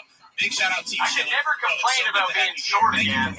It's a miracle that I can do that. I'll see you here and I'll see you over there at Mama Bear. Yeah, there was one pub and two last names on that island. My family tree is just a wreath. Yeah, I see you. You picked some roles and I don't stuff. even have ancestors. I just have ancestors. Guys, a lot of Discord is really cool. We do game nights at least twice a Since week. I've come to this realization, though, I have been blaming a lot of my flaws on being inbred. That's because people tell me I talk too loud. I'm like, dude, you're lucky I'm not screaming wheels on the bus right now. That's what I'm thinking. Oh, It's your first time on the show, right, Owen? No, I've been on a few times. Oh, okay. When was the last time? A year ago? A while ago, it was that crazy rapid fire bucket full episode. No interview. Oh, okay. When we found Mark Phillips, or I mean Aaron Belisle. What was that? That was no, it was here. Okay. Perfect. Gotcha. Oh, and so you had a rough set last time. Not great. Okay. Well, welcome back. This is getting better for you. Congratulations. You've been working hard at this? Yeah. How long have you been on stand-up? 6 years. 6 years. What do you do for work? I'm an engineer. Ooh, what kind of engineer? Mechanical by degree, but right now I work as an industrial engineer. Making good money? Pretty good. You live by yourself? I do. Nice. One bedroom? Yeah, one bedroom. Hell yeah. What's in your refrigerator right now that would surprise us? Right now, I actually went grocery shopping yesterday, so right now it's kind of full. Got a bunch of chicken broth Alfredo I made yesterday. Not too bad. And some lamb chops I'm thinking about making maybe tomorrow. Wow, you're gonna broil those? How are you gonna prepare the lamb? Are you gonna bake the lamb chops? If I'm gonna be honest, I'm gonna look up on YouTube how to cook them and just do what YouTube tells me. Amazing. Okay. Oh, and what's your love life like? You know, it's relatively normal. I was dating a girl for a little while this year. We broke up a couple months ago. And since then, no real dates. Why'd you break up a couple months ago? I broke up with her. She was real nice, but it just wasn't, and I figured, break it off now. When you say it wasn't it, what exactly was she missing? It was just a feeling thing, you know what I mean? Couldn't feel it like deep down, you know what I'm saying? She likes the color purple. I know it. Alright. But we have crypto on the short face. Crypto smart.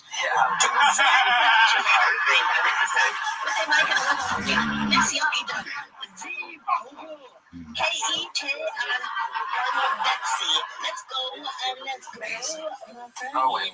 Do you have any special skills or talents that would surprise us? Nothing I haven't done before on here. Last time I did a dumbass cricket noise and that got fucking. Let's hear the cricket noise. The red band. I mean, it's literally doing a cricket noise, so do you get the sound effect of it? A lot of pressure here. Here he goes with his cricket noise. No, I can't do it. It's too much pressure. I'm sorry. I can't do it. Try one more time. Okay, here we go with this cricket noise. You can't do it. Trust me, it is good when I'm not in front of 200 people staring at me. It's alright. Alright, well, I see why I dismissed you very quickly last time. Alright. Okay, you're leaving with a medium very black. It's a medium black. There you go. There we go. We're gonna keep it moving here. Some of these people really struggle with getting that people on the show. It's very interesting. So, it is tough. Or then you think to just talk about yourself. For some, yeah. For some, yeah. I really try to help these people. But you ask me questions. I do my best. Ladies and gentlemen, your next bucket bowl. You still having fun out there? Make some noise for Sebastian Santa Maria. Sebastian Santa Maria. Yo, how's it going, Austin? Everybody looks absolutely beautiful tonight. Unbelievable what is happening. So lately, I've been having some crazy urges. And I mean, I guess everybody has urges. And mine have been at night, you know. And it's honestly been like whether I'm going to jerk off or not. And whenever I jerk off, man, I have terrible fucking dreams. I think about, you know, like, well, I dream about, you know, like being stabbed and bleeding out. Shrek Foreman, he's like stabbing me. It's absolutely horrible. And then if I don't jerk off, it's, you know, I have epic dreams, and I'm like smashing Fiona. Awesome, dude. It's awesome. And I'm not talking about the skinny bitch. I'm talking about, you know, like green, hot, like swampy puss. Fiona, dude. This guy knows what I'm talking about. Hell yeah, you like that shit, dog. So, you know, and I wake up at 3 in the morning. I'm absolutely bricked up. And what do? I jerk off. Terrible idea. Because guess what happens, dude? I'm back with Shrek, and he knows that I just smashed his fiance or his wife, depending on what movie. Jesus Christ Almighty, Sebastian Santa Maria, what the fuck was that? Oh God, man! Shit, so don't do that. How long have you been on stand-up? I've been doing it for the love of sport for the past like 6 to 8 months. You know, I don't really have a handle or anything like that. You don't have a what? I like to do. You don't have a what? A handle, like IG. I thought you meant like a handle for crap. Yeah, I know. I think on that second turn of the night, dude, I'm gonna have a good handle of truck. You know. Yeah. I always love a good. It's one of my favorite things. I think I even did it too, like starting on comedy. Every new comic does it when like they do a joke, and it's maybe not what they thought they wanted to say or how it was supposed to go, and they go, "This guy knows what I'm talking about." Like you sucked this guy into your Shrek swamp pussy joke, and he was like, "I do know. I'm sorry, I don't, but I'm saying I do because I don't want you to kill yourself." Yeah. I can see what sex is when I see it. Yeah. Sebastian. Yes, sir. How old are you? I'm 26. 26. Wow. What made you want to start stand-up now? Dude, why not, man? I'm in the oil field. I can't do any drugs anymore. So I figured, you know, I have to get a rush somehow. And this is kind of like gambling, getting killed, Tony. Why not, dude? Why not? Well, I mean, it's not really like gambling. You could prepare and do good at this. It's not like the house has better odds than you or anything. Everyone wants you to do good. So it's not really gambling. I mean, if you prepared and tried it out at open mics and stuff. Yeah, okay. Do you have any other special skills? What have you been good at in your life? You're 26. You're a good-looking guy. Thank you, sir. Thank you. All right, answer the question. Jesus. Hey, just fell in love after that. Good, guys don't get that many compliments, so I had to take a little breather. That is the one compliment anyone could give you. You do look handsome. Once you start talking, all the pussies dry up. All the hard cocks go soft. No swamp pussy in here, I can see. What other skills do I have, man? I'm an engineer. I've been doing that for a while. Jesus. These engineers cannot engineer a joke, huh? Okay. What else? Are you good at anything? You seem like you could keep a soccer ball up in the air for a while. Something like that. Yeah, totally. I'm out here with the beanbag suit. I'm Argentinian, so number one. What does that mean? Dude, number one. We won the World Cup. You mean number one? Yeah, number one. Oh, you won the World Cup. I didn't win it, but Argentina did. He is our senior soccer correspondent, believe it or not. The rare black soccer fan. Okay. They won. When did you win? Like 2 years ago. But 2022. Oh, 2022, our double senior soccer correspondent over there. Amazing. You said you can't do drugs anymore. What were some of the hardest and most fun drugs that you did? Fuck, dude. I went to Texas Tech, man. Recon Tech. Did quite a bit of them. You want me to listen? I think that's what I just asked. Yeah, I think remember when I said, what were some of the hard drugs that you did? Fuck, dude, you're gonna put me on the spot? I'm not trying to lose my job. You're okay, Sebastian. This guy knows what I'm talking about. Sebastian, here's a little joke book. There you go, Sebastian Santa Maria, ladies and gentlemen. So I'm going to tell you what, we're going to do something special here. This is completely unplanned. This has been one of those rare Mondays where I have been in full recovery all day. We are coming off of Skankfest weekend.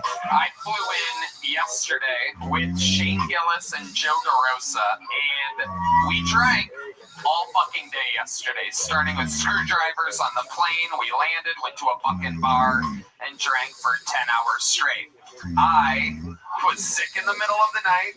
I got an IV drip today. Been drinking water, coffee, this, that, to repair myself. So I have to pee so badly that I'm basically sweating out of my eyes. So what I think we should do, if the crowd wants to do it, and if Adam wants to do it, why don't we do a little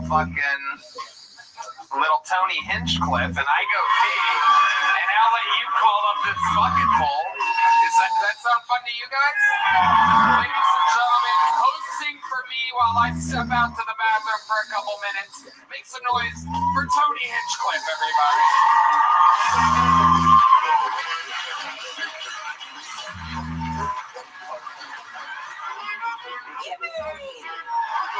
Oh my God.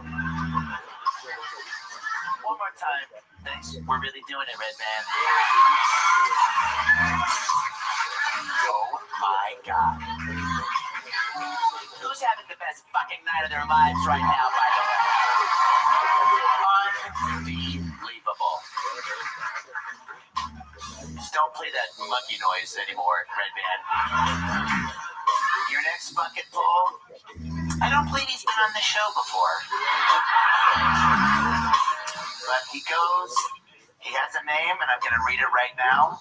Here on Kill Tony. Oh. He goes by the name of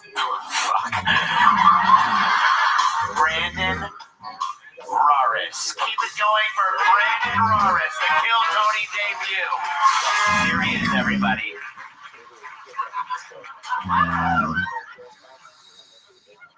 Disney adult, am I right? Ew. My kids dressed me. I have an excuse. Okay, guys, chill. Just celebrated 15 years of marriage. It's the same energy I gave that last 15 years. Thanks, guys.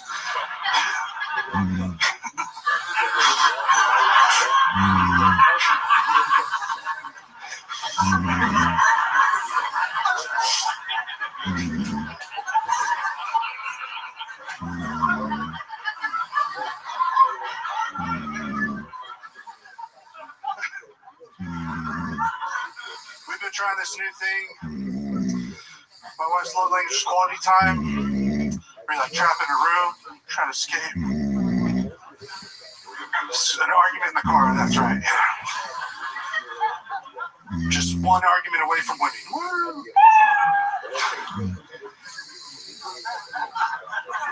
Keep going. I want to hear where this goes.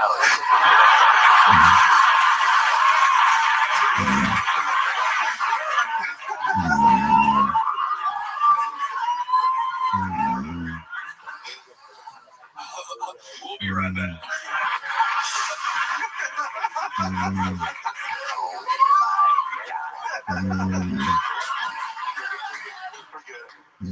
Hello, how are you? You want to stop? He was going to finish the rest of his joke. Oh, you're still doing it? This thing called momentum, it's gone now. We're good. Go ahead, finish it. Finish it. Yeah, come on, finish it. Come on. Let's hear it. Finish it. Come on, finish it. Pretend it's a plate of pancakes. Finish it. Finish it. Finish it. I'm more of a French toast guy, but I'll still do it.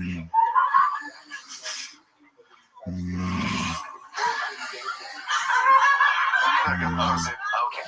Sorry. Look at that ash. Oh. I'm more of a blunt guy these days. You want to take your seat back? Yeah, let's swap. So I swear it's the last time I'm doing Dr. Phil. Don't miss it. December 18th. December 16th. December 16th. Wilford Theater, Los Angeles. Oh, I love being back to me. Okay, how did that go? I'll tell you, I was just out back peeing. Didn't hear a lot. I felt like they're laughing at me, not with me right now, but no, it was good. Were you once the catcher in the movie The Sandlot? Now you're all grown up. This is how you ended up. I've been in a little bit of a weight loss journey. I've gained 30 pounds. It's not going good.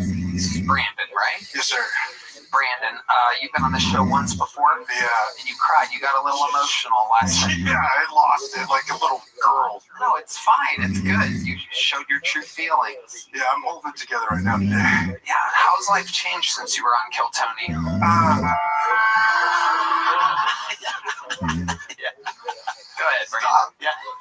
Answer the question, Brandon. I don't want to be known as the crying guy, but it's been great. I'm a huge fan of the show. Love the community. Been hitting mics and other shows and trying to get better at the craft. When you say you've been hitting mics, are we talking about Jersey mics or?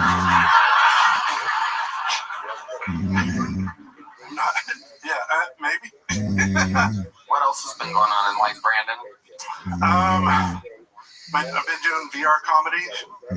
So, like, I actually won a $1,000 contest and got paid to do comedy in VR. You won $1,000 doing VR comedy? Yeah. Wow. Redman is our senior VR correspondent.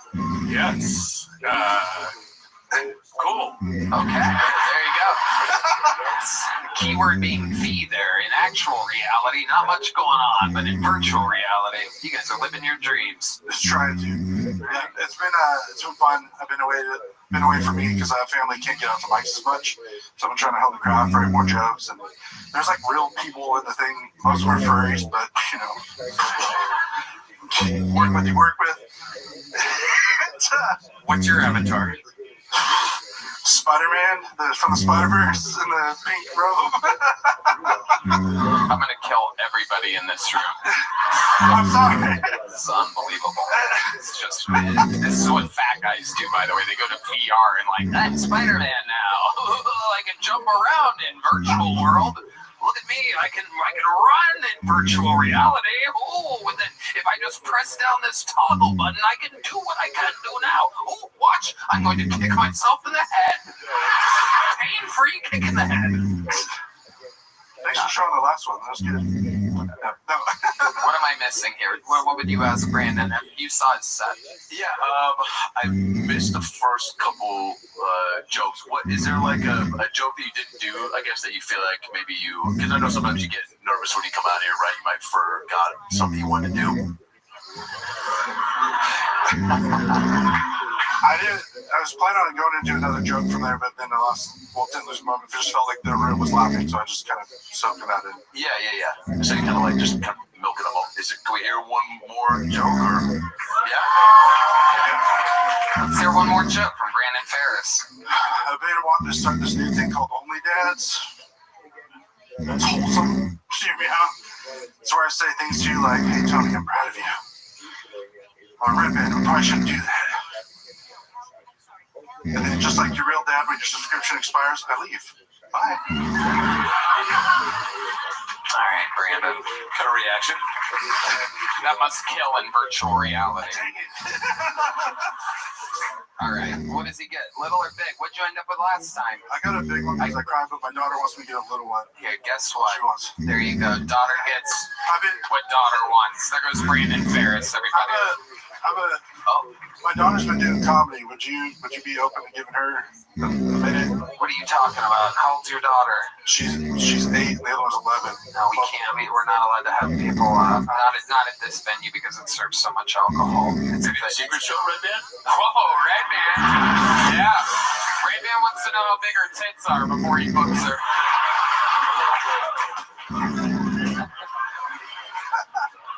Still flat, or is there a little something there? She might get the spot. What's her avatar? Huge. She's got huge knockers. There you go. There you go. It's Brandon Ferris. I was just kidding. We don't really want to know what your daughter's tits are like. There's Brandon, everybody. Final bucket pull of the night, ladies and gentlemen, goes by the name of Kendall Jr., everybody. Here we go. Kendall Jr.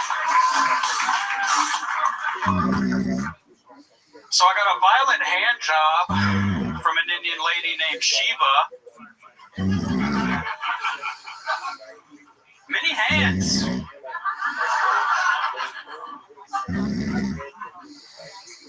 So I love watching nude movie scenes with my parents. It's nothing too crazy, just something where the dude might perhaps have his cock out. But it's mainly from my mom's reaction, though, because she'll be looking over my dad like, honey, is that real? My dad's like, don't worry, baby, he just fluff that shit up. That's what they do. My dad has a small penis.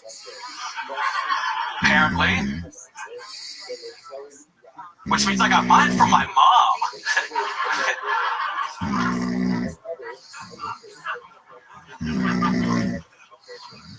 I've been thinking about if they made a gay porn parody of Men in Black.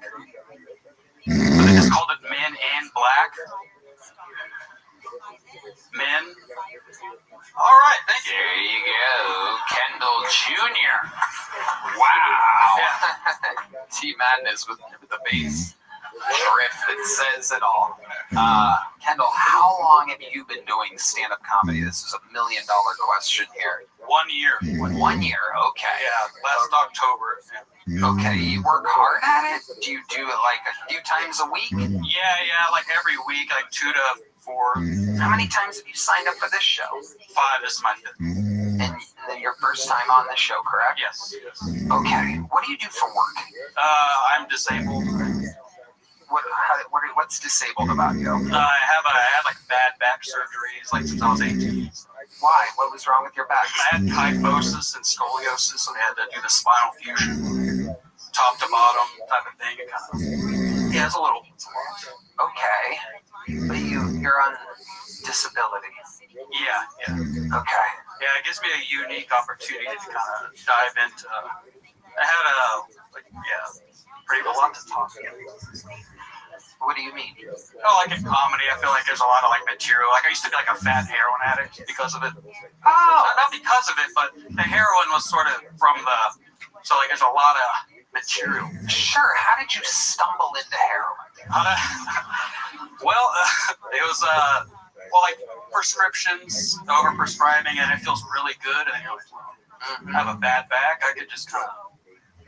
But no, So it started as a pain pill addiction. Yeah, pain pill addiction. You kind of. And then it got out of control. It got out of control. And then someone's like, hey, this was like 25th. Yeah.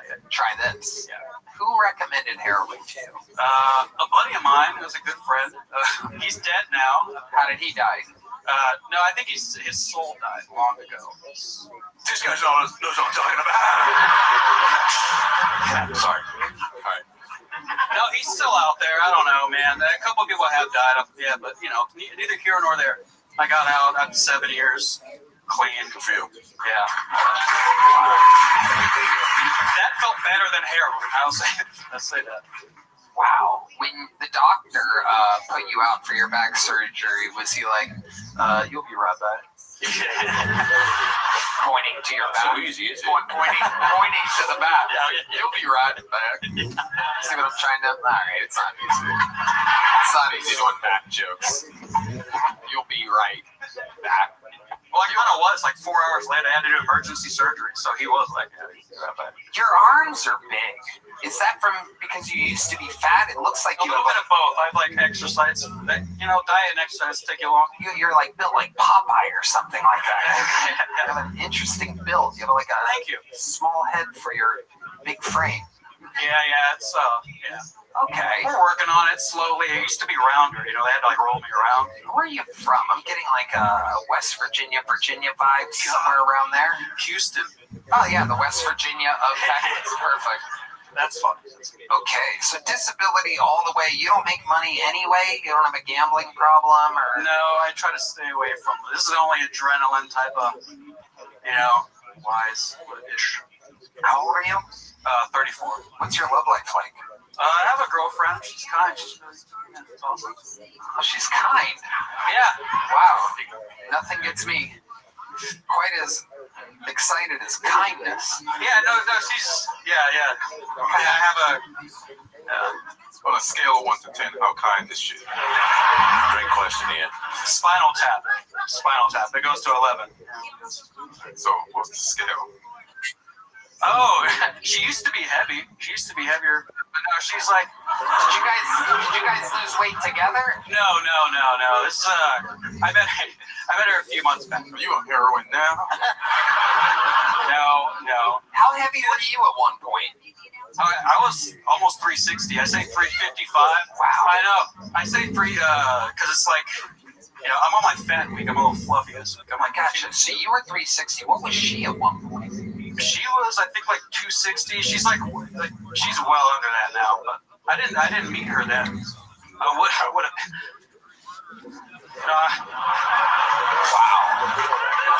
I know what it takes. I know what it takes to get out of the gutter. Do you guys sometimes get your loose skin tangled up with each other? Hers is no. All right, Kendall. Before I let you go, craziest thing about you or your life? Craziest thing, I once shit myself walking into an HEB while trying to drop off prescriptions for opiates, and then I had to continue dropping it off. It was just, yeah, I had boots on though and jeans, so it's... Now was it because you knew you were about to get the opiates? Like you get excited? To the doctor already. Oh no, it was a hard opiate. It was Opana. I suggest they stopped it. It was stronger than heroin, so it led me to kind of I was like, oh, heroin, this is it. So it relaxed your sphincter, and that's why you should say that. You could say that. Well, I mean, I could say that. I did say that, but I'm asking you. Say that. Was it because of the prescription, or it's the withdrawals? You know, the withdrawals just make everything fucking. There's diarrhea, plus you're probably relaxed, yeah. Yeah. But then you're uptight, so it's Wow. Sounds like a red band bit on a Thursday night at the Secret Show. Diarrhea mixed with. All right. What was the guys? Yeah. The heroin is when you do it. It's not like weed where you're let's play fucking Xbox. When you do heroin, and what's the go-to activity? I've cleaned before. You know, it's one of those things where it's after a while it gives you energy, it makes you normal. But at first you're just I want to put on a film or something. What film? I used to too. No, I used to like putting on Rushmore, or Bottle Rocket or something stupid. You look like me if I started doing heroin. Yeah. Don't. Yeah. Well, don't tell me how to live my life, but yeah. Well, Kendall, you did it. Here's a little joke book. There you go. It's Kendall Jr., ladies and gentlemen. Well, what an episode it's been. Who can forget Martin Phillips' amazing opening? And then a lot of fat military people. And then the darkest man in the history of the show, Muhammad Ual, Derek Flynn, Stevie One Leg Wonder. So much happened. There's only one way to end an episode like this, ladies and gentlemen, and it is with the Hall of Famer with the record for most appearances ever on this show, most interviews ever on this show, the reigning, defending, super regular of Kiltony. Some people call him the Vanilla Gorilla, the Memphis Strangler, the Prince of Pancakes, the Big Red Machine. This is William Montgomery.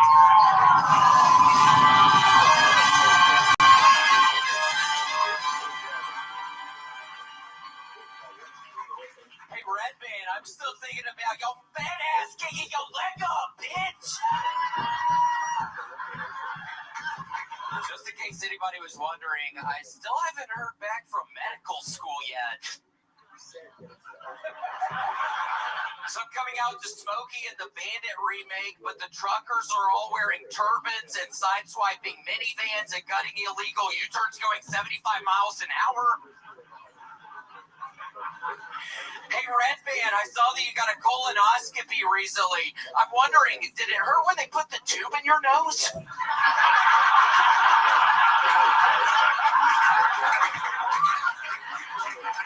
What if instead of Planet Earth, we watched Planet Jupiter? Dude, that would have been such a long show. Okay, that's my time. Thank you. Wow, William Montgomery gracing us with not one but two Red Band jokes. And tonight, I couldn't believe his fucking crazy ass. I can't believe you were able to do that, Red Band. Kick your fucking head. Well, he wasn't. Yeah. Tore his belly button at one point. What? Can you imagine that? Can you imagine what Red Band's belly button must look like? What do you think that looks like, William? I think it probably has a bunch of purpley veins in the inside once you get through the hair on the inside, because I've seen his ass naked many times. I believe Boba Fett fell into it in episode 3 of Star Wars in Return of the Jedi. What is that? The Snarlack? What is it? The Sarlacc pit. Sarlacc. That's what many people describe his belly button like, which is now torn. William, let's talk about it. You are 2 weeks out of being super viral now. The world is talking about it. I basically think it's a lot of people, and it was heavily talked about at Skankfest. You were talked about. What did people say? Everybody there, every comedian there thinks it is the funniest thing they've ever seen in their entire lives. They think that's the way to enjoy William Montgomery. people are sitting, the comedians are like, that's a brilliant special, is do your stuff in front of a hip alt, audience that's literally there to see something else. I heard it compared to, somebody there said that it was like, oh God, what was it? It was like if Tool opened up for Pink. Somebody said something like that. And it makes perfect sense. Because you just are totally different. You're a different type of thing. It was the right thing. Yeah, at the beginning, Tony, it was kind of hurting my feelings, but I've been good. I don't really look at anything because it doesn't really matter. But I start thinking about it, Tony. I'm thinking, well, what is the problem? So what? If I do comedy, I'm not allowed to bomb. People just never bomb. That's all I didn't understand. And then that confused me just because, I don't know, it doesn't matter. Bomb, William. That audience bomb. You didn't bomb, William. God! Redman, seriously, you're the last person I want to hear anything nice from, you dumbass. Seriously, you're the last fucking idiot I want to hear anything from right now. I'm not feeling real great right now. Just generally speaking, so I don't really want to hear you right now. Seriously. Seriously. I've kind of been feeling down today, so seriously, I don't want to hear you again. Thank you. Thank you, though. Thank you. It's very great. I think you mean well. Wow. I love it. But yeah, Tony, I ended up doing a show in Jackson, Mississippi on Thursday, and thank God it felt good. And so I was able to get the other set out of my head. And then I ended up going to the Grove to Oxford on Saturday. Ole Miss was playing Florida, and I was wearing Florida stuff. And Tony, I walked down this thing called the Walk of Champions, and I felt like I was back at the show where everybody was booing me so bad. It was horrible. I guess all the fraternity people are lining up on each side of the fence, and they're all screaming, and they were all screaming at me. They were saying, "Oh, you spent money on those clothes." They kept on saying stuff like that. They were talking about my mom. The spending money on the clothes, that hurt me for some reason. They were just screaming at me, and then this one guy recognized me, and we shake hands in the midst of all of this chaos. And then the guy next to him, he also goes out to shake my hand, and then he pulls his hand up, and they all laugh real loud. I'm thinking, okay, I just gotta keep moving forward through this fucking horrible situation. I felt literally like a Jewish person going to Say it. But no, I mean, that's really what I was thinking. Like, he's like the one buddy I see in the crowd, and he's like helping me kind of, but then he can't because everybody else hates me. Wow. This guy knows what I'm talking about right now. Fuck them, dude. First of all, I saw that clip. It made me so happy because I adore you. And you stayed in the pocket. You stayed you committed. You powered through. And yeah, you don't get better when you crush all the time. But, just fucking that audience didn't pick up on it. Yeah. It's their fault. Yeah, fuck them. Yeah, dude. You know how many people you bring joy to all the time? Yeah, I don't give a shit. Oh. You hurt yourself? No. Oh. So what else you been doing this week? You wrote a new Smokey and the Bandit joke in between two Red Band jokes? Yes, wrote that. What makes you write a Smokey and the Bandit joke? I watched Smokey and the Bandit this past week down in Mississippi. Oh. And then I'm thinking, okay, let's make it, it's for the people. Let's think turbans, just saying people with turbans, I think is funny. And I was like, okay, what's so dangerous you do in a car? Okay, sideswiping people, 75 miles an hour, stuff like that. So that's the process. Yeah. Smoking a bunch of weed. Is there anything that you like to snack on when you're writing? Snack on or drink? Well, I haven't been able to do the row machine in 3 weeks now, Tony. I think that's why today I was feeling a little down. And Red Band, don't shake your head yes at that. Seriously, don't even look at me right now. Seriously, don't even look at me right now. I've been feeling down today. I'm not even kidding. Don't look at me right now. But yeah, I haven't been able to do the row machine in 3 weeks, so I got to get back on that. Oh, he's eating his glasses right now. He's got edible. Oh, Jesus, Red Band. Okay. It's kind of like my dick and his mom's mouth the other day. This kind of sucks. She's so old, so it's just kind of slobbing around in her fucking mouth. Wow. What else does his mom do when you're with her? I'm kidding. That was mean. No. All right. Rabbi is going to go to me crying after them. So that's why I thought I'd get off one of them now, and he's going to cry about that one. You think so? Yeah, you're so funny. Oh my God. I love it. I just love it. Do you have any other big crazy gigs planned? You perhaps opening up for a church choir at some point in the near future, anything like that? Any big paydays coming up? You opening up for perhaps the school for the deaf or something? Oklahoma City. I'll be in Oklahoma City and Tulsa, Oklahoma in middle of December. Then I'm going to figure out stuff for next year, and there's stuff going on there. Right now. Like what? A bunch of just different stuff going on. What kind of stuff is going on? Stress today. What are you stressed? I'm not talking about it right now. Oh boy, really? Yeah, no way. Wow. No way.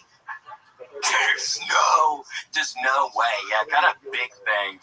You have great ducks on your shirt. Thank you so much. Where do you get a shirt like that? eBay. Yeah, You get a lot of stuff off eBay. Yeah, recently I've been getting a bunch of Oriental rugs off eBay. Wow. What else you been getting off eBay? Mainly just Oriental rugs, Tony! Wow. How many Oriental rugs have you gotten? 15. Wow. What are you doing with all these rugs? Yeah, I'm going through it right now, Tony. I'm real sad. So I've just been getting fucking Oriental rugs off of fucking eBay. Like really cool looking ones. Like they look very cool. Like I'm proud of it. I feel good about them. But every now and again they'll smell. I fucking open them up out of the package and they fucking smell like mildew or something. And I just think, God, I'm going to jump off of the building tonight. Wow. This is a sign. Wow. And explain to the audience what the difference between a regular rug and an Oriental rug is. Do they perhaps come with a little seasoning packet in the box or something?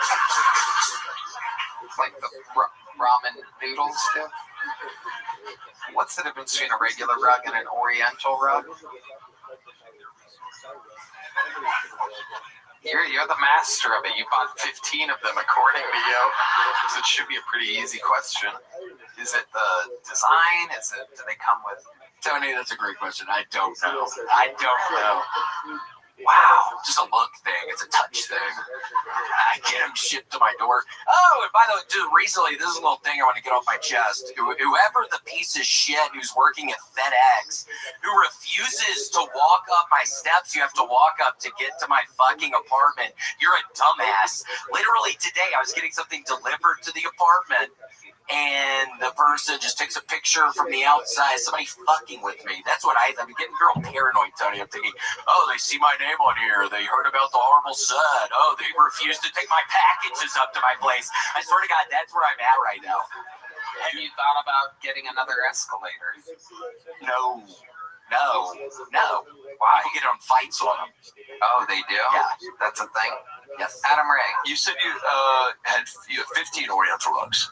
Yes, but I'm figuring it out. I don't think I'm going to ultimately end up with 15. Do they pad tie the room together, or does it? Okay. All right. Not everything's going to crush tonight. Did you buy them like for a specific reason, or is it just out of like boredom, like a boredom purchase? Oh, it's just some. It's a hardware. I'm working with hardwood floors, and I have to. Getting rugs. Yeah, it's been fun. I spend hours just looking at the pictures and reading different stuff. And then I look back at the pictures, and then I look at the dimensions, and then I go measure stuff for 3 hours. And then it seems very inefficient, but it's kind of fun. Wow. Amazing. Is there anything else you want to say to these people? Yeah, it's been real weird recently, Tony. It's a lot of measuring. I'm not even kidding. What are you measuring? Do you have a tape measure? Yes. And you use you have a little tiny one. Yeah, it's a little small one. So I have to make little marks on the floor when I'm doing like 15 feet. I have to make like 15 different marks. It's like a foot long. Wow. That stupid kind of. Yeah, that's crazy. So you like making a carpet out of all the rugs? Yeah, making one big carpet, and I'm just putting them all on top of each other. You'll love it, Tony. You'll come see it. I can't wait to see your compilation of Oriental rugs. Is there anything else you're passionate about this week? Are rugs okay with being called Oriental? Or is that cool? Yeah, that's what they are. Oriental rugs. Yeah, just check it. I don't know. Now I'm thinking maybe some of the people that showed a couple weeks ago, they would hear me say Oriental rugs, and they wouldn't even like that. And it's just like I mean nothing by it. And it's all going to be, oh, he's saying Oriental. I think you're right. I don't know what my mom sees in him. Like, really, like, I just don't understand. Like, I ask her all the time, like, Mom, what are you doing with that fucking idiot? Make some noise for the great William Montgomery, ladies and gentlemen. We did it. That's another episode. Thank you to Blue Chew with Quo. Adam Ray's new theater tour, Who Is Me, is happening. Tickets are on sale at AdamRayComedy.com. The final Dr. Phil live from the one and only, what is the fuck? Wiltern Theater, that's right, December 16th. That's the final Dr. Phil show. I mean, it is an absolute blowout. I would be able to make it there, but it's on a fucking Monday, on a Tuesday. But I have the Monday thing. It's crazy.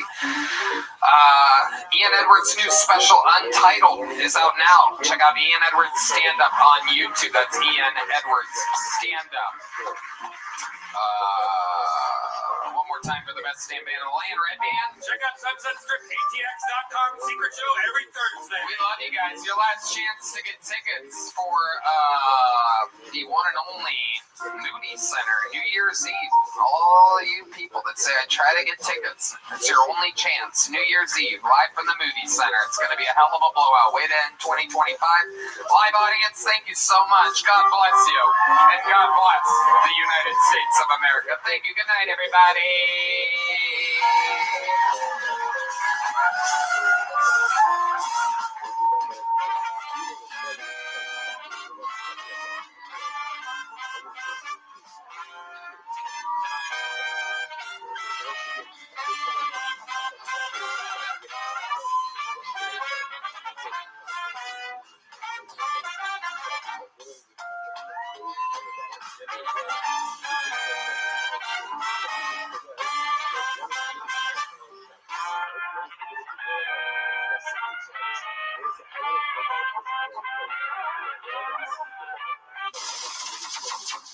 The Sunset Strip Comedy Club in Austin, Texas is now open.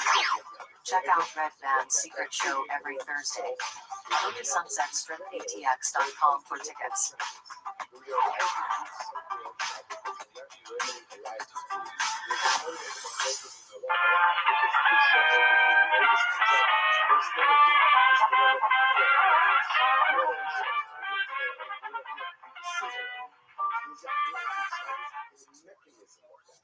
Do we say that Shabbos is butcher? So, for example, in the situation of the Pikuach Nefesh, do we just say, you know what? It's a danger to life. It's not Shabbos. It's not Shabbos. It's different. It's Sunday. It's Sunday. But we say, no, what's the Shabbos?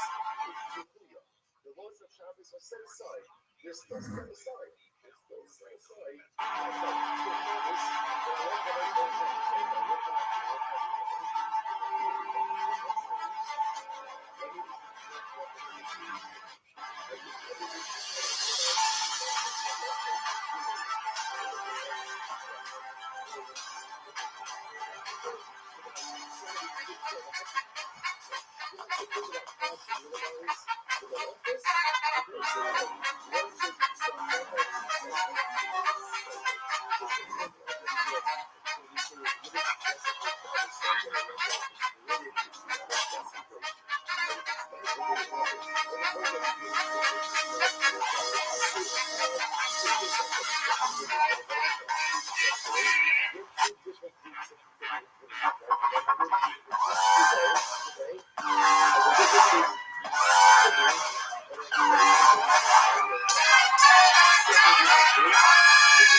Hey, this is Rabbi, coming to you live from the comedy mothership here in Austin, Texas, for a brand new episode of Kill Tony. Give it up for Tony.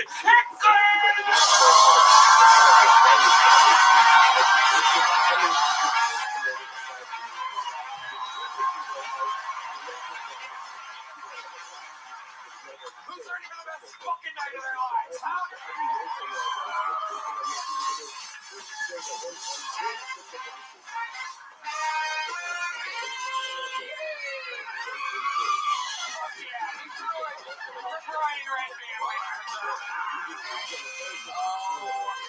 God, how about one more time for the best damn band in all the land? Raul Vallejo, Fernando Castillo, Carlos Sosa, Michael Gonzalez, Nachos Belgrande, Huevos Rancheros, Si Senor, the great Matt Mueling on the electric guitar, John D's on the keys, and that is live in the flesh, the one and only D Madness, ladies and gentlemen. This episode is brought to you by Talkspace, ZipRecruiter, and Tacobas. Ladies and gentlemen, what an episode we have for you. Before we get started, here's a little bit more from the amazing sponsors that made it all possible. The Sunset Strip Comedy Club in Austin, Texas is now open. Check out Red Man's secret show every Thursday. Go to sunsetstripatx.com for tickets. You guys ready to start tonight's fucking episode or what, Every single week, I have two of the funniest comedians in the world on the show. This week, absolutely no different. In fact, it's amped up. Two of my favorite comedians in the world right now. Ladies and gentlemen, make some noise for tonight's guests. It's the return of James McCann and Jeff Dye. Oh, yeah. James McCann. One of the best guests in the history of the show. Same with Jeff motherfucking Dye is back. James McCann's new special, Black Israelite, out everywhere. It's got a new poetry book, The Disquieting Loads of Age. Disquieting Levels of Age. New book of poems by James Donald Forbes McCann, the #1 best-selling book of poems by an Australian. Now, right now, Disquieting Levels of Age. Tiny people love these poems. He has poems out. We are replacing Huckleberry Finn in American school syllabuses because there were too many N-words in Huck Finn. There were 52 N-words. My book of poems, 38 N-words. We got it down as a gift for the people in this country. Perfect. Jeff Dye loves it. Jeff Dye has the new Die Hard podcast. He's on tour all the time at jeffdye.com. Yeah, we're in it. You guys have both been here before. How you doing? Happy to be here. Good job with the acapella, boys. Yeah. Yes. First time I've ever seen the band nervous. Yeah, they travel light, those acapellas. Yeah, we're always sizing up the other comedians like, oh, fuck, but it's the first time the band was on their toes. Like, who the fuck are these guys? Yeah, they were. D Madness was looking down for the first time. Yeah, so we're going to have a lot of fun. You guys have both done the show before. You know how it works. Over 300 innocent souls signed up for the opportunity to be on tonight's show. If I pull one of their names out of this bucket, they get 60 seconds uninterrupted. You know their time is up and you hear the sound of a kitten. That means they have to wrap it up then, or else they bring out the angry West Hollywood bear. Very exciting. I'm going to let this soon-to-be deported illegal immigrant pick the first name out of the bucket here tonight. Right off the top. Very nice. Oh, he double-checked it. And it is on. While we go wrangle that comedian to start tonight's show, I have one of our esteemed golden ticket winners who's just arrived on a plane to come to this show for this spot. You know him as a man from Toronto, Canada, who's very Asian, who famously sits around eating ramen noodles all day while his girlfriend is a waitress at the ramen place. This is the long-awaited return of Hansai Yasuda.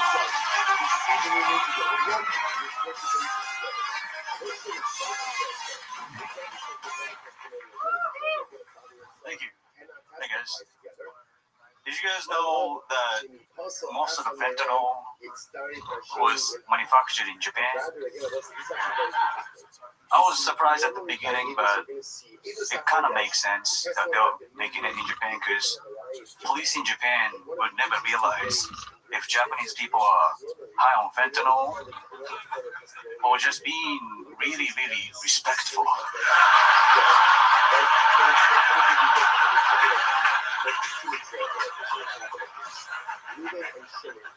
Speaking of fentanyl, any Chinese people in this crowd? If there is, as a Japanese person, sorry for everything. I think Japan did terrible things to China back in World War II. So I think, in my opinion, as a Japanese person, I think Japan deserved the first bomb.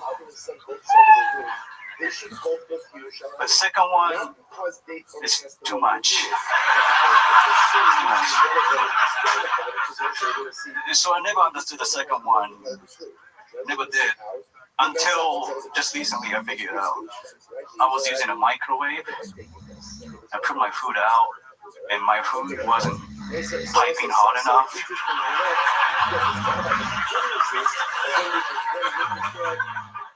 I was like, find this hot pocket, not surrendering. So I had to nuke it again. Thank you. Welcome back, Kansai. A fantastic set to get things started tonight. Appreciate it. Thank you. Missed you. What's been going on in life, Kansai? What have you been up to since the last time we saw you? It's been amazing. Okay, but I just have one concern. Yes, what is your concern? So the people in Reddit think I have a fake accent. Oh, really? And it's true. I speak really good English. You do? Can I try? Yeah, let's hear some of the really good English from Kansai Yasuda. He's very Asian and eats ramen all day. Hi, my name is Kansai, and I speak really, really good English. My favorite color is blue, red, and white. Thank you. Yeah, it's pretty good. I mean, you said color in the middle of all that. I don't know if anybody else noticed that. If I said my favorite color, you'd be like, wow, Tony got Asian as fuck in the middle of that. It's perfect, Tony. I'm sorry for lying. It's almost perfect. The color. My favorite color. My favorite color. My favorite color. Watch me say it. Ready? My favorite color. My favorite color. Somehow more Asian than all the times before that. My favorite color. You were so focused on the color that you forgot about favorite. Watch me one more time. My favorite color. My favorite color. It's getting more Asian, ladies and gentlemen. This is unprecedented what's happening here. We've never seen anything like it. He's getting more Asian while trying to sound less Asian. It is happening in front of our eyes. My favorite color is what are these extra beats? It's like you're skipping like a CD. My favorite color. Watch me one more time. My favorite color. My favorite color. It's literally like subtitles. Damn it. My favorite color.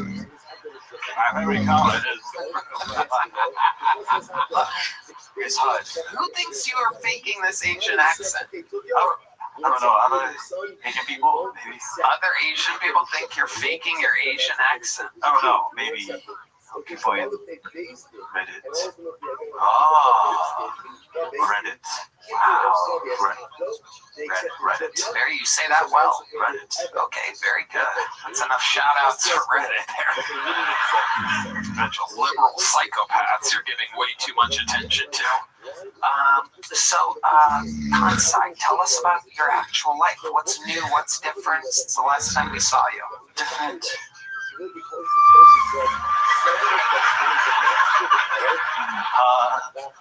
When you're thinking, we can hear a specific noise. When you go like that and you try to think of something. Long time ago, I was eating ramen alone in my den. And I met my girlfriend. All right, what's been going on outside? What's going on? I finished a tour. A tour? Yeah. Oh, yeah. How did you say it? A tour. Oh, very good. A tour, yeah. A tour, yeah. And yeah, I went back to my high school. I went to high school in Philly.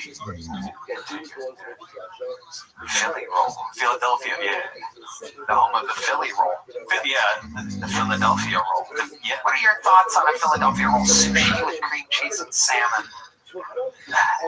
It's a different type of sushi. It's American sushi, isn't it? Yeah, it's like a sushi burger. Yeah. It's different. Yeah, but I like it. I fuck with it. I fuck with a dog. Okay. So tell us about going back to your high school in Philly. What was that like? Philly was not. I mean, it was my. And I met my dean, counselor. He didn't remember me. You were probably on the honor roll there, right? Is that your favorite sushi in Philly? I would have a number 3, the honor roll.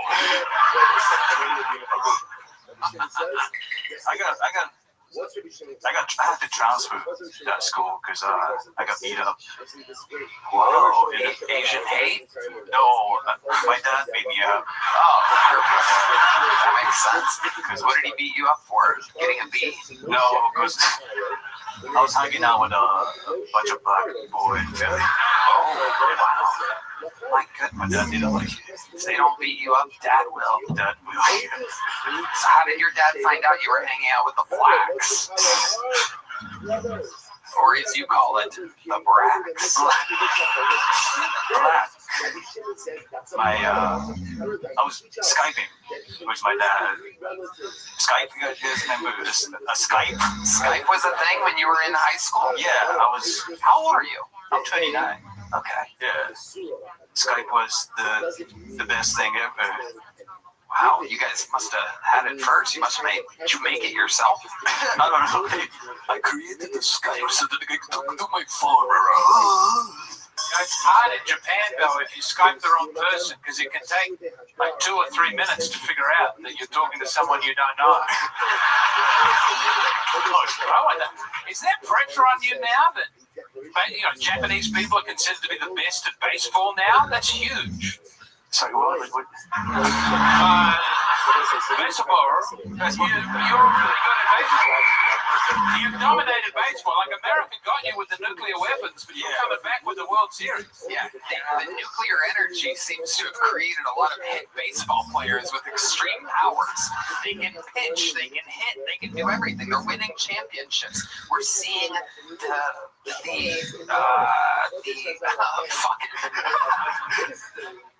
Yes, the evolution of the Japanese baseball player. You guys used to be very small.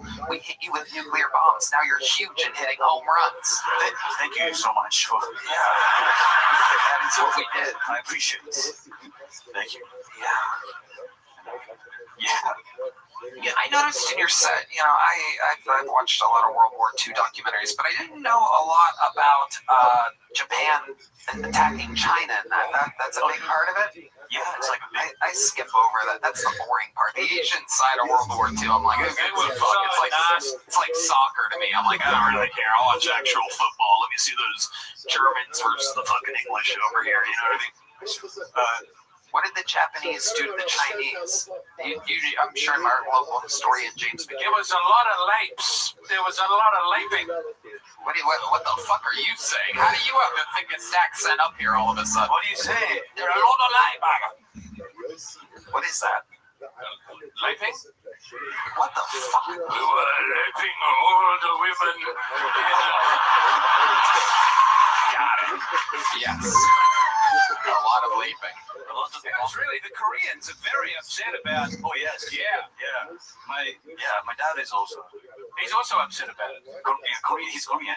Oh. Yeah, so it's like, hey. Oh. Yeah. But my mom is Japanese.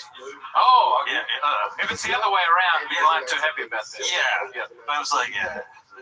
That's an unlikely pairing. Yeah. Yeah. How did that happen? Yeah, so my dad didn't tell my mom that he was Korean. Oh. Seriously? Yeah. And they got me. When I was in Japan, I was like, I thought racism is just like white guys. And then I was like, I don't know why everyone thinks racism is exclusive to white guys. And there are like the person that was with us, she was like, that's true, we hate the Koreans. And I was like, Jesus Christ. Yeah. So like the fact that your parents did that, that's honorable. Thank you. It's good to see. Thank you so much. So, are you the only child out of this Korean-Japanese bibimbap family? Yeah, just me. Wow, you're an only child. Yeah, and they had me late. They were like 38 years old when they had How? 38 years old. I thought you said 78, but I thought you said, God, that accent is juicy tonight, concept. They were 78 when they had to be Jeff died. Wait, so your dad's Korean, your mom's Japanese, you flew in from Canada, you're wearing the Canadian bullshit there. Yeah. You said you went to school in Philly? What the fuck's going on with you? Yeah. It's very confusing. So my dad was born in Japan, but he's like kind of Korean. Yeah. I don't know whether to call ice or rice right now. This is absolutely incredible. We're cracking a case right now. Then I was born in Japan as a baby, and then a little baby bulgogi, a little baby mom. I was a baby in Peru, and then after that, I was doing really bad in school. You were doing really bad? Yeah, I was very bad. I was doing very bad. I was very bad in school, and then I went to and my parents sent me to school in Philly. So your life is the opposite of Tokyo Drift. Yeah. Like the Japanese people send you over to America to learn how to drive in a straight line. Yeah. Oh my God. Yeah. Also, how is school better in Philly than it is in? It was like a detention school. Yeah. They're better at punishing you. Yeah. It was a lot of fun. And then but then your dad was like, wait a minute, there's black guys here? I didn't know that. Let's go to Canada. Yeah. Where can we go where there are no barracks? Canada looking very good. Okay, Kansai, are you close with your family, or is it like a normal Asian thing? Like, do you love your mom or everything? Do you love your mom? Yeah. There you go. All right. Very good. I have a Red Band trying to shoehorn a love you long time audio joke. And you want to hit it again nice and clean so that. There you go, Red Band. I was wondering, because that was the worst question I've ever heard. Yeah. Does your mom love you and your family? I think so. Does your mom love you a little bit, or perhaps? Very good. All right. Yes. Welcome to the lowest point in Kiltony history, ladies and gentlemen. Kansai, this interview has gone on so long. You're so entertained. Oh, yes, go ahead. I have one more before I go. Yeah, before you. I have a gift for you. Oh, Brought ramen. Where are you reaching for this gift? You're pulling it out like a samurai sword. Well, oh my God. What is going on? Is it up your ass, Kansai? Wow. You had it taped to your back. Yeah, how did you have it on there? What an amazing reveal. I can't wait to eat out of this bowl. Wow, it's a real Shinmin Tundao Ryuku Shinmin Tundao from Toronto. We've read the Yelp reviews. You made the place famous. Is it still packed all the time? Packed. Wow. Because of Kiltony. And your girlfriend's making a lot of money, right? yes. Wow. What's that? One of her black dildos? What do you got there? It's ramen. Oh my goodness. Oh my goodness.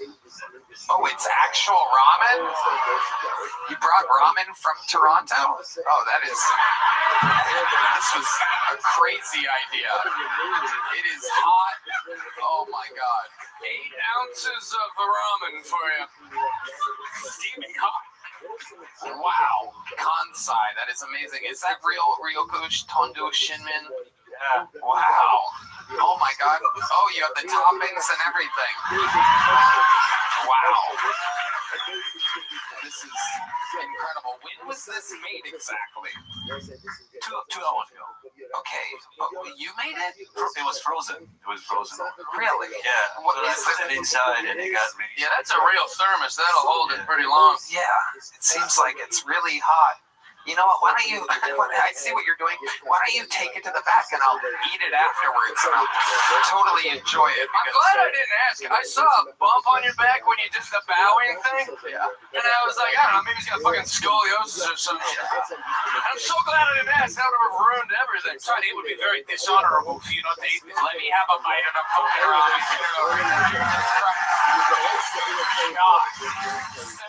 17-fucking-minute-long interview over here. His accent's so thick, he's the most fun person to talk to. There's no sip, okay? It's scorching hot, by the way. I mean, this is literally, I've never seen anything quite this hot before. It looks nothing like ramen. If I get food poisoning from this, I swear to God, I'm going to be very mad. Chopstick. Alright, this is...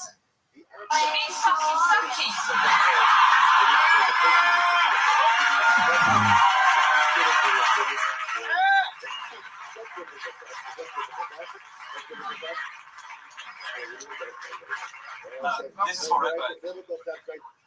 Oh, extra noodle. Yeah, just noodle. You need diet. It'd be very dishonorable if you didn't eat that, Red Man.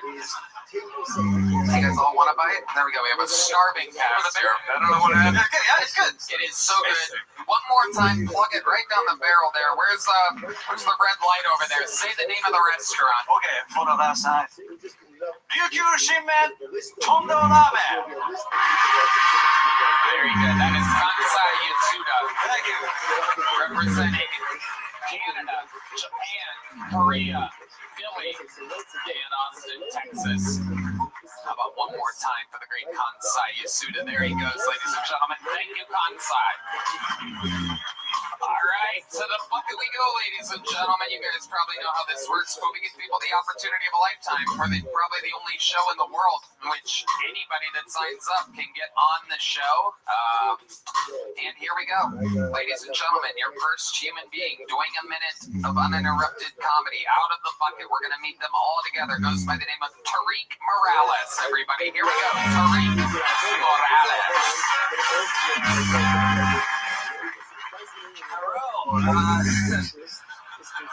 What's up, guys?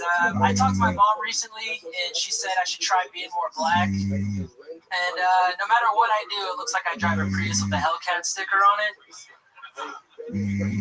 People see me coming, they're like, "Oh yeah, this guy knows both of his dads."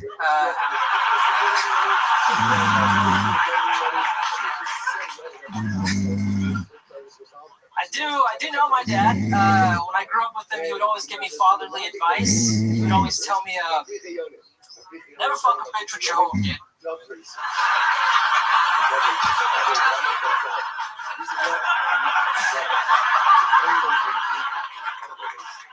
Only give her half the dick or the bitch gonna go crazy. I'd be like, "Hey, Dad, I'm 12. Also, are you talking about my mom, motherfucker? What you mean half the dick? That's my mom, bro. Give her the whole dick, right? I don't know. All right, thank you. Tariq Morales. Very fun. Very good. Great stuff. Nice to meet you. How long have you been doing stand-up? It's actually like a year this month. Where at? All here in Austin? Boise, Idaho. Boise, Idaho. Wow. Yeah. Wow. Are you the closest thing to a black guy that they have there? This is it.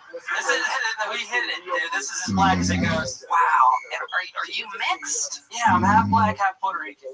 Okay. Yeah. All right. Yeah, clap it up, yeah. And the Idaho means you're somehow half white too. It's very exciting. Yeah, it's a Malcolm X and Malcolm in the Middle situation. Yes, Malcolm X in the middle, one would say.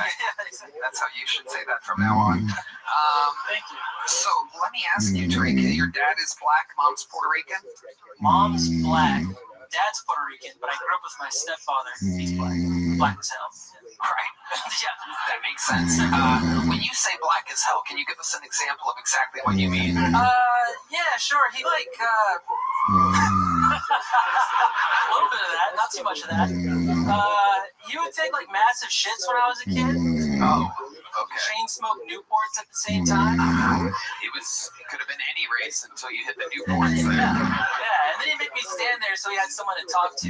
Oh, this is pre-cell phone? This is pre-cell phone. Wow. It's like a fucked up way of getting Pavlov and so I can smell like shit and cigarettes.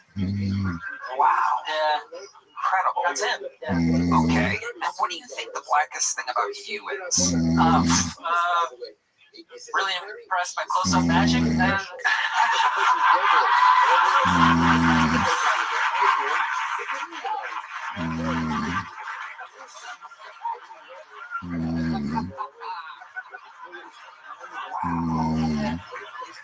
Amazing answer.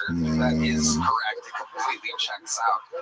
If you had to guess what the whitest thing about you is, even though you're not really white, the Idaho really has speaking perfect English. Fuck.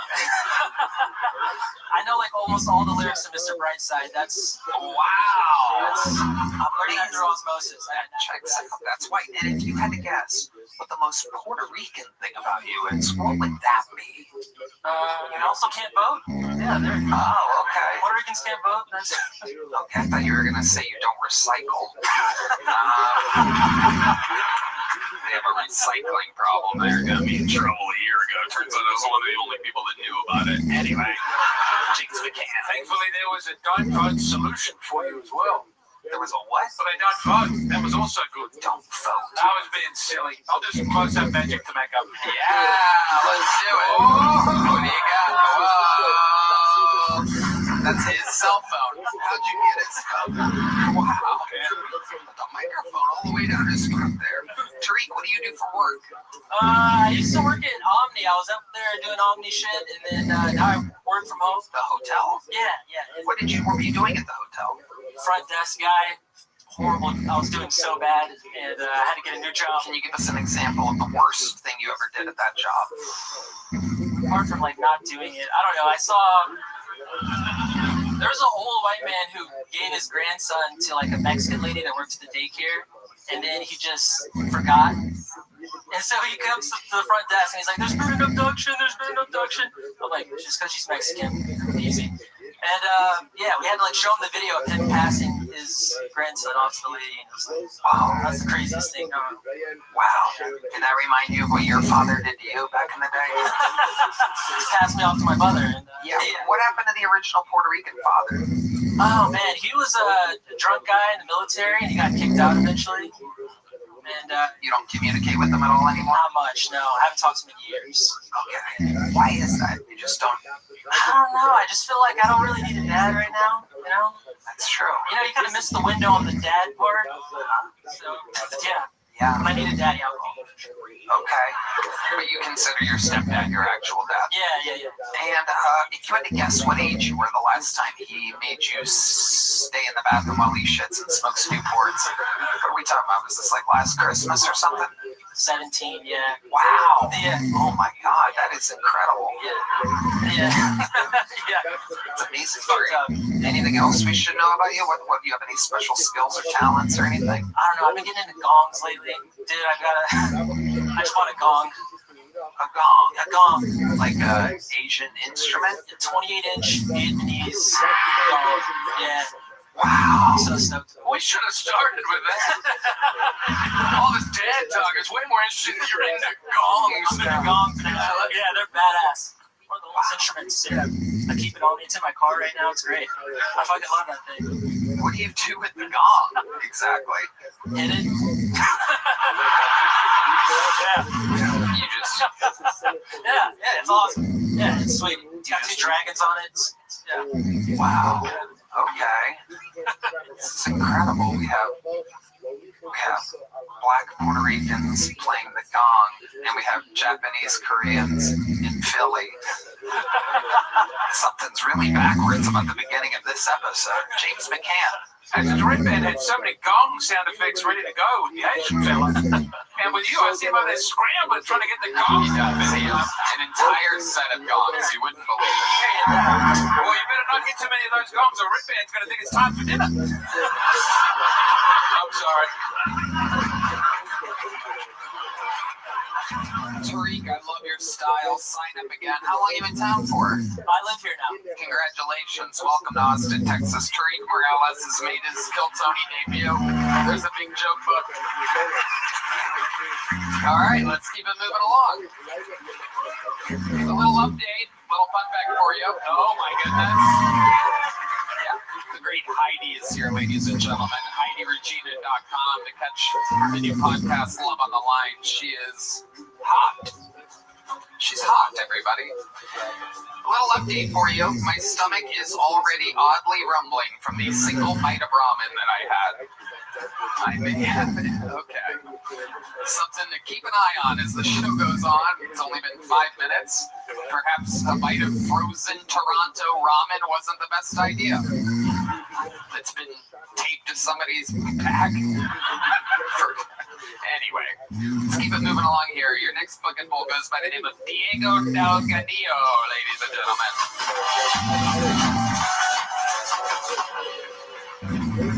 What's up, guys? You guys look confused. You heard my name, you're like, oh, the kitchen staff who put their name in the bucket. I didn't know that. I don't know, man. I'm trying to figure things out. I'm learning a lot. I just found out that if you ask enough questions in the Uber, you get a free Quran. I know, dude. I went to 3 Qurans this week. I started making a game to see how many questions it takes until I get a Quran. Turns out you don't even need to ask that many questions. If you like, the other day I walked in an Uber, just like stressed out enough. I sat down, I just went. He turned around, he's like, "My brother, what's wrong?" I was like, "I don't know, man. Just all these people eating pork and shit. It's really stressing me out." He handed me one off principle. I'm going through some things with my family. I got a cousin that does OnlyFans, which I honestly found out when I was proud of her. I was like, "Your cousin, do what you need to make money. I get it." Then I found out she was charging me full price. What's up with that, cuz? You don't have no discounts, no promo codes. It's cool though. We worked it out to send me to a different website. It's called Only Friends and Family. That was for us. Diego Del Gadillo. Am I saying that right? Diego Del Gadillo? What a cool name. What ethnicity are you? I'm Mexican and Colombian. Oh, wow. Okay. Welcome, Diego. How long you been on stand-up? Like 4 years. Where at? San Diego and then New York. Okay, you live in New York now? No. I mean, okay, I've been living here for like 3 months, but I've been living with my girlfriend. She's kind of kicking me out. Ooh. No, it's not like that. She's just like, you need a job. But you don't want to get a job, do you? I need one. It's bad. When's the last time you had a job? August 28th. What happened on that date? It shall live in infamy by the way you responded. I mean, that is an exact date. I moved here. I flew here. I took a flight here. Okay, what job did you have before? I was a barista. In New York? Yeah. Okay, how long were you a barista for? A year. Okay. What did you do before that? Anything? I was a news producer. I produced local news in San Diego. Oh, wow. What did you learn from that job? Let people know how the news works. I was 19 years old, telling like the whole county what was up. I shouldn't have been doing that. I was lying sometimes. My boss would be like, "You sure this happened?" I'd be like, "Yeah, just run it." They have me translating shit. I don't speak Spanish. I speak Spanish, but not enough to be like translating for the news to be like broadcast. How old are you, Diego Del Gadillo? I'm 22. 22 years old. Look at you. And how long have you been stand-up? 4 years. Yeah. So you started at 18. Yeah, like graduating high school. Incredible. And when did you move to New York to do that? Last August 28th.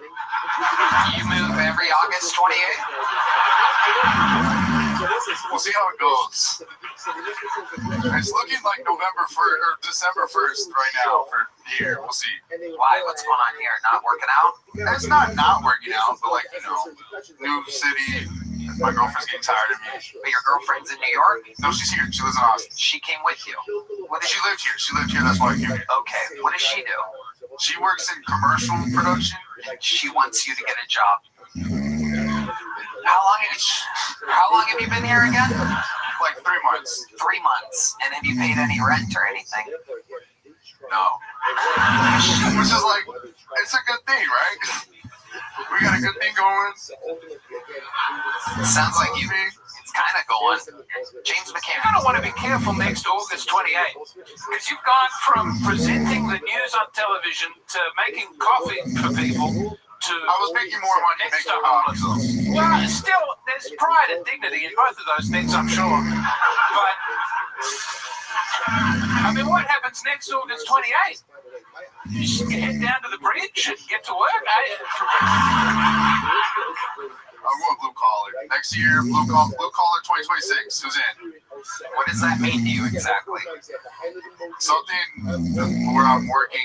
What do you got? Blue collar? You guys got like hammers and shit? Are you doing crowd work right now? Are you like asking humans in the audience for a job? Yeah, actually, if anyone is hiring, anybody here? You know, you want to go down to Home Depot because there's less people there now, so you all stand out. This is your call. I'm trying to feel good about it. Honestly, I brought resumes. They made me leave them at the door. They're like, you can't bring them in. You brought resumes here? Not really. I got to hide it under your shirt with a bunch of fucking noodles and shit. Yeah. So what has your girlfriend said to you exactly? Like, it's pretty consistent. Every Friday, she's like, so? You got a job yet? Are you banging her? You going down on her? You pleasing her? Yeah. Are you sure? No. So I'm giving you like the worst performances ever. Yeah. Like, it's pretty laughable. Tell us about it. Describe it to us. Well, I'm thinking like, okay, let's get her off. Then she'll leave me alone about the rent situation. What do you not fucking? I'm thinking. I thought I was gonna like fingering. I'm not. Show a person on an iPhone just fucking general movements. That's how you do it? With your palm? No. These fingers. Show us exactly how you do it.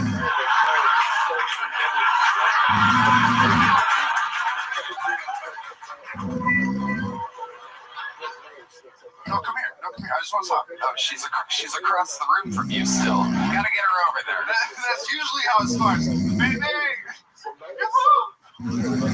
come here. Okay. All right. Now let's say she's there. Then what do you do? I just want to talk. No, it's fine. Oh yeah, I see why she wants you out. This is crazy. I just want to talk, baby. Wow, Diego Del Cadillo, this is incredible. I thought Latino men were known for being romantic lovemakers. No, we're known for lying. Oh, okay. Are you kidding me? Come on, even I'm offended by that. You want to shut on you? Have the Hispanic community not suffered enough without you coming out here and calling their fingering into disrepute? Yeah, we're suffering because we lie. It's because we lie. Why don't you lie and tell her you've got a job? Then maybe she'll come.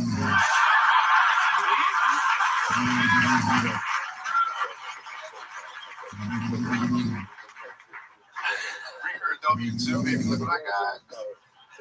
Well, Diego, hopefully you figure it out real soon. Here is a medium-sized joke book. Welcome to Austin, Diego. We'll see you around soon. On to the next one we go. Diego Del Cadillo. It'll be interesting to get an update from him next time he signs up. Because I don't think the girl's going to go for that much longer. I don't think he's... Alright, we'll see. There's a one-word name coming up. This should be interesting. Make some noise for Frank, everybody. Frank is next on Kill Tony.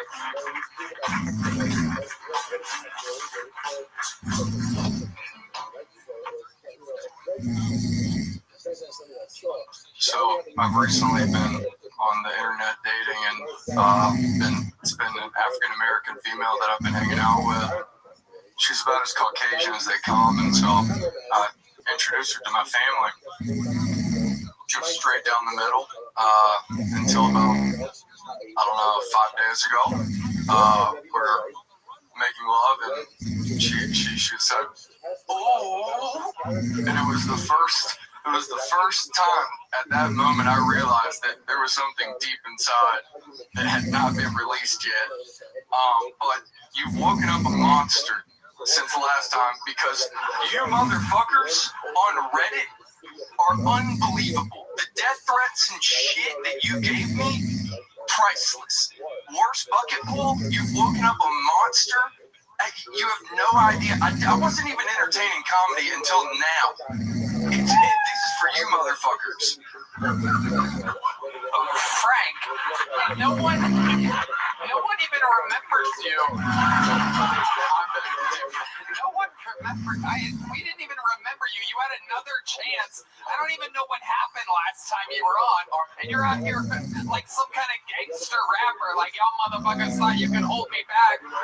Like, you're like a gangster rapper that didn't rhyme or didn't have a beat or anything because you didn't really do any jokes this time.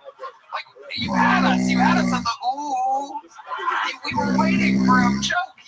You had like a left jab that was set up, and then nothing. And then you're like, and by the way, to you motherfuckers on Reddit, fuck all y'all. Like, of course they're gonna say that if it went anything like this. So you wait till you see what they say this time. I don't even know what happened last time. None of us remember you. Okay, I was the least interesting guy on stage that you claimed. Does anybody remember? This happens twice in a whole band.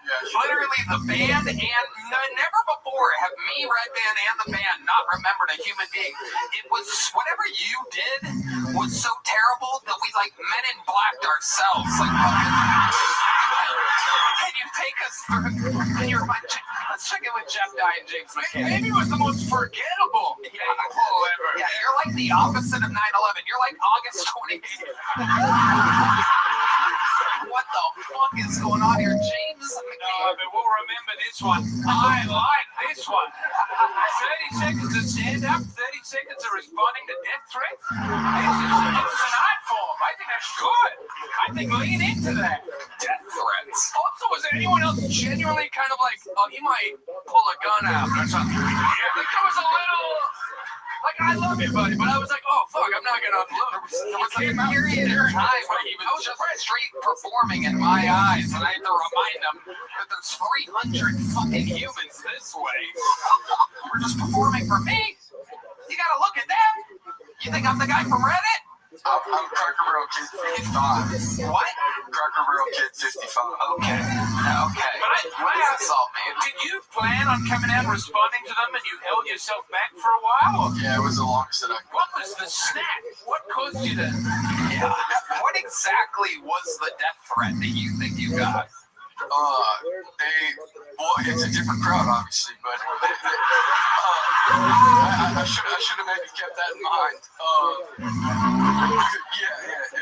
Not well thought out. I love all of you. D-Madness just went to post on Reddit right now. And he's literally never read anything his whole life.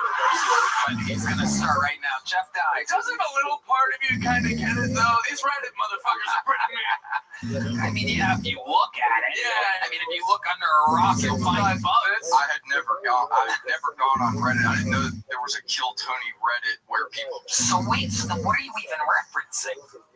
All of my friends and family that watched the video and reached out to me, and because the whole crowd booed me the entire time. Oh my God! No! Don't start that, Jesus Christ! What did you say or do the last time that was this terrible?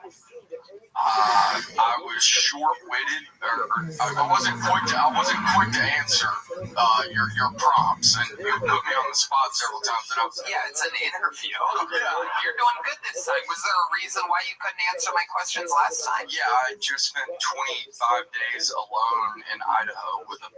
There was a guy from Idaho here just a moment ago who did just fine. He lives in Boise. He's half Puerto Rican, half black. How about half white? Okay. Idaho isn't an excuse, buddy. No, I'd been speaking for 24 hours before getting on the stage. I hadn't said another word. Do you have any jokes? Did you prepare a joke for this? Who wants to hear a joke from Frank? Here we go. Ladies and gentlemen, doing his first joke of the night. It's Frank. What kind of jeans does a ghost wear? What kind? Blue jeans. Oh my God, you really set yourself up for that one. You literally have the word boo in your punchline. They're saying booze. Yeah, they're big fans of the joke. They want you to make merch. They want you to make merch. Boo.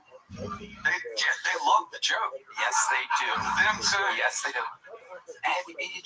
Can you explain the joke that you bailed on about I thought you were suggesting the woman you had sex with and went, ooh, that had awoken a monster. But then, no, you were saying that they have awoken a monster. Yeah. Let's get back to that girl you were fucking. Yeah, are you sure she didn't say, ooh? Baby. Yeah. Okay. Hey, Frank, have you been practicing stand-up at all? This is my second time. See, your first time was on Kiltony? Yep. Frank, you have to try this other places. I understand that. I've been watching the show, and I ran here. I did not. Why did you run? Why didn't you walk? I ran 8 miles and stopped in for a pint at Shakespeare's. Put my name in. Wait, you were just having a drink at Shakespeare's, and you're like, sure, I'll line up. Well, I mean, I've been watching the show. I love comedy. I love everything in this stance. Okay, you're getting more interesting, I'll be honest. Yeah. Do you really have a black girlfriend? No. Oh, wow. Amazing. All right. Frank, I know. Frank thinks this is like his, get or done. Frank thinks the boo is you guys liking him. Does he like you? Okay. Frank, you have to try other places. You have to, get good at this. You can't just be the guy that people love to hate on Kiltony. I understand that. Okay, what did your friends say? But Tony, that's gone pretty well for you on the Reddit. What? No, it was a silly joke. You said you can't be the guy people love to hate on Kiltony, and I was, hey, listen, we're all having fun. Yeah, all right. We're all having fun. You've got the fight in you. You've got a terrible work ethic, but look at you. I think you could beat something. You said that your friends and family reached out to you after your appearance on the show. What did your family say about your performance?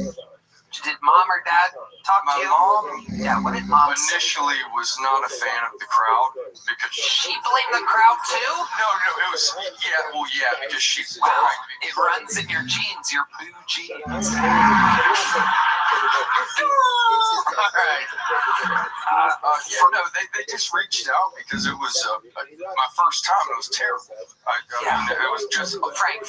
Imagine it being worse than that. Yeah, I think it was. I can't imagine it being. All right, Frank. Did I give you a little joke book last time you were on? Yes, you did. Yeah. Do you have it on you? Can I have it back? Red Band's got a great idea. Do you have it on you? I want you to bring it back. I want you to leave it at the ticket booth of the mothership next chance you get. You're the first person in the history of the show that I've ever repoed the little joke book.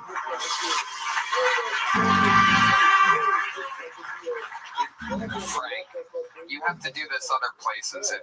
If you plan on coming back, you have to do at least 3 to 5 open mics somewhere else.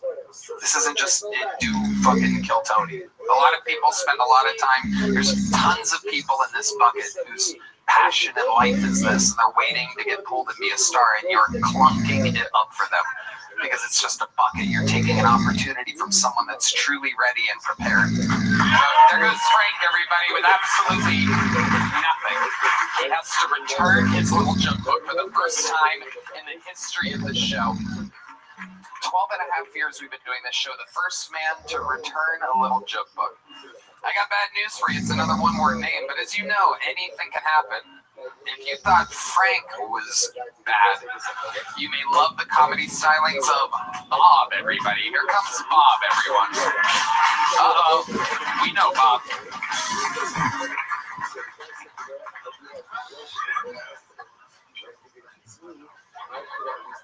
What a very beautiful audience you all are. Everyone is beautiful in the dark and in the rain. When you look at me, you may be thinking I know where the good stuff is. I don't know where anything is. Whenever I go anywhere, I make sure I sign the guest book. You, sir, you may never know when you'll need an alibi.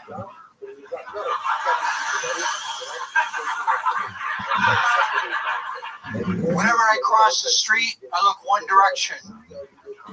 And then I pretend to be a squirrel and I go for it. I really like excitement. I dated a short bisexual woman, and she said to me, I want to tell you something, but I don't want you to get upset. Whatever you say is a really good thing. It's really good. She said to me that I eat pussy like a girl. So I've got that going for me. Fuck yeah, Bob. Welcome back, Bob. It's been a while. I remember you. 3 years, Tony. 3 years. Signing up for 3 years. You've been signing up for 3 years continuously? Yes, continuously. And this is your first time on in 3 years? Yeah, I just changed my name to Bob. And Wait, what do you mean? What was your name before? It's Robert. Robert, wow. Went back to Bob. Oh my God, you got lucky. This is your first time going back to Bob? Yeah, first time. Unbelievable. What are the odds? I wish Frank would change his name and not get pulled again. I don't want to be frank with you. What? Can't be frank with you. I love that. You're not frank at all. You have punchlines. You're one of the funniest Native American comedians we've ever had on the show. What ethnicity are you, Bob? I'm 100% Slovakian, but my mom lied a lot. Okay. There it is. The squawking eagle means that you are indeed Slovakian. I love eagles. You do? What do you love about them? They're at different heights. Above all the shit. You're the man, Bob. Thanks, Tony. What do you do for work, Bob? I'm a world champion handyman, but I'm transferring into a new trade right now. What's the new trade? I'm giving it my 4th try. I'm starting a beverage company. I failed at it 3 times. I'm doing my 4th now. What is the beverage that you're making? It's top secret at the moment, but it's every form of beverage you can imagine with some twist you'll never imagine. Wow. There's a lot of imagination. It's every beverage mixed together? Everything you can imagine imaginable. Wow. All right. Pretty stoked. I've been decking out this warehouse for it. I think I'm 3 weeks out, maybe. But do you have Oompa Loompas working for you or anything like that? I have other ultra personalities working. Okay. I love it. I can't wait to drink some. I'll wash down some of that ramen with it for sugar. Are you feeling the ramen a little bit? What do you mean you're smelling it? What do you mean? Have you farted before? No, I haven't farted. I have no idea what you're talking about. No, I've not been farting continuously throughout the show. I'm not suffering from food poisoning right now and just plowing through it because I'm an unbelievable host. The adrenaline takes over, perhaps. Every once in a while. No, all right. And anyway, my farts smell like hibiscus and eucalyptus, by the way, so you don't have to worry about that. Okay, so Bob. Not Frank. I know, you're not Frank. How many times have I called you Frank? Any? Just once. Okay, perfect. Bob. What do you do for work? How do you survive? How do you make money? I can fix or build anything. And what's the craziest thing you've ever built?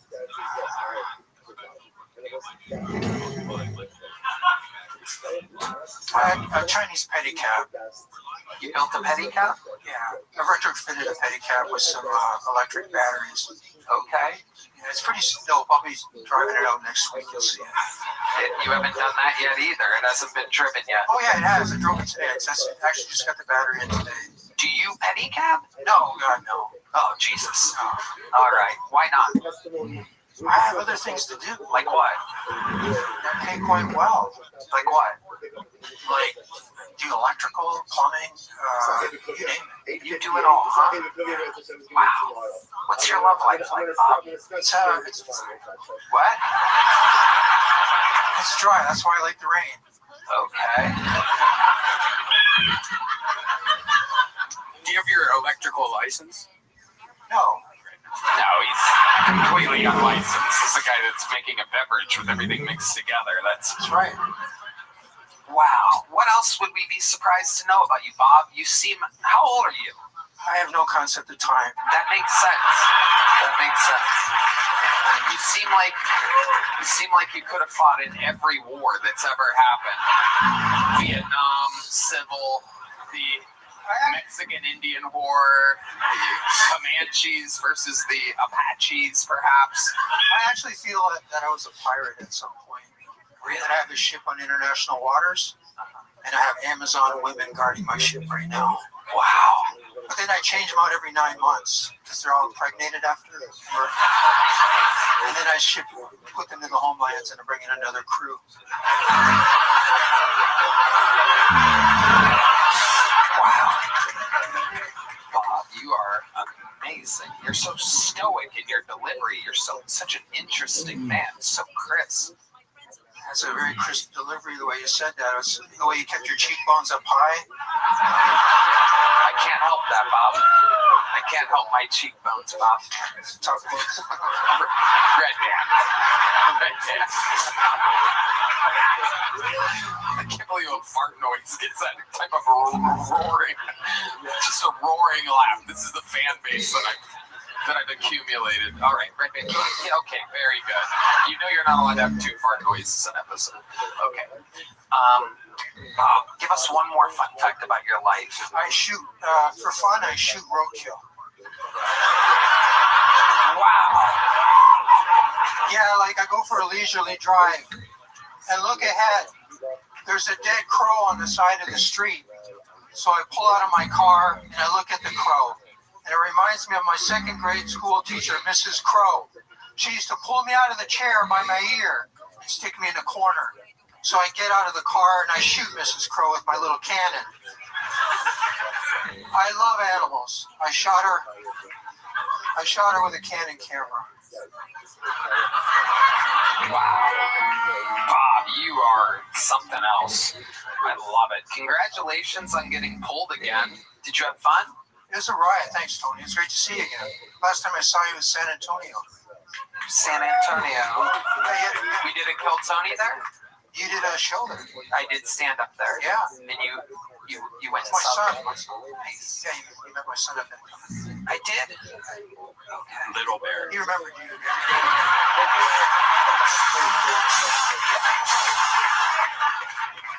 Great, Dan. Well, here's a big joke book for you, Bob. Just because I like your style. Here you go. Bill.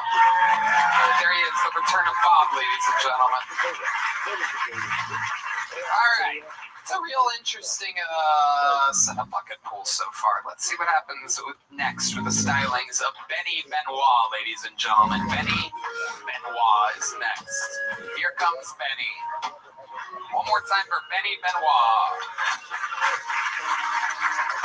Hey, what's up, guys? It's good to be here. I'm Benny Benoit. That's French. I'm from Louisiana. I'm what you call Louisiana sober. That means I drink, I smoke, and I fuck my cousins. No, I'm kidding, man. As bold of y'all to assume I got hot cousins. I'm the hottest girl my family's ever produced, if we're being honest. I would never fuck my cousins. I got 2 sisters and a dog. Why would I, you know? Nah, them bitches ugly too. But speaking of ugly bitches, when I first moved to Austin, I got hit on by a gay guy. That was nice. He said he thought that I was hot, and I was like, oh, thank you. He goes, yeah, can I get your number or something? I said, no, I'm sorry, man, I'm straight. And he goes, yeah, I bet that's because you never had good dick before. And I thought to myself, you know what? Maybe this isn't my Uber after all. But I figured when in Austin, you know? I've been Benny Benoit. Thank you, guys. Benny Benoit making his Kill Tony debut, correct? Welcome, welcome. I got pulled once, but I missed my spot. Missed your spot? How did you miss your spot? Well, I had a date who failed to tell me that she was crippled, and so I felt bad. Wait, hold on. You scheduled a date at the same time as you signing up for Kill Tony? Look, it's lonely when you first get here. And when you don't get called for Kill Tony, you spend 5 hours by yourself if you don't know anybody. So I invited a Tinder date, and I got catfished to say the least. You invited a Tinder date to Shakespeare's, the local. It was back in Poor Choice. Sure, but you invited her to where all the comedians and everybody was just waiting around. Yeah. And so when you say she was crippled, you got crippled catfished. What? You caught the catfish down at Cripple Creek. Well, so what exactly kind of cripple was she? So it was a fat injury. She did say that herself. She broke her leg because the downstairs couldn't support the upstairs basically. But she didn't tell me that she was on crutches. So I thought she was going to be able to walk to the venue, and she couldn't, so I felt bad making her cross the street by herself. I went out, came back, and everybody was like, dude, where the fuck were you? I was like, so wait, where did you go? Literally across the street. But to where? To where? Where? This is across the street from Poor Choices. Where did you go? The corner. The sidewalk. But why? Why would you go to the corner? She was hobbling along the sidewalk, and I felt bad, so I went out and moved her. Oh, my God. Okay. I didn't think in that 15 seconds my name would get called. Well, that's when it happens. She didn't think that she'd break her leg being a fatty boomalati, but life happens fast. Yeah. So you missed your opportunity while at the exact same time realizing that you were meeting up with a fat crippled lady. And I didn't feel like I was allowed to be mad at her. I feel like that's the worst part. All right, what, am I going to yell at her for something she didn't do? Yes. Yeah. She catfished you, and she must have been fat if her legs break. All the pictures were tits up. It was my fault for believing them, honestly. James McCann. No, she's from Louisiana. They love catfish, no matter where it comes from. Very good. Yeah. Very good. Wow. So the crippling was just a broken leg? Yeah, she just had a broken leg. She had a cast? She had a walking boot. That's why I was confused. What are you doing not walking on your walking boot? Was she wearing the boot? She was wearing the boot. So what do you mean? I had crutches. Oh, I got it. And that's why I felt bad. So I didn't want to make her... What'd you end up doing with this lady? Oh, yeah. Das Booten over here. Oh, yeah, you had that boot up in the air, didn't you? Look at you. The Subaru saw some action in the back seat that night. Really? The Subaru saw some action in the back seat? I was parked on Red River. Oh my God. How's the car? Yeah. Did you put the emergency brake I up? did, right now. I'm trading it in tomorrow. The shocks are fucked. Okay. She couldn't have been that big if you fucked her in a Subaru. She wasn't that big. It was more of the way things were laid out. Okay. Very top heavy. Right. And then, the whole missing out on Kill Tony, the whole... She had to. There was a lot of factors stacking up against her. Did you know at that point when you were hooking up with her that you had missed your spot? Oh, yeah. This was after I missed the spot, I was like, well, we might as well get shit-faced now. The fuck is the rest of my Monday now? Right. So we just kind of went out and had a few drinks, ended up in my backseat. So take us through exactly what happened in the backseat. I really didn't think we were going to talk about this. Well, there you go. Expect the unexpected, Benny Benoit. It was a lot of all right, let's do this, and then it was a lot of, I'm scared. So what? Wait, was that you saying you're scared? Yeah. What were the ideas being proposed that you were scared of? She was really weird about the fact that we were hooking up on the first date in the backseat of a car. She was not really stoked about that, and I was like, did you rape this poor lady? I promise you I did not. Okay. I was really focused on the... You want to catfish me? Shut up. There you go. I miss my goddamn Kill Tony for this.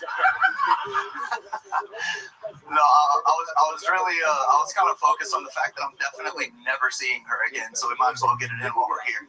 Wow. Good Lord. You might be the worst man with the last name Benoit I've ever heard of.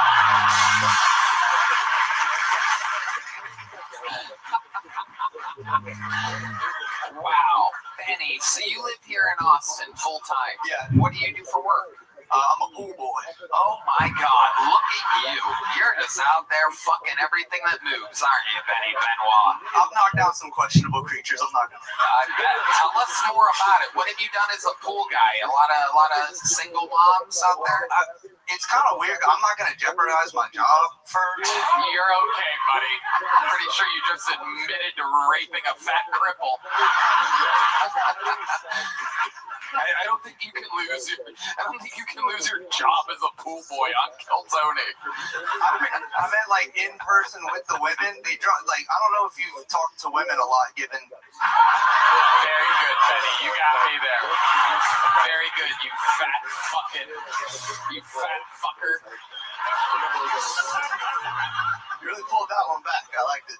But no, I mean, like, women are very cryptic whenever they drop hints about the pool boy making a move, and none of them have been worth losing my job. I get a couple of, like, tips that I don't deserve here and there, and then, you know, like, oh, I'm alone a lot. It's like, me too. I know what to do. I still have a pool to clean. Okay. I did, there was an older lady that I thought was hitting on me, but she turned out to be a multi-level marketing, like, scammer. You got sold on a scheme. No, I didn't fall for that shit, not again. Well, yeah, that can't happen. It was like promising trips to Hawaii and going out to like lavish dinners and stuff like that. Yeah, she had a timeshare for you. Yeah. Wow. I was gonna have to earn that money myself. Okay. So, Benny, do you have any other special skills or talents before we let you go? I made a chemical bomb a couple weeks ago. This guy's afraid of losing his pool boy job. Just admitted to a federal offense. What do you mean you made a chemical bomb? So I got two dogs, and it's a weird way to start this. That can't have anything to do with this. No, there's you know, I have to take the poop bags pretty far away, and I'm trying to make it to work, open mics, all that stuff. So I just took a bucket and put some of my chlorine right there, and would just put the bags in there. And after a while, it stopped working so good, so I added a pound of some slightly different chlorine. Did not realize that those two were not supposed to be mixed together, and they were fine for like 2 months. And then that big rainstorm we had like 2 weeks ago filled the bucket with water, and it went boom. And so I woke up at like 12:30 in the middle of the night, and my dog was on top of me like fucking shaking, and I couldn't see, I couldn't breathe. It was a complete disaster. So I jumped out on my balcony to so me and my dogs could breathe, and my neighbor came out freaking out, and she's Jewish. So I got really nervous at that point. Right. The fire department showed up. We ended up evacuating. Wow, shitstorm. Yeah, something like that. So, the chemical bomb, just before I let you go, this was like outside on your balcony. It was right outside my front doorstep. Right. So it all came like underneath my door. So, wasn't there anywhere else you could put the poop bags? I don't know. How big do you think apartments are? Big enough to have a trash can? Well, with the lid, the trash can is inside. If I had a trash can sitting on my front doorstep, I feel like it's not as weird as a bucket full of shit and chemicals. Yeah, you are correct about it, boy, there. That's pretty cool. Benny, I like your style. Very funny. You're a funny man. Welcome to Kill Tony. Benny Benoit, ladies and gentlemen. Well. Ladies and gentlemen, we have a new regular on this show. It is absolutely incredible. You guys are going to love him. Ladies and gentlemen, make some noise for the newest Kill Tony regular. Writes and performs a new minute every single week. This is the Dark Storm of Atlanta. Make some noise for Dedrick Flynn, ladies and gentlemen.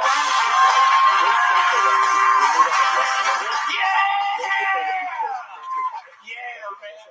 What you know about waking up in the morning to eat a dry toaster strudel because the night before you got too high and drank all the strudel juice?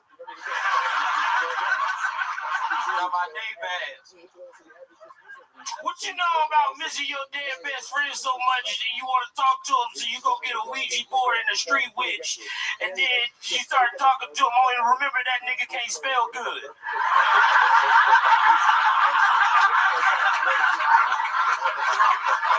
It's just crazy. I'm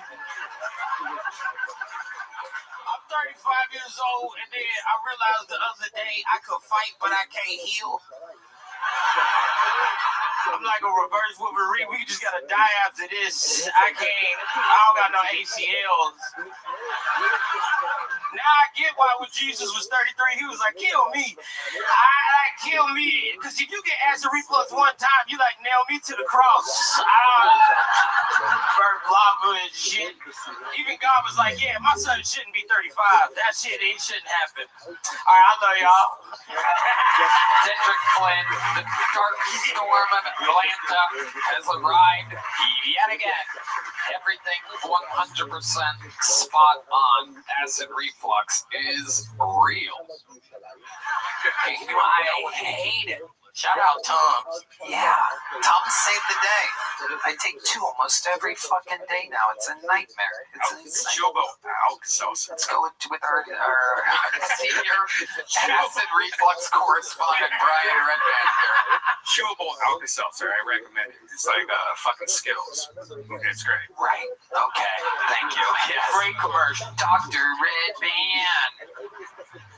Yes, absolutely. So Dedrick, you are the fucking man. Tell these people something about you. We don't know Dedrick. Oh man, bro, I'm a big ass fan of Monster Truck Jam. I fucking love monster trucks.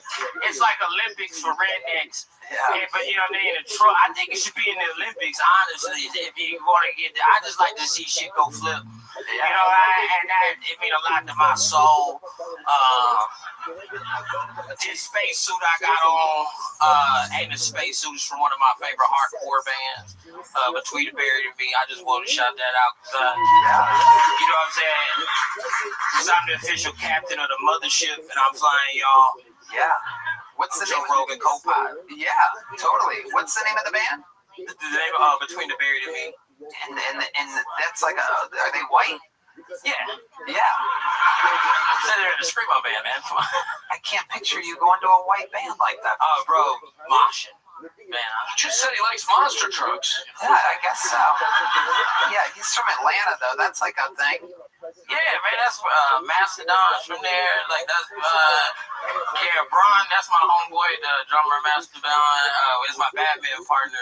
We ain't won a game yet, but it's been fun. You play badminton too? Oh yeah, I do everything fucking cool, Tony. I do cool shit all the time. I'm just bored. I just you know what I'm saying? Theme parks, music parks, I'm in there. Water slides, I'm in there. You know what I'm saying? Above ground swimming pools, I'm in there. You know what I'm saying? Arcades, I'm in there. Pinballs, I'm in there. They got some fun, I'm in there. You going bowling, I'm in there. You go to Six Flags, I'm in there. You go to a party, I'm in there. It can't be a party if I ain't in there. It can't be a party if I ain't in there. Hey, y'all, damn. The dark storm.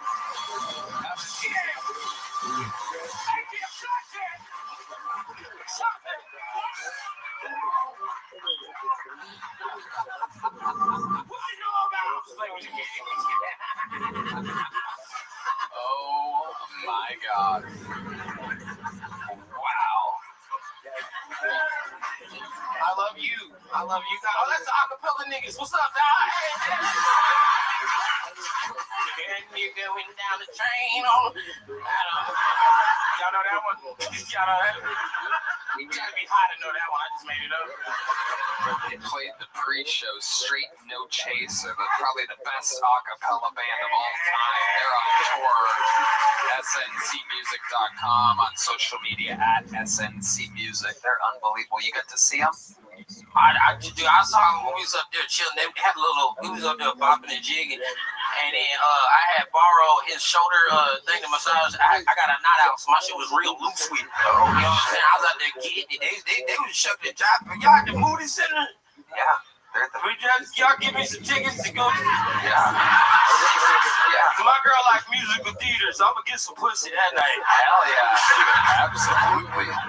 Let's check in with the great Jeff Dye. Do you guys ever sing Where in the World is Carmen Sandiego? That's the only a cappella song I fucking know. You guys do that? You want to sing a little bit of it, Jeff? No, I don't want to sing it. I want to hear it. Don't worry about it. We're not going to put them on the Carmen Sandiego spot, Keno. I don't know. Keno! Just want to hear it. Son of a bitch. Dedrick, you are unbelievable. You are perhaps, you truly are a fucking storm. It is incredible. You come in and you take over every single week. We love you. Make some goddamn noise for the great, powerful Dedrick Flynn, ladies and gentlemen. And it goes on and on. Back to the bucket we go. Ooh la la.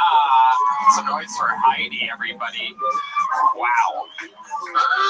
Yes, indeed. Auga, indeed. All right, your next bucket pull. We know this one. Make some noise for Charlie Shee, everybody. Here comes Charlie Shee.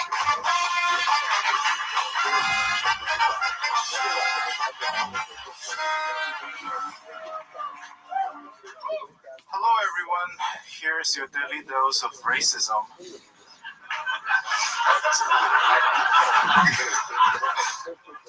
Sometimes I wonder if Jews wear tiny hats. It's because they miss having a tip again. And sometimes I wonder if, if hip-hop artists likes to hit women because they love to beatbox. But that's the thing with racism, isn't it? It's like, why does it always have to be something evil? Like, why can't it be something good? Like, recently I gave a white guy a ukulele, and now he can't stop playing. But that being said,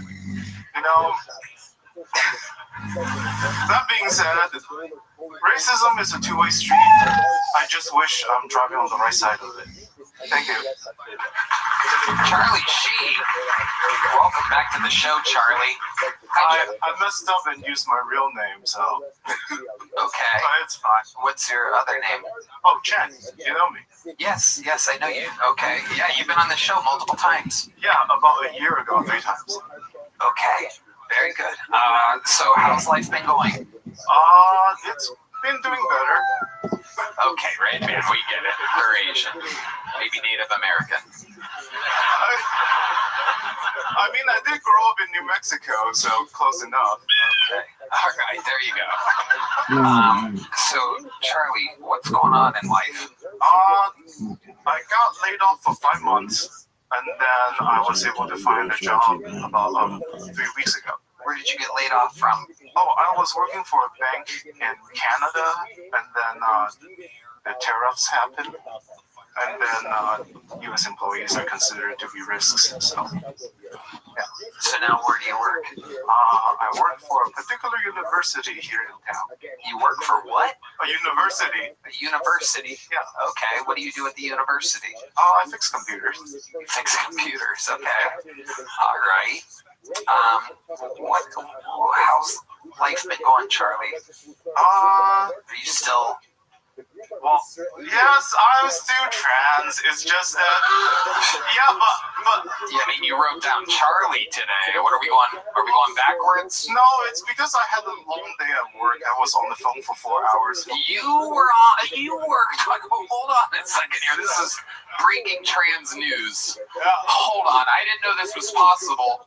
But it turns out, if you're trans and you work too hard, you go back to the human that you were before. This is the first time we've seen this before. We're always learning about the trans community here. This is interesting. You went from a Pocahontas to Pocahontas real quick. Well, Charlie, did you have a broken leg a few months ago by any chance? No. Yeah, the third leg is alive and well now. Oh, wow. Okay, Charlie. All right. So you worked so hard that you signed up as Charlie. That's what you're saying. I guess I wasn't on here when I signed up. I'm sorry. No, I mean, there's no reason to apologize. I find it so interesting. Well, now that I guess the cat's out of the bag, so to speak. So yeah, or the dog's out of the bag, or something like that. So how's transitioning been going for you? I don't know if you guys can tell, but this used to be Charlie, and now it's Chen. It's my first time on the show. Yeah, you're on the show. Yeah. Hello. Nice to meet you again. And you kept the penis. We spoke about that. And you made a joke about it. I mean, being laid off and taking a 30% pay cut is no way to get to the point where I need the money for it. So yeah. I also imagine that would also compromise the week. You know, if you get laid off and then also you have to recover from having a penis cut off, that would be a very bad. Yeah, might as well die at that point. Well, no, I mean, no. Are you sure they didn't give you a pay cut because you were transitioning into being a woman? Well, when I told my women can get paid less. No, because when I told my parents about it, that's the first reaction from my stepfather. But that's what he said too. Yeah, but it wasn't it because. What ethnicity is your stepfather? White. And what does he think about all this? He's fine with it, but my mom is angry because he's fine with it. Tell us exactly how your mom, who's very Asian. Very, very Asian. Yes. Tell us exactly what she says to you about you transitioning into a woman. She visited about a week or two ago, and she pretty much just says that I'm on the wrong path in life, and I should reconsider, especially with the current government pressure and everything. Wait, what exactly? What is the government pressure exactly? You know, the whole talking point about cracking down on DEI or wherever. But the thing is, I never relied on DEI to be who I am today, so it just felt weird that she's talking like that to me. James, it's okay. I mean, Asian mothers traditionally really do prefer having sons, so it might be. I don't know if you've seen the statistics on that, but it's very good that you were born as a man, because otherwise you might not be here with us tonight doing stand up. And do people not know about that? I'm sorry, I won't make a joke about that. But you don't need DEI. Yeah, I don't rely on DEIT, maybe. No, I'm sorry. I thought that was okay. I'm fat. I'm a fat person. Do you think your mom loves you, though? There you go.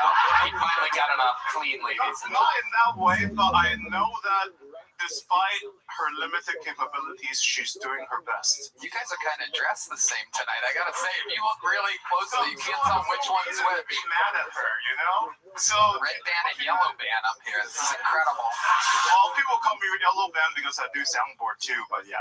Where do you do soundboard at? Shakespeare's. Right after this show, we have open mic there. Oh, I'm sure these people want another 4 hours of bullshit open mic after this. Okay, so can I call you Charlie? Sure. What have you been doing with your personal life, Charlie? Tell us more about what you do when you're not performing comedy. So when I'm not performing comedy, I've been I picked up new instruments like bass and things like that. Although I'm better with a piano, and then I also joined a group where we perform every Friday night. And then I played a lot of video games, and then I also look into video game development, such as Unreal 5. I think you're an Asian man. Yeah. Everything that you say sounds like you're an Asian man. Because I'm the bass guitar, like an Asian woman plays the violin. Okay, well. You don't know about this? I mean, I guess those Asian bass player ladies are not ladies anymore. No, they're really hot, actually. Charlie, what are you fucking nowadays? What's your sex life like? Like I said, I'm in a long distance relationship, so I'm essentially celibate until he visits like 3 times a year, and that's it. Okay, when's the last time you saw him? Actually, maybe summer break? Summer break? Yeah, before I got laid off. So okay, Jeff died. I don't think that's called celibate. That's called monogamous. But you're not just I'm just not going.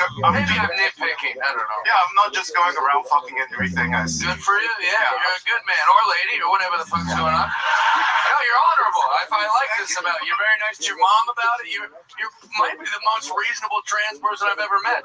Yeah, we have a few of those on this show. Only very reasonable trans people sign up for this show. We're yet to have an unreasonable trans, which is crazy because anytime I'm out there, it's almost always an unreasonable trans. In here, for some reason, very reasonable trans. You're the second Asian up here tonight that loves raw men, by the way. Fun fact. I mean, luckily, I'm not going to have to try yours.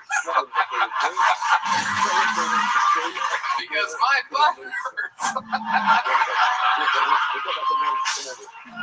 That's the talk of someone who has his shit pushed in.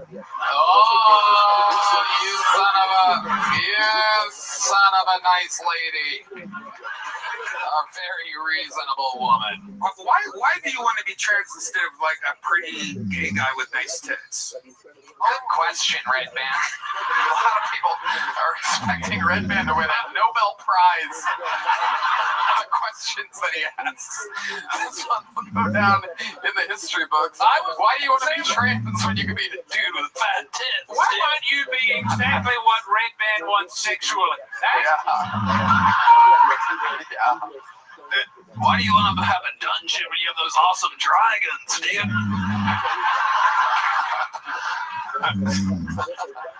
It's a good question. What makes you feel like a woman?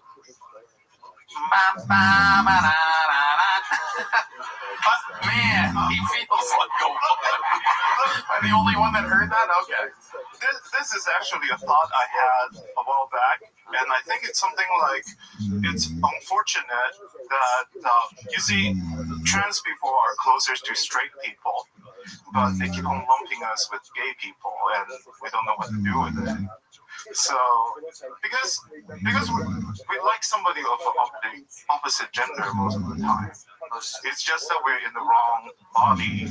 It doesn't mean we don't like someone of opposite gender. But you guys lump us with gay people, and then we're like, oh, well, I mean... Are you pivoting to homophobia? Well, I don't know. It sounds like you might have got a lot of ideas with these the ass people over there. Well, like you. It's not a bad strategy. The trans are making a move. No, what? Conservative trans people. I think I can. Oh my God. This is incredible. When you hear that train horn, you know. I guess what I'm trying to say is... Redman's not the best speller. It's like train horn. I've been waiting to hit this sound effect forever. Incredible.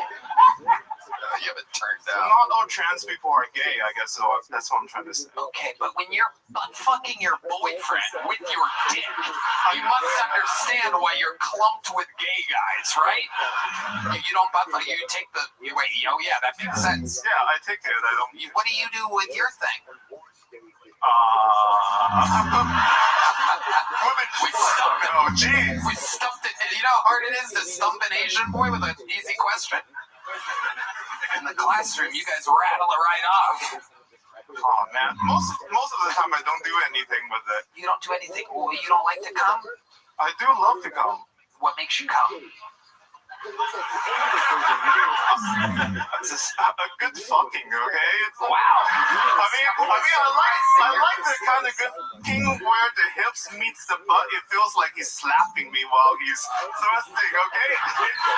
Yeah, I don't know why people clump you into the gays. There's nothing I love more than getting bumped so hard that it feels like the dude's beating me up during it. Anyway, not gay at all. Totally just Charlie getting bumped by a dick. Why do you clump me with the gays? America's come a long way since Johnny Carson. You know what I'm saying? Johnny Carson used to sit in a suit tie and have a nice conversation with a movie star. Charlie.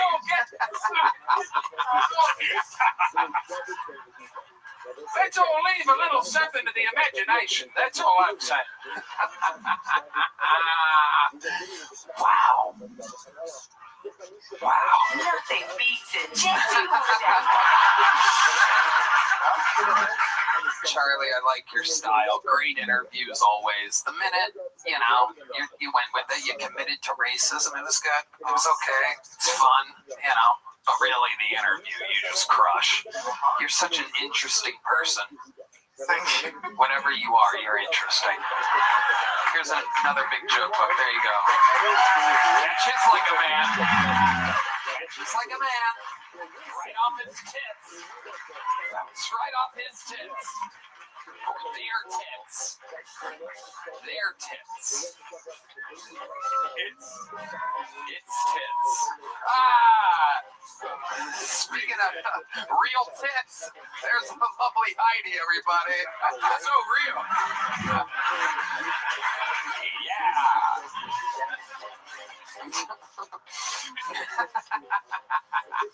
Oh, real tits Heidi, ladies and gentlemen. All right.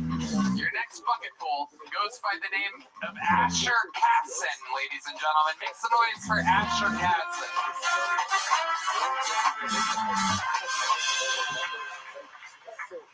I was on a date with this girl and she started talking about her ex. And out of nowhere, she started talking about his dick. And for some reason, she felt called to mention he wasn't even that big. He was like maybe your size. And yeah, that's not the fucked up part.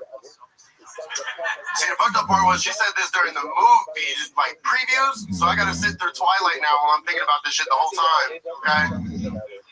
It's fucked up so much for the hole I cut in the bottom of this popcorn bucket. You know what I mean? I guess we're not using that anymore. I gotta walk down from aisle J just trickling little kernels the whole fucking way down, pissed off. Okay?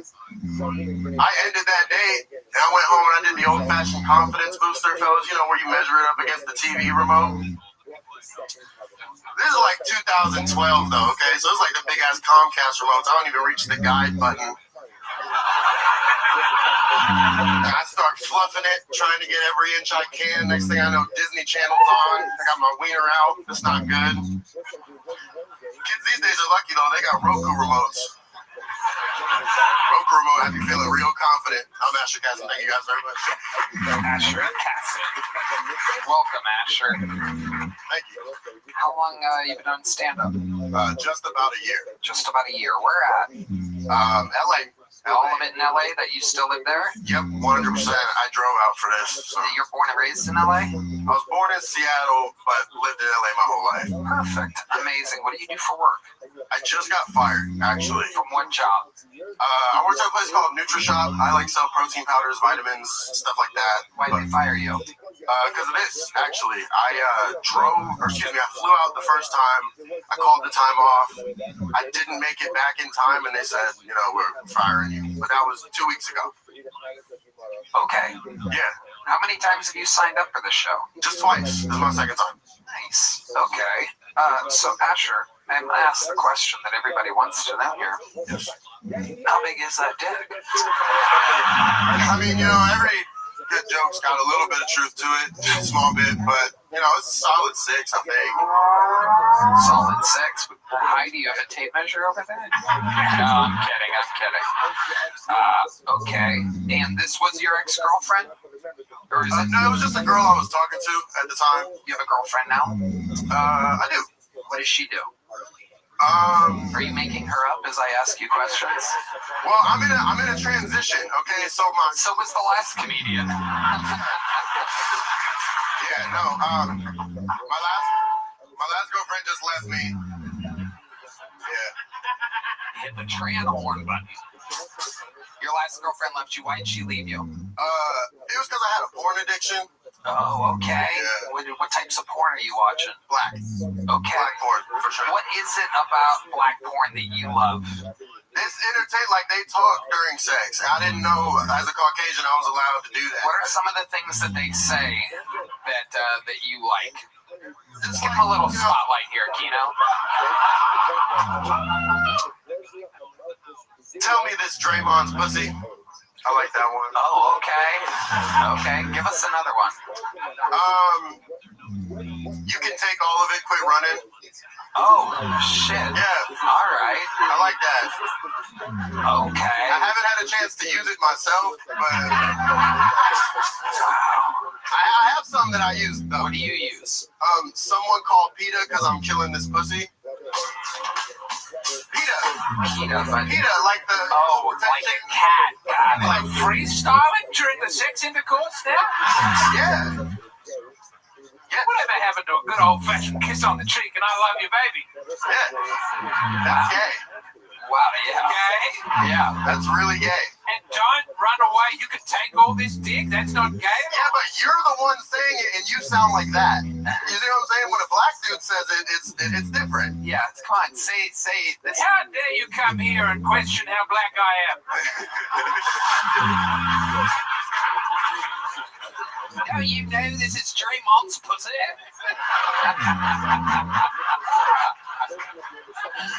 Oh, my tea is boiling right now. What do you say, James? Oh, my crocodile's hunting.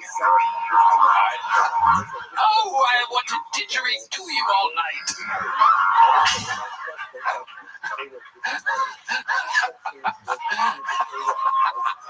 We have a beautiful sex life, my wife and I, where we connect emotionally and physically. You should try it. You should try it. I'm not going to go home and jump on top of my wife and start giving her one-liners for black pornography. We don't need that. We have 3 children. We're just happy to get any time together at all. We don't need to spruce it up with some open mic comedy. If you want to make a 4th, tell her it's Draymond's pussy. Fun fact, if you tell her it's Draymond's pussy, when you make the 4th child, you're allowed to leave. Draymond ain't sticking around to raise the child. Wow. Is there anything else other than the talking that you find intriguing about black porn? I mean, you know, the size is pretty cool. That's interesting.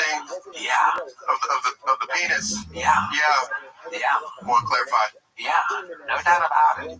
No doubt about it. So Asher, you lost your job. You're now unemployed. What's your big plan? I just recently applied to Vans at the mall. Just something to keep me, you know.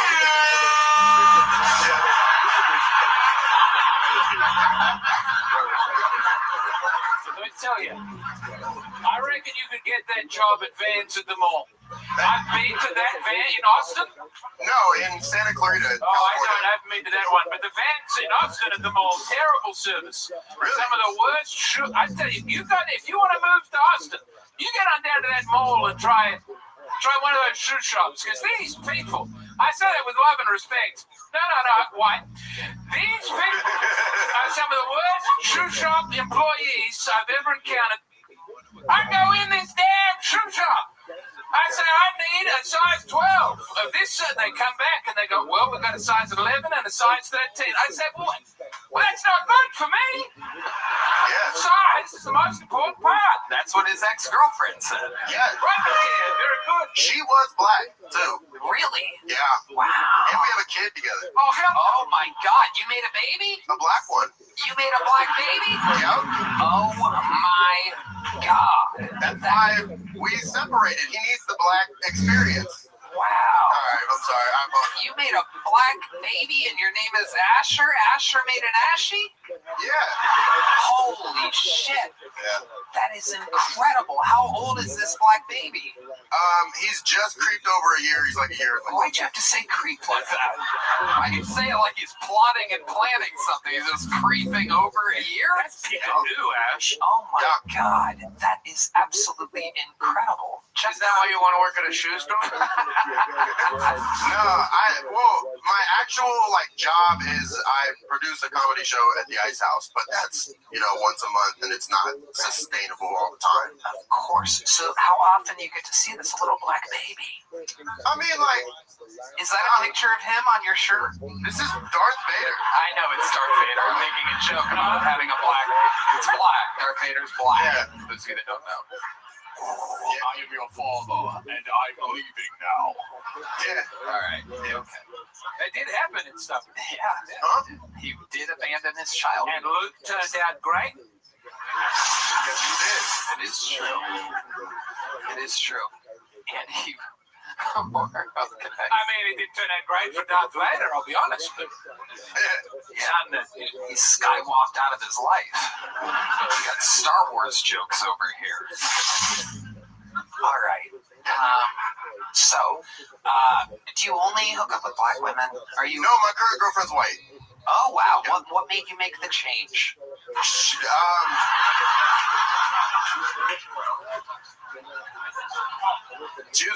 She's pretty thick. Like a little bit brown.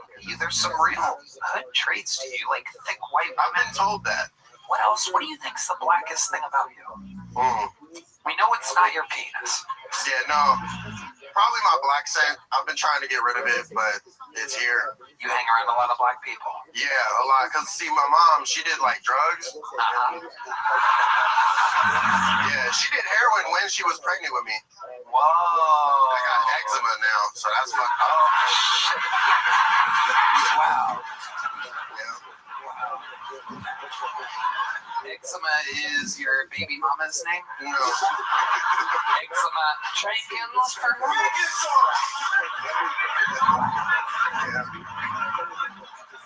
I was told this would be good for my career. Wow, this is so interesting. So your mom did heroin, so that forced you to have a lot of black friends growing up.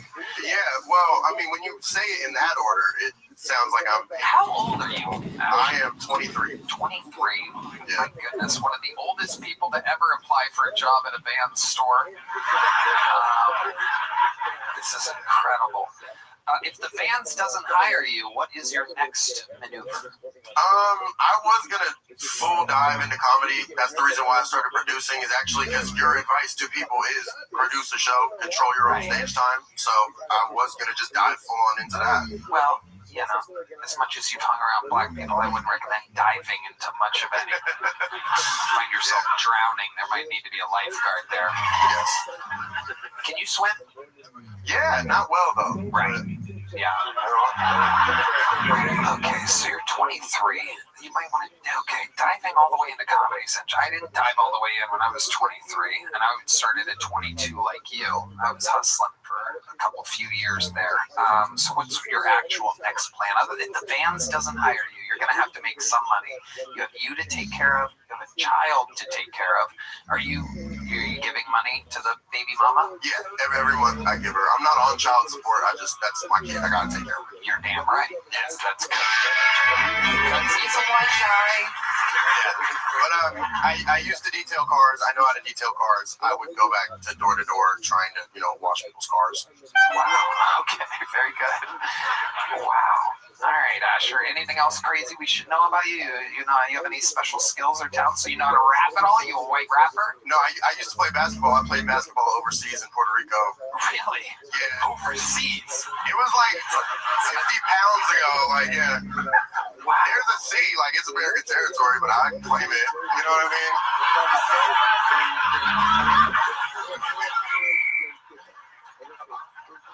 Water. Yeah. So what was your basketball career like in Puerto Rico? Oh, it wasn't good. I was the only white. Yeah, but I was there. My name was on the roster.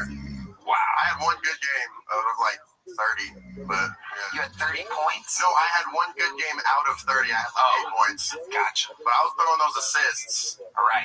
Yeah. Right. Yes, absolutely.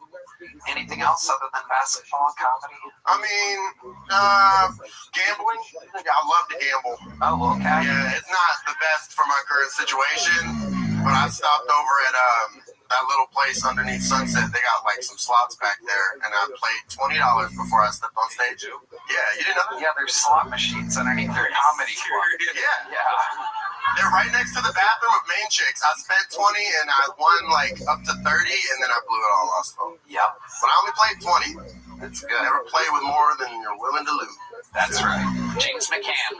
Actually, you're saying a lot of things that are making me scared for your future and the future of your child. But I believe in you. You've got a good energy. Absolutely. Asher. I wasn't going to say anything, but you asked me, and you got to hang in. Look, comedy takes a long time to get going. Yeah. And kids are expensive really quickly. Oh, yeah, I know. What's the most expensive thing that your kid has contributed so far? Like that you had to pay for? Anything? It's really just the buildup of diapers and the food and everything. No one item is that expensive. What does your baby like to eat? What is he eating? I mean, baby food. What flavor baby food? I'm not that much in his life. I have no idea. You don't know what type of food he eats? No, I just give her the money and she buys it. You don't ever see the kid? All the time. I don't feed him. She feeds him. You've never had the urge. D-Madness is loving this right now. I think he just tried to choke you there for a second. I think he tried to reach. Like I've seen him get fed. I've been there. Mike, I love my son. He paid me out to be a villain. But did you give him a white name or a black name? I named him after my grandpa. What's your Demetrius? No, it's Italian. It's Rocco. Oh, okay. Yeah. I can see why that would work. Yeah. He doesn't look black at all. He looks like Filipino. Like, I don't know how. It's not hitting because you can't see him, but yeah, he's Filipino. Whoa. Will you talk to your wife about this? Does your wife know that you consider your son Filipino? I don't have a wife, but... Right, your baby mama. Yeah, no, yeah, and she hates it. She's like, stop talking about our son like that. And I'm like, he looks fucking Filipino. You know, if they ever bring that Maury Povich show, that could be a good way to get some money. Yeah. I can see you doing the dance. Who's Maury Povich, though? I don't know. It was a little bit before your time. I'm sorry. It was a little bit before your time. 6-7 years You ago. kids don't know. Oh, the crowd's turning on him quick, folks. This is a very pro-Maury crowd here. Asher Casson, congratulations. Fun times. There he goes, Asher Casson. Let's get one last fucking pull up here. We're having fun tonight. You guys having fun out there? All right, let's see what happens here. Make some noise for your next bucket pull. It's Josh Canada, everybody. Here comes Josh Canada. All right, thanks. I'm having a great month right now. I actually is on timing, but I just celebrated 2 years of marriage, so that was fucking dope. Oh, thank you. Thank you guys. It's a weird time in our marriage because we were talking. I wanted to go see the new Superman movie.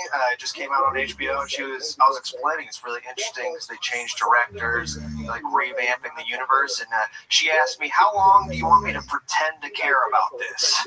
So that's a new level of honesty I didn't know that I didn't want. You know what I'm saying? But I did see the new Superman. It was pretty good. If you want to see it, I'm hearing a lot of weird stuff about it. People are like, there's one nation, right, that's like oppressing another nation, and it's an analogy for like Israel-Palestine. But if you want to see the movie, that's not at all true. It's not. And I know that because in the movie, Lois Lane is a reporter, and she lived the whole time. So... all right, thanks. That's my time. Appreciate it. All right, Josh Canada. All right, Josh. How long you been on comedy? Coming up on 2 years. 2 years. Okay. And where at? Colorado mostly. Colorado. Okay. How's it going there in Colorado? Is it better than it just went here? Yeah. I moved here in March, and yeah, usually. Yeah. Okay. What do you do for work? Between jobs, but looking for a barista gig right now. Looking for a barista gig? This might be the fanciest unemployed crew of comedians ever pulled out of like a lot of people hopeful for jobs taken by 15-year-olds. Yeah, fair enough. Was that your best minute of comedy? Definitely not, but yeah, it was what it was. You know what I want to do? You know what I'm thinking I want to do here? I want to check in. I want to check in with our friends, Straight No Chaser over here. Kino, can you light them up real quick? Guys, what did you guys think about that performance, if you don't mind? We're here on Kill Tony. That set was not funny. You shouldn't quit your day job. I'd rather hear bats and boxes. And we are Straight No Chaser. That's Straight No Chaser over there, ladies and gentlemen. Just checking in, just enjoying the show over there. No big deal. How does that make you feel? Have you ever been demolished by a 9-person a cappella group before? Have you ever had your soul taken with such great tone and rhythm? No, that was new. Yeah, it feels good. It's unbelievable from my angle. I gotta tell you, I think I have the best seat in the house for this. They're just loving it. Look at the smiles on these guys' faces. They all seem like the nicest guys, but they are loving just destroying you right now. Let's check in with Jeff now. I felt like that was a little out of character for the acapella guy. Yeah, it was. Also, he seems like a nice guy. Why didn't you do it for all those other fuckers? Well, I mean, I couldn't. Why this one? I couldn't have him do it for the trans or the. Yeah, I missed it on Frank. You guys remember Frank? Frank was rough, but it was Frank's second time, and this guy's been doing it 2 years, so it really works for you because you've really had a lot of time to practice. This means more to you than it did for Frank. Josh, let's talk about it. It meant so much to Frank. Do you have any special skills or talents or anything, Josh? Like I said, I was living in Colorado, so I love to snowboard, and yeah, I got really into like pit grilling, which was a lot of fun. But what is it? Like smoking meat and stuff. Yeah, rock and roll, dude. Fuck yeah, smoking meat. Fuck yeah, dude. Snowboarding and smoking meat, dude. Yeah, dude. Fuck yeah, dude. When I'm not snowboarding, I'm out there smoking meat. Fucking, let me go send this new fucking Superman movie. All right. Okay. Josh, when you do stand-up, what else do you talk about when you're not talking about the Superman movie? It's a 60-second setup for the lowest journalist survivor thing. Fair enough. Yeah, I talk a lot. My dad's from Mexico, and yeah, I talk a lot about that. It was funny because people tell me I don't like look Mexican or sound Mexican. Right. And your last name is Canada. Yeah, that's your dad's last name? It's so it's Kenyatta. It's Oh, I do see an accent mark there. I thought you drew like a funny mustache above it or something, but which I guess works both ways. Yeah. It's just an N with like that weird ass sombrero. Yeah, it's a good time. Kenyatta. Yeah. Wow. My God. That's a name that makes you want to close down all the borders. Yeah, no, ever since the election, I can go home by Canada, which is better for some reason. It's a good time. Amazing, Josh. Okay, so let's try this again. You've been doing it 2 years. I don't want you to, there was something, I didn't think the acapella group was going to light you up quite that hard. I feel even I feel kind of bad.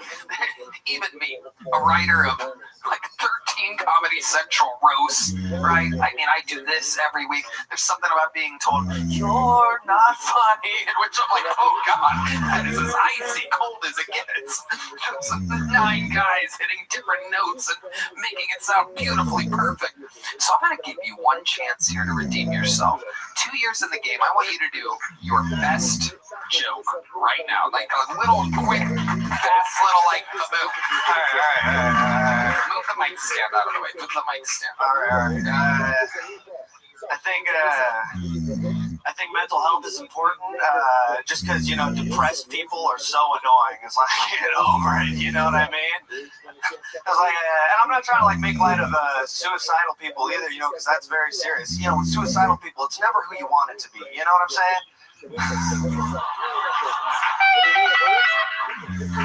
Still not funny.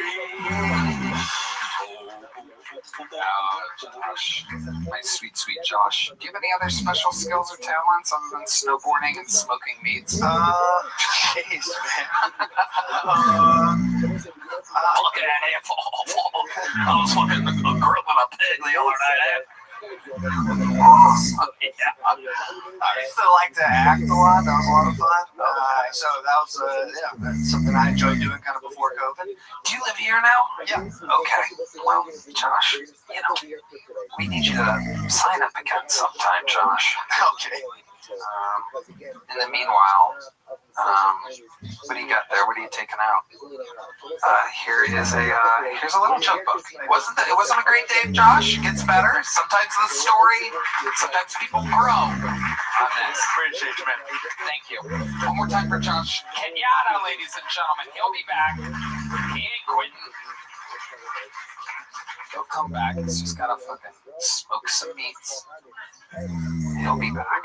All right. Well, what an episode it's been. How could we forget it? Started with Kansai Yasuda feeding me ramen. Dedrick Flynn absolutely destroying from the middle position.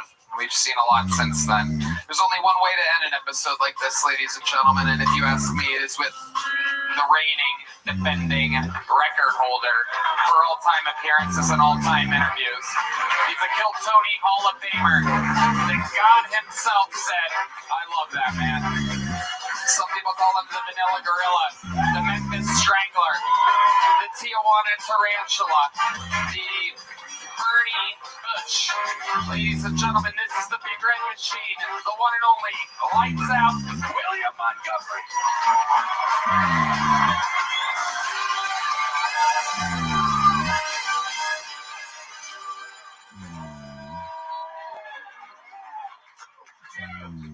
Remember when you could wish COVID on your worst enemy and it meant something?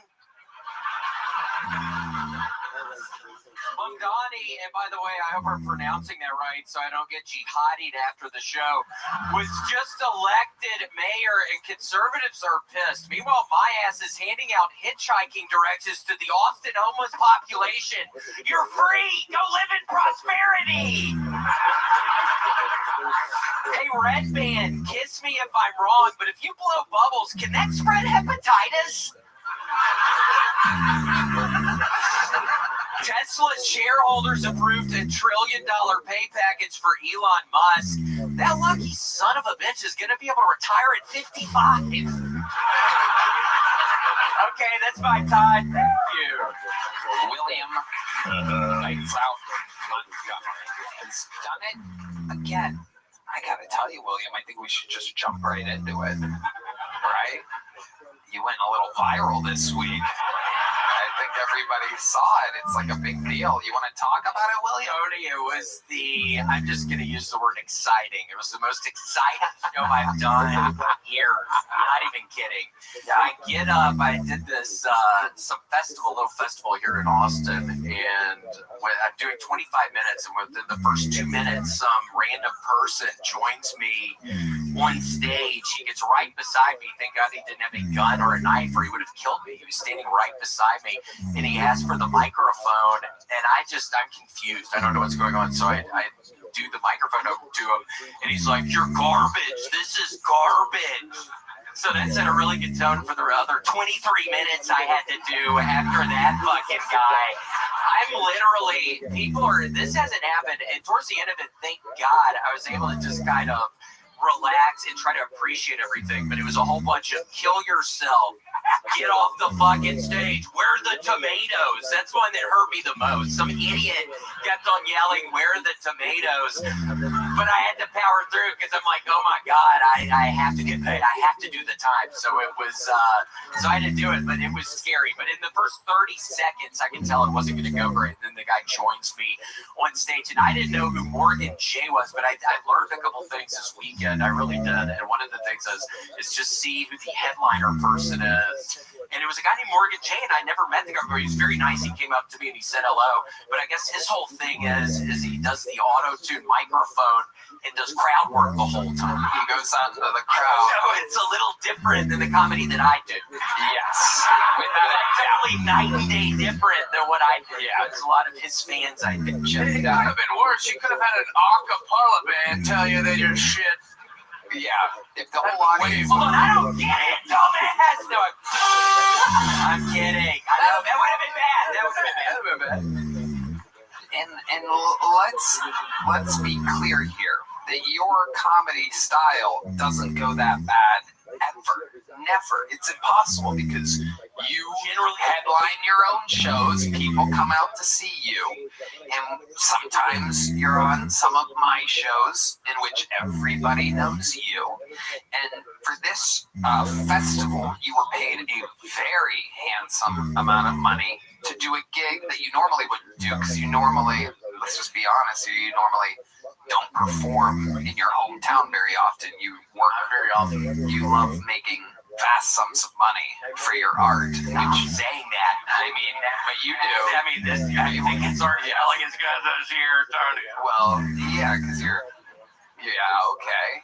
Yeah, okay. Let me just plow through what I'm saying here for a second. Oh, no, you go ahead, James. I was going to say, I think after that video, tickets might turn around. I think, honestly, that was a big viral thing, and people are going to want to do that again. And that's quite scary, but financially, that's good. It's one of the funniest things I've ever seen in my life. Yeah, without a doubt. We all love it. The Kiltony fans love it because the jokes are rock solid. Yeah, I do my Paul Walker, Paul Crasher joke, and it is an uproarious boo, just this barrage of boos. They came, so they love Paul Walker. I guess the Morgan J fans love Paul Walker. I had no idea. See, if I knew that, I wouldn't have done that joke. And there were other jokes, too, that I wouldn't have done. I don't know if there's any way to say this without being slightly political, right? But guys like that literally kind of like sing about like very. Talking about Indian guys? No, I'm kidding. I mean, the guy, I mean, it's funny.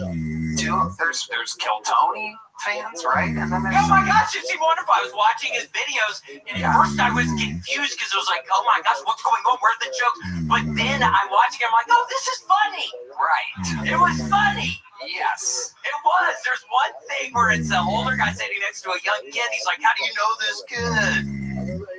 And that made me laugh because it's like, and then the guy's like, oh, it's my cousin. And it's like, oh my gosh. And it's auto-tune. So he's like, that's your cousin. That's your, yeah. And like, so that fan base that this guy has built is, let's just say, very, very clean, right? Very clean. Not anything of any, It's woke church shit, pretty much. Well, I mean, yeah. No, I mean, he was real nice to me. I have nothing. I'm not saying anything bad about him. Now, why don't we do this? Why don't you describe what the audience was like? If you could describe what you were looking at out there, what did it look like to you? Mainly Hispanic people. No, I'm kidding. Okay. But yeah, no, it seemed like a lot of Hispanic people, but in the past, there have been wonderful nights. What did you tell me on the phone when I called you? When I called you to make sure you weren't going to kill yourself? How did you describe the audience to me? Do you remember? They looked very non-binary. I say that, no, seriously, and that's just a descriptor. It means nothing. I don't care one way or the other.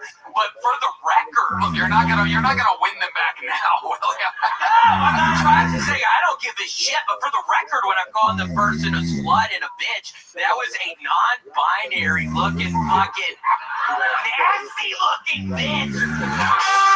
Talking for my death, literally saying kill yourself. And I feel weird, Tony, because I literally see 100 cameras up there, so I'm like, this is awkward. Because it's like I gotta try to defend myself a little, I guess, because it's all these people, but it's all these idiots filming, and it's, I don't know. Right. So I just powered through it. But it's just a different type of the joke. different type of audience. It happens. Yes, in a certain area, it scared me. There's people that if I was in that spot, it would have been the same thing. Like there's certain audiences that literally perhaps have never seen a real comedy show before. They see someone that's famous on Instagram, they go and they just want to see them sing auto-tune crowd work. You know what I mean? And you're up there doing actual jokes. I bet you went out there, I bet you didn't see a single Korn t-shirt or an Ozzy Osbourne t-shirt, right? Like you do out here. It's a little bit different of a crowd. Correct, yes. Very, totally in agreement on that. Right. So what did you learn from this experience? William? Yeah, let's play a little clip. Red Band has a little clip. Holy shit! What the fuck did you just say to me, bitch?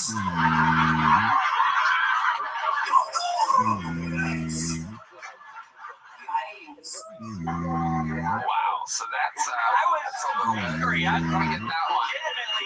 We have a little bit more. Hold on, let's play a little bit more. This is playing well in this room.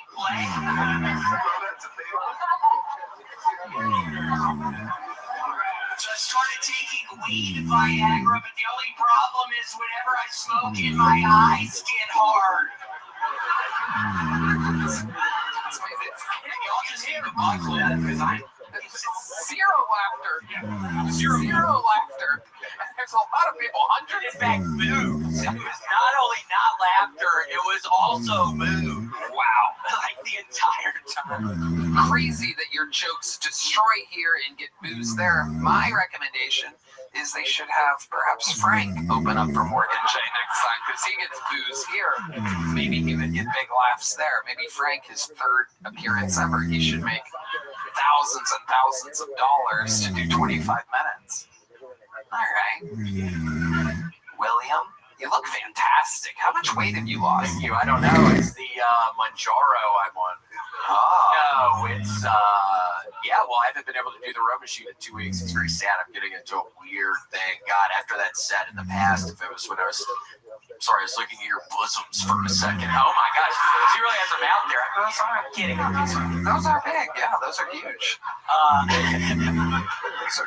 Those are giant bosoms. What was I talking about? I don't even remember what I was talking about. Wait, seriously, what was I? I'm not being mean or anything. What was I talking about? Oh yeah, no. After the set, normally if it was when I was drinking and doing cocaine, I would have gotten all fucked up, and I just ate a large Papa John's stuffed crust pizza. So I'm doing better. Wow. What did you have on your Papa John's large stuff? There's a little sausage. What else? What else was on the pizza? It was just sausage. Oh, well, you did it again, William Montgomery. You might get moved in silence other places, but here he is beloved. Guys, let's see what Ryan J. Ebel drew tonight during this. Wow, look at that. That's James McCann and Jeff Dye. RyanJEbel.com for those prints. Chris Rogers, what did you draw tonight? Oh shit, the new regular Dedrick Flynn over there. Guys, how loud can this place get for our guest, James McCann, whose new book of poems, Disquieting Levels of Egg, is on Amazon right now. This special is a wild hit on YouTube, Black Israelite. He has the James McCann Catamaran podcast. James McCann. Don't forget that new book of poems, Disquieting Levels of Egg. You've forgotten a bit. They love poems, this crowd. Perhaps Morgan J. can I'm going to go up to that auto-tune crowd. They're going to love poems. They're going to love it. Those people are sick and disgusting. Can I say? Fuck them. I love you. That's right. James McCann, ladies and gentlemen. Jeff Dye is on tour at JeffDye.com. He has the new Die Hard pod. Thank you, Jeff. Thanks for having me. How about one more time for Street No Chaser over there? Their pre-show performance was unbelievable. Love the cameo during the show. SNCmusic.com. They're on tour everywhere. Follow them on social media at SNCmusic. They are unbelievable. Thank you to Talkspace, ZipRecruiter, and Tacobas. HeidiRegina.com, RyanJEagle.com, Red Band. Check out my fake band. I got a couple new songs. Cat Red 7 on YouTube. Cat Red Music. Love you guys. That is AI music for those of you that literally will listen to anything. He's got a new AI thing he's doing. My poetry, Tony. That's right. It's really amazing. I mean, if you love anything, you will love Cat Red music. Whiskey Hole. Check it out. Yeah. All right. How about one more time for the best Sam band in all the land? Live audience. We love you guys. Thank you so much. Good night, everybody.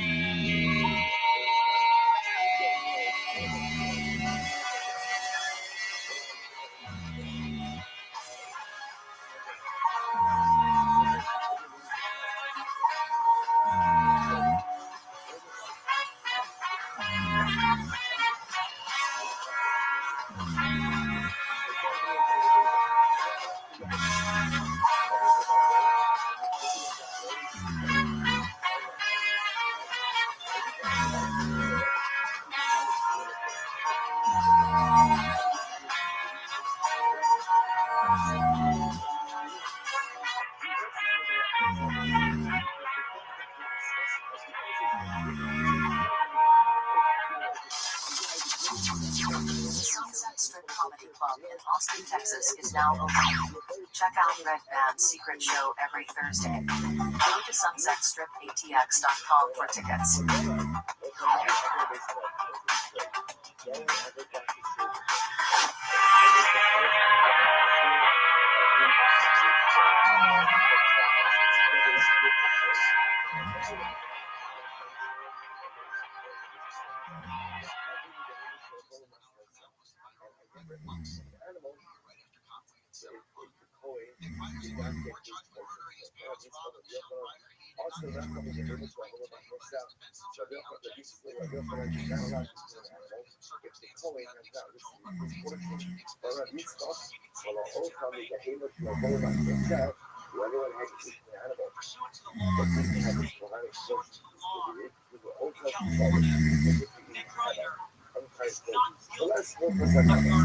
Ultimately, again, like I like it, so we'll say, okay, so it's not making a little halachic fashion. So there is Rabbi Rei was saying, how did I marriage Harif Mosamin? I was always the first person in shul.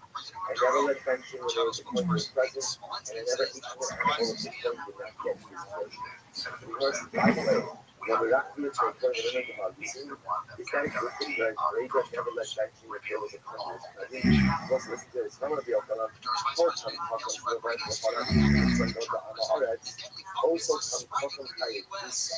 wow, we're saying if you already have a comment and you let a coin leave mention, I just mentioned if you coin Amaretz, that Talmud Chacham is tied Isa. Right now, obviously not there, but never does this one statement from Nehemiah. That's true. The only thing who loves that. How can you say Ella not see? Ultimately, again, those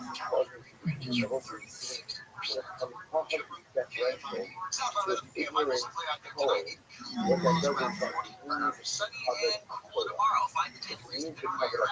and therefore, again, what the Lord is suggesting is, if all there is ignorant Kohen, the other should not be that precious. Should not be that precious. So the rest of the trade up. Did you really do the right thing by letting a Kohen bench when you were there? Well, you're right, first you well, the Adar. It was just even this shot. I don't know what he meant was, when there was the Kohen who was there, he was also a covered couple. I always feel I like the bench, who's down the street. So it happens to be temporarily, so we feel that we have a different kind of feel, back, without we get up on it. But again, that was right, so, and coming to the same thing that the coming to the same thing that Rabbi, and now how did you marry longevity of days? I'm going to have the young man always come out to the color Kadeh. So first of all, I never gained honor the degradation of my was a sin with that. I never allowed myself to feel based on the opinion of another person. But what also I'm again, I never allowed that places of my friends to come up to my dad to see what that means. That son, in my mornings and I'm very giving to my money. As I watch this, then this kind of people challenge me, what does it mean? I never, I didn't understand the degradation of my life.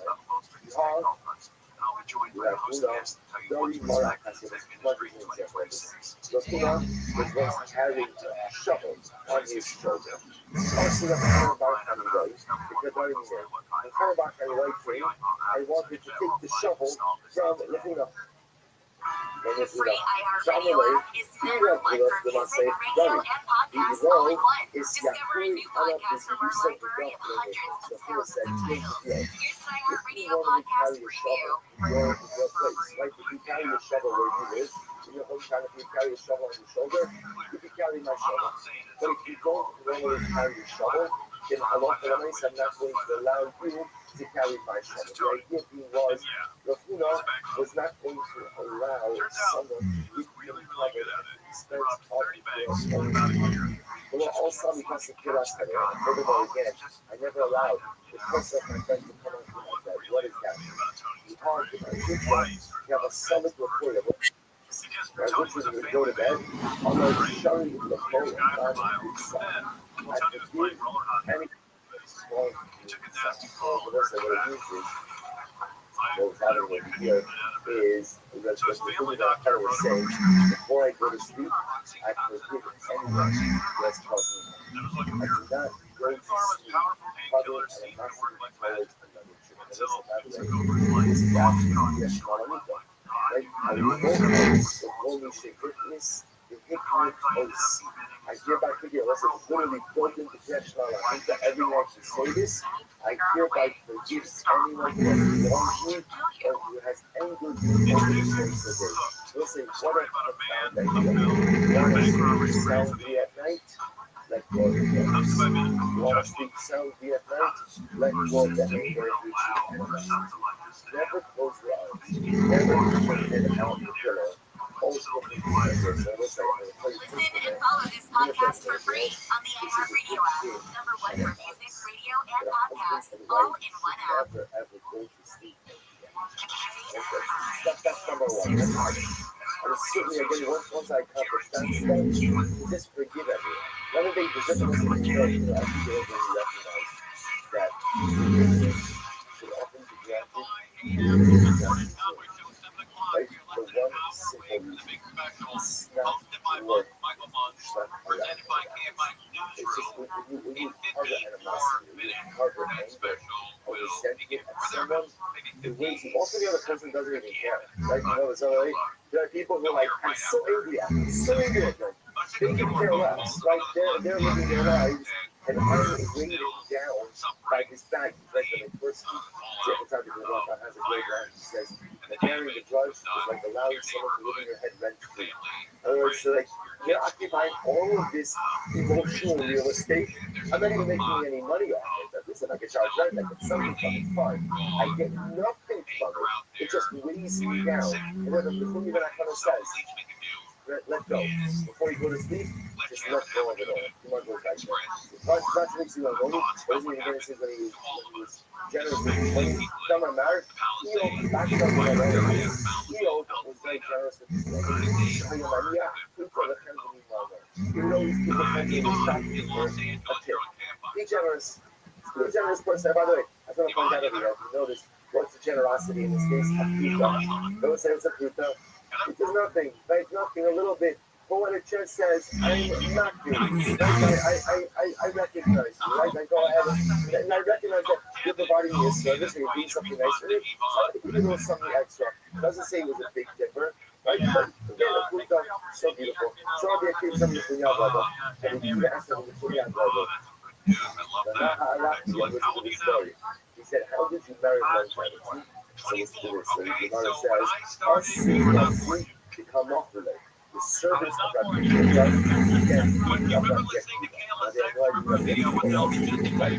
if a solid Yosef Aisha did it, I put back in private street, trying to find all of this street.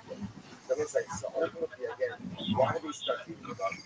Because we're going to see that sometimes this question was true. And when you go and somebody say, how did you marry to get so old?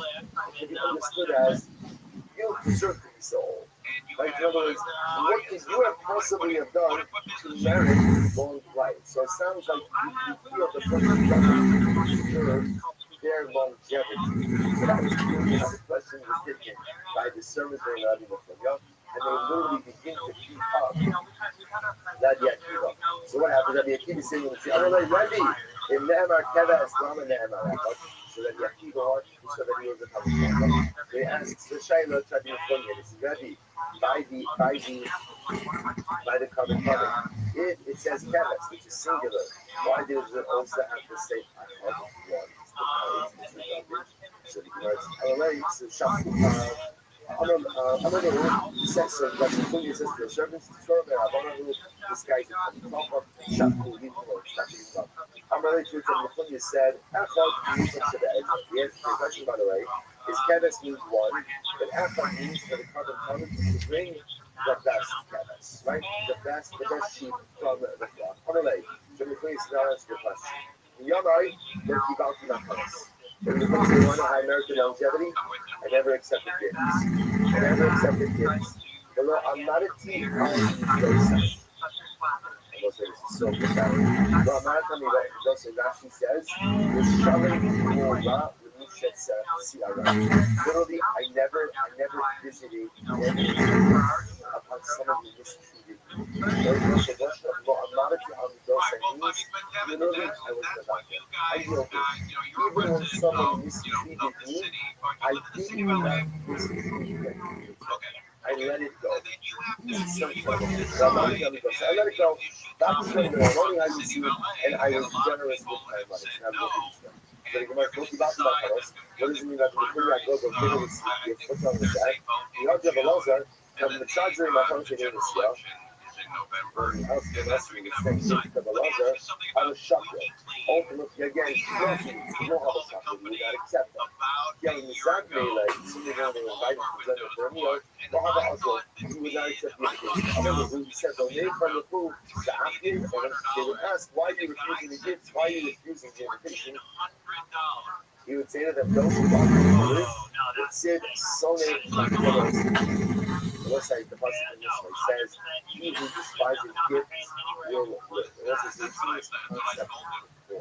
And ultimately, very often in life, you get a gift from someone, the gift like, even if you're almost always expectations. And whenever you live with sorts of expectations, it diminishes your ability to enjoy life. So therefore, someone else says, sometimes you despise gifts and you live a long life. We'll say, so again, I want to obviously there are gifts that don't come into this category, right? There are gifts that are pure, there are gifts that are good. What he's saying is, sometimes, listen, we all know what he was talking about. There are people from who you receive gifts where you say, oh, thank you. And then you remind yourself, oh no, I wish you didn't wish. Because the truth is, I know the expectations. I know what we have. Sometimes we have family members like this, sometimes we have co-workers like this, we have friends like this. And yes, there are people who give gifts with expectation. There are people who don't. Don't have to refer against the gifts that come with expectation. Don't accept them. Some have people in Europe, you can decline. It's so much better. So you mentioned that the Zera have massaging the Zera which offered gifts. Now something else you would not accept. Now the Mizamni lay also, when they were invited for a meal, he would accept, right? Amar is Sakuri in the Saker.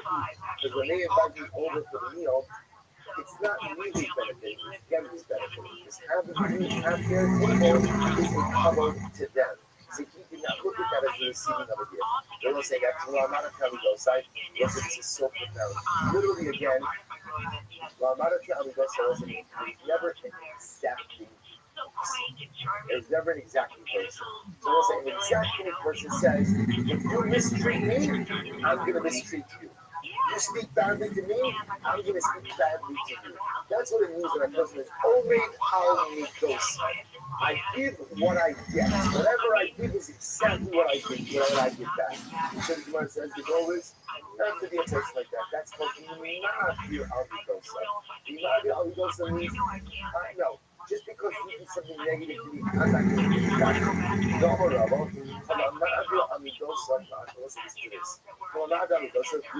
This is the kind of Gemara that you want to underline and laminate and put in your pocket and carry with you every minute of the day because you need it. They don't say somebody is not the which means that I don't give what I get. That even if I am mistreated, I do not mistreat in turn. I let it go. I let it go. If you let things go, Rabbi Yimenu told the Shah, the Ribono Shel Olam erases your debt. Makes for all of that. Sign me up for this. I'm not saying what is it? It's reciprocal. If I'm the kind of person and I am mistreated, I let it go. I just want to, this is very different than, let's say, the constant concept of other truth. Right? It was like, telling the other truth is something dramatically different. The other truth is like, you slap me, the other truth, slap me again, right? I love you. Remember again, you don't have any other truth type of situation. Or if you mistreat me, I'm staying away from you. I'm not treating any other truth to you. Like, I'm going to distance myself from you, and you might be the kind of person that I can't have a relationship with. That's why I get even the halfway up the local, right? When your email translates in a different way, your little translates in a different way. That's okay. Anyway, the point of it was that is that what? But yet, there's a concept that just because I'm mistreated by someone, I'm not going to give it back. I'm not getting down to the mud with you. That's how you're behaving. That's what you're doing. Fine. I hope you have an information anymore. Because when people act negatively toward other people, there's something broken inside of them. I'm sorry that you're broken. I hope you're going to get better. I hope you're going to get the help that you need to be a whole and happy person. But I'm not giving it back. I'm not giving it back. I'm letting it go. I have a right to give it back to you, but I'm not doing it. I have every right to give it back to you based on what you're treating me, but I'm not going down that hole with you. I'm not getting into the mud with you. And when a person exhibits that personalistic strength, having responsibility, if you could do that to somebody wrong you, every single time I do an Avera, I long to be Mono Shalom. He says, well, if you can let it go, when people wrong you, I can let it go when you wrong me. It's like, what an incredible human.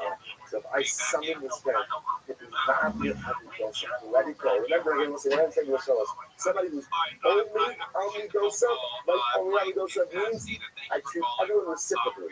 If you are me, I'm going to give it right back to you. You did me, I'm going to give it right back to you. Amidosa means I let it go. I let it go. I let it go. Doesn't mean I'm going to be friends with you. Doesn't mean I'm going to like you. Doesn't mean I'm going to have what to do with you. And I'm going to let it go. Because you sell up that card and you have with others, I'll do that with you. Incredible. Now, I know someone over Akasha. So he knows someone.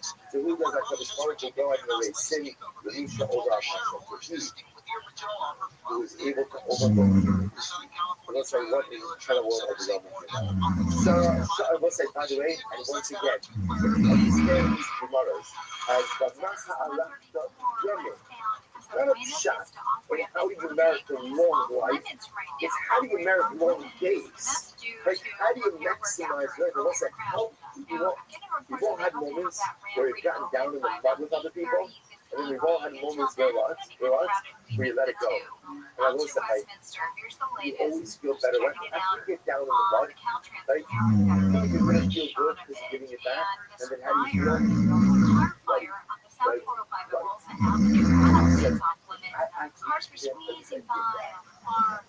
sunk to that person's level and behaved. I thought it was going to feel good.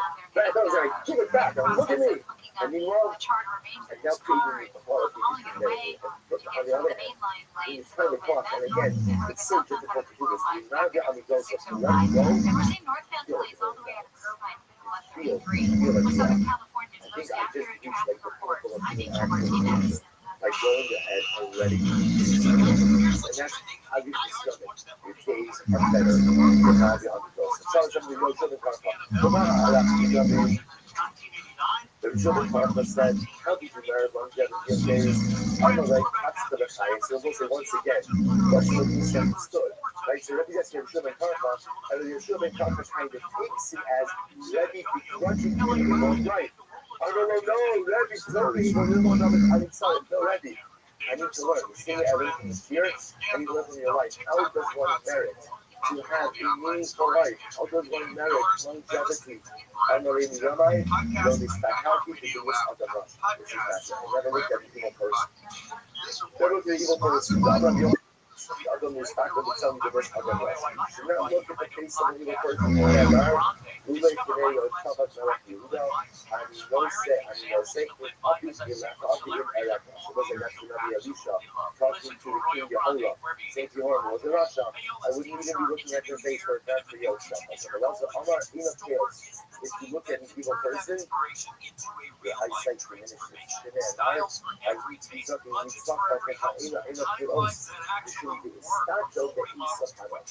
Why did he give something? He was losing his sight. Why is his sight diminished? Because unfortunately, he had a son who was a Russia. He looked at him and he told him that his eyesight was diminished. So he said, by the way, what do we have to do? If you look at a Russia, I think it's something so profound. Any encounter with evil has an impact. There's the often things that we could live unimpacted or uninfluenced by our surroundings, right? And this is who I am, and it doesn't matter, what I watch, or what I look at, or who I keep company with, or what I engage in. I'm unaffected by these things. It's like, it's not true. It's like, isn't it sometimes the hardest thing in the world? You can be minding your own business, pass by a billboard, and it changes. But I'm not even looking for trouble. I'm not doing anything. Something, and everything you see, and everything you experience, and everything that happens around you, it all impacts you. To the point that Gemara says, you look at Russia, I'm not even talking with him. I'm not interacting with him. But even looking at someone who's, and listen, by the way, Russia, it's not about your body. Russia is a Russia. And so to look at Russia, it impacts me. Every single thing in this world impacts me. Whatever is still negative, of course, is all the more so why you say the positive. All the more so the positive. Everything positive impacts me, but everything negative impacts me in a tangible way. You look at the Russia, somehow it impacts your eyesight. So you know what's funny? Exactly the reason why we spoke the Homer recently, the only one who killed us had your problem was you said this tomorrow. The Yitzchak said, the curse of a simple person can happen to the lady. Avinella, Sarah, Avinella, was Sarah, in a nuance, right? And it's how you pick that up. And the person can kill the offspring, Shemar, made a book, so remember again, when Abimelech returned Sarah to Abraham, so he gives the Abel, he invites Israel. Says Ella, Sia Sinai. There's a show this before. Abimelech's gift to Sarah was a Muslim, always a Muslim. Here's a veil, right? Why is he giving her a veil? Because you guys killed the world, you killed the world, right? Remember, I just asked, who is she? And Abraham, he said, she's my sister. And if I took her, but at the end of the day, I wasn't actively trying to pass on to something illicit. He told the world, so Abimelech cursed them. And if, as a result, the Gemara says, so the Gemara says, so therefore, you do not understand that Yitzchak's blindness was that, or diminished eyesight, was actually a result of the curse of Abimelech, not Abimelech. To which the Gemara says, they both fought. Okay?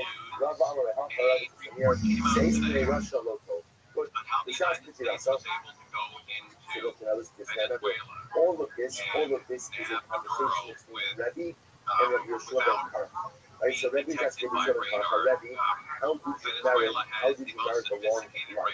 Right, Rabbi Yeshua ben Karcha answers again with all of these ideas. The Shas put it also, as Rabbi was taking lead of Rabbi Yeshua ben Karcha, Rabbi Barchedi, this is what I say. So Rabbi says to Rabbi Yeshua ben Karcha, Rabbi, give me a bracha. Let's say, get ready for this. Amalei, we also should have a touchdown. We should resolve that minute at least half as long as I do. So Rabbi was surprised by this bracha. Right? That's all. That's what we do. So So Rabbi is back to the Yeshua Ben Kaka. Why wouldn't you give me the blessing to live as a Muslim?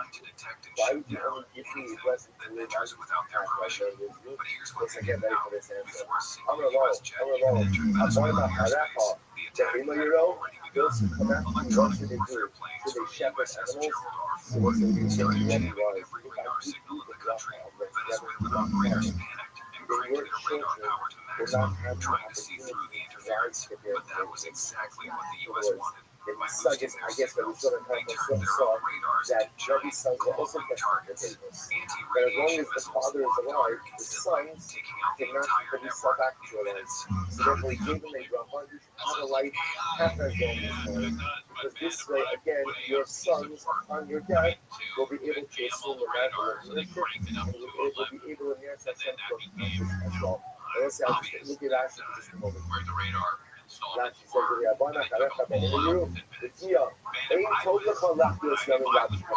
the Shubha says to Rabbi, it's not good for you to live as long as the life of life.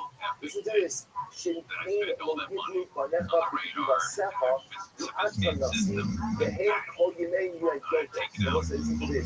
Shubha was saying to Rabbi, all the things that you're like, you're a nasi. If you're the nasi, that means what? Your kids are not. But if you die, you vacate your position, and what? You leave open the opportunity for them to grow. So let's say this is incredible. So let's say there's so many lessons that sometimes forget what life demands of us is to exit the stage to the dream with someone else. So let's say it's not all about us. It's about getting the job done. Sometimes there's a church where we can get the job done, and there's a time ultimately again to exit and allow someone else to do that. Also, you see this often in leadership positions themselves. Like if you could have someone who's a very successful leader and maybe it's something out of position for us, and maybe get it out of the heart. And then there becomes that moment where the leader has to say to himself, you know what, I love this, I think I'm good at it, right? But at the end of the day, it's tempting for someone else. It's like businesses have succession plans, right? Organizations have to have succession plans. Sometimes part of what you need to do is be the leader, or sometimes what you need to do is make room for the next leader. It's a very humbling experience, right? Especially if you're used to being the leader. But sometimes being the leader sometimes demands making room for the next person. Maybe they're younger, maybe they have a different idea, maybe they have more power. So be careful. So I'm sure they're not going to say to Rabbi, no, you're not going to do this wrong. Because if that's the case for some, what are we doing for some? Sometimes life is about being a leader, and sometimes life is about exiting the stage and being someone else. Just incredible. Remember by Chad Amar? So Abu Bakr, one of them said, TC, give me a bracha, the Lord stacked over TC. I never looked at a TC. I will say this is going back to the idea of not looking at the show. So you see, I never looked at it in this context. TC is a Rothschild. I never looked at a TC. I never did business with a TC. So how did you not longevity? I'm going to have Yamai, how to keep yourself please. Wow. Now, Zira, how did you marry longevity? I never got angry in my house. I never got angry in my house. Right? It's not going to be for me. Right? I never got angry in my house. Listen, can you imagine that? Never got angry in my house. You see, to not get angry in public, that you could hear. Right? Because listen, all of us put on a face in public. Right? That everyone does that. No one is the same person in public that they are in private. Right? I never lost it in public. Okay, that's an accomplishment as well. I never lost it at home. I never got angry in my house. But it's oddity. You said earlier, I never walked in front of someone who's greater than me. But their heartbeat in the voice on the Pinachos. And I never thought about Torah in unclean alleys. I never walked down Amis without Torah about Torah. I never fell asleep in the base medrash. I will say that's almost as incredible as not getting angry. Right? They never slept not once in the school in the base medrash. Right? I never rejoiced about about the downfall of my friend, like the closure of my friend. I never call my friend by his nickname or by his last name. I never will say so. If you look at this, by the way, it's such a challenge of things, right? It's such a mixture. Right? So on one hand, you have spiritual dynamic activity. I never thought about Torah as unclean places, which is what I will say shows that Torah is not an intellectual pursuit. Torah is an intellectual pursuit. So you think about it whenever and wherever you want. The ability to say I can't think about Torah tells you Torah is a garbage to the Kedusha. But at the same time, to never go more than $1,000 without Torah and without Torah. To never fall asleep in this message. Every one of the this message, I recognize the beautiful opportunities that are in front of us. Can you imagine somebody allowed you to go into a vault of a bank and said, you have 45 minutes in the vault, and whatever you could go ahead and do is yours. Once they never would say, oh, well, I got this thing so relaxed. Let me just bring it out of the corner of the vault. How late you were up the night before, you summon up every last little bit of energy to acquire a substitution. We'll say if you only look at our time in this bedroom, like you in this world, that's what it is. Every single one of our years, every single one of our cities, every single one of our I'm in the vault. I'm literally in the vault. Grab whatever you can. You can't stay in the vault forever, right? You have to leave the vault. Right? Whatever you grab when you're in the vault, that's yours. That's yours. So therefore, I'm going to be serious. I never slept. I never slept in the school. I never slept in the sleep. Who can sleep when you're in the vault? You have the opportunity to acquire all of this treasure. So I will say, but if you look at it, there's so many other pieces also. I never called my friend by his nickname. I never called him by his last name. Which is I will say, but you take yourself, all of us know people, you know that they're two different kinds of people. Like disparaging the things, and then they're just like, artists. I called someone by their last name, which I received the same was so profound. I never took any level of liberty with the cover of another. I just didn't. Whether they mind or they didn't mind, I just never did it. I never did anything that had the remotest possibility of somehow demeaning or putting or disparaging other people. So profound. I will say, but I think the first one is still the most amazing. I never got angry. I never got angry in my house. I will say, that could be that maybe the way this was I don't know. Everybody, needs all these. I will say, I never got angry. I never got angry. I never in the house. I controlled my anger. Listen, both of you guys. That's these are all going to take place. I will say the house is only the fast track lanes and local business. Myself, I can feel it. But they're making progress. Hooking up the chart remains hauling it away. Such a source of this concludes the Sylvia again. So urge you, I would please beg you to these desires. Because I will say this Megillah, that professional days, for example, the days, apparently the secret to successful living. I read the Sham longevity of years, none of us know how much the progress will get for us. But I read the Sham maximizing their days. That's what we'll say next up. I'm going to do that. The basic message in the so-called.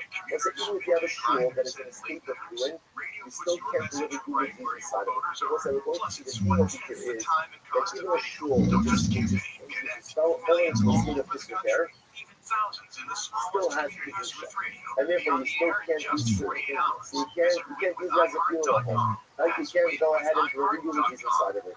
The self-help you can't twist ropes. Notice that Rashi points out you can't do any type of labor inside of it. The reason they're using ropes is why? Because it's actually very interesting. Everyone knows, in order to twist ropes, what do you need? A large open space, because how do you twist ropes? You take a lot of small ropes and you twist them together. You need to lay everything out. So a big shul would be a great space for that. You can't do that there. They parts yourself in the studios, you can't set traps in there. They shows him on God potatoes. You can't spread meat out on the top of the shul. Guys, they also offer Kabandaria. And you can't make it into a shortcut. Shneimar, Bashimosias Mikdashechem, I will destroy your Mikdash.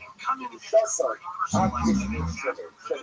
Right? Ultimately, also, what do you see there? Even when they are in a state of disrepair, it's still called a Mikdash. Right? A shul, a base medrash, a base Mikdash is still called the Mikdash, even when it is in a state of disrepair. So incredible. So Alubah Sabin, the branch begins to grow inside of the shul.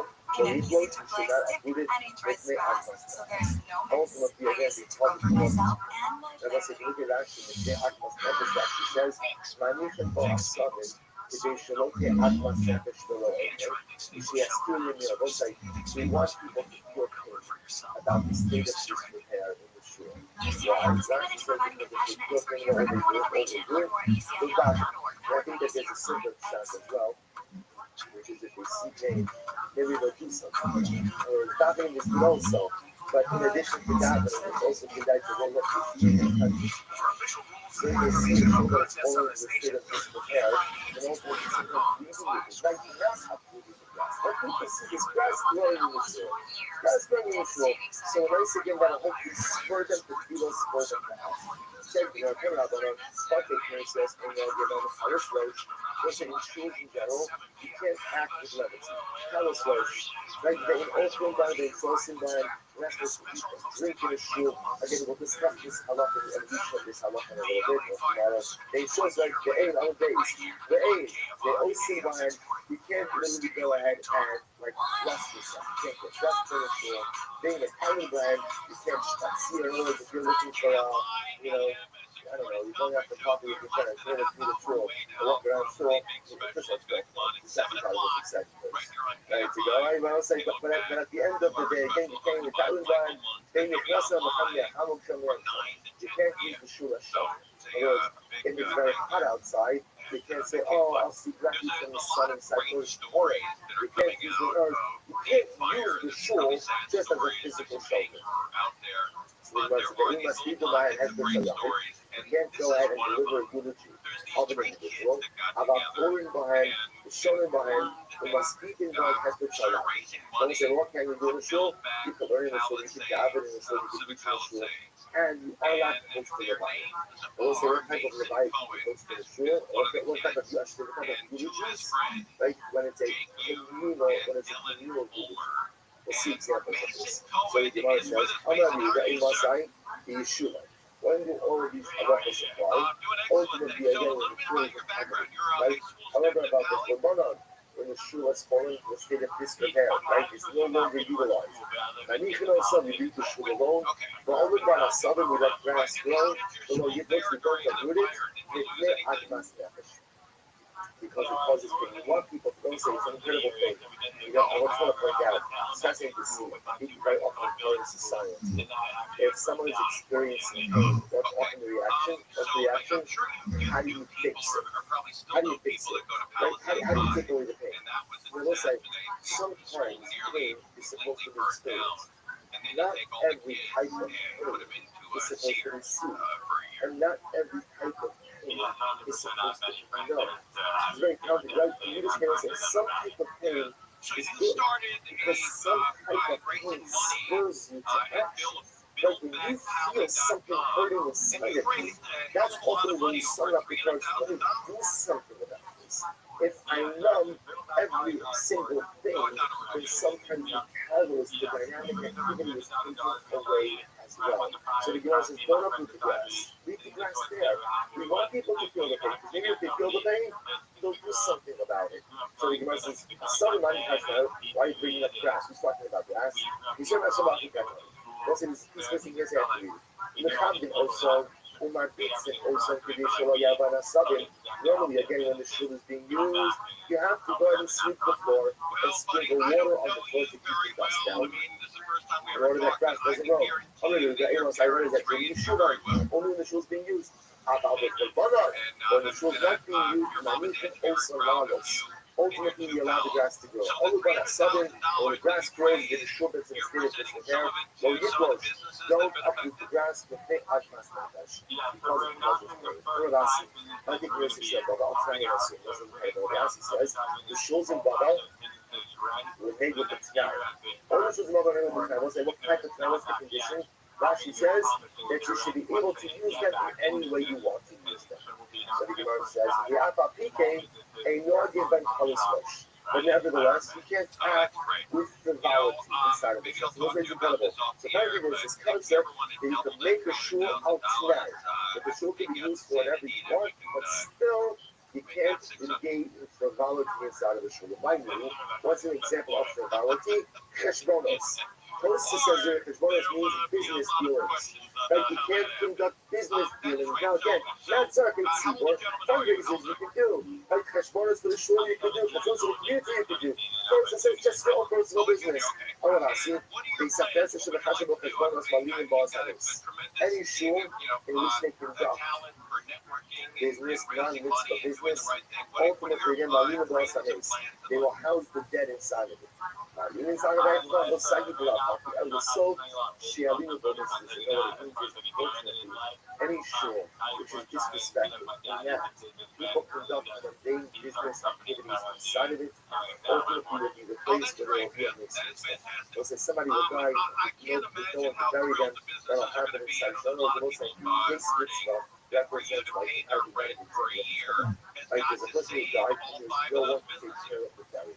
So if I disrespect the shul of the shul to such a degree that I conduct my private business inside of the shul, then ultimately again the shul will lose all of its membership by having a mitzvah. Incredible.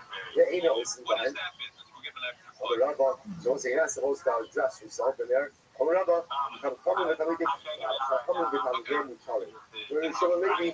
Might be that one of the things that happens. It was an interesting idea that apparently Halidik Chachamim, who spend their days in the shul of Medrash, are permitted to use the shul of Medrash for some of the activities of daily living.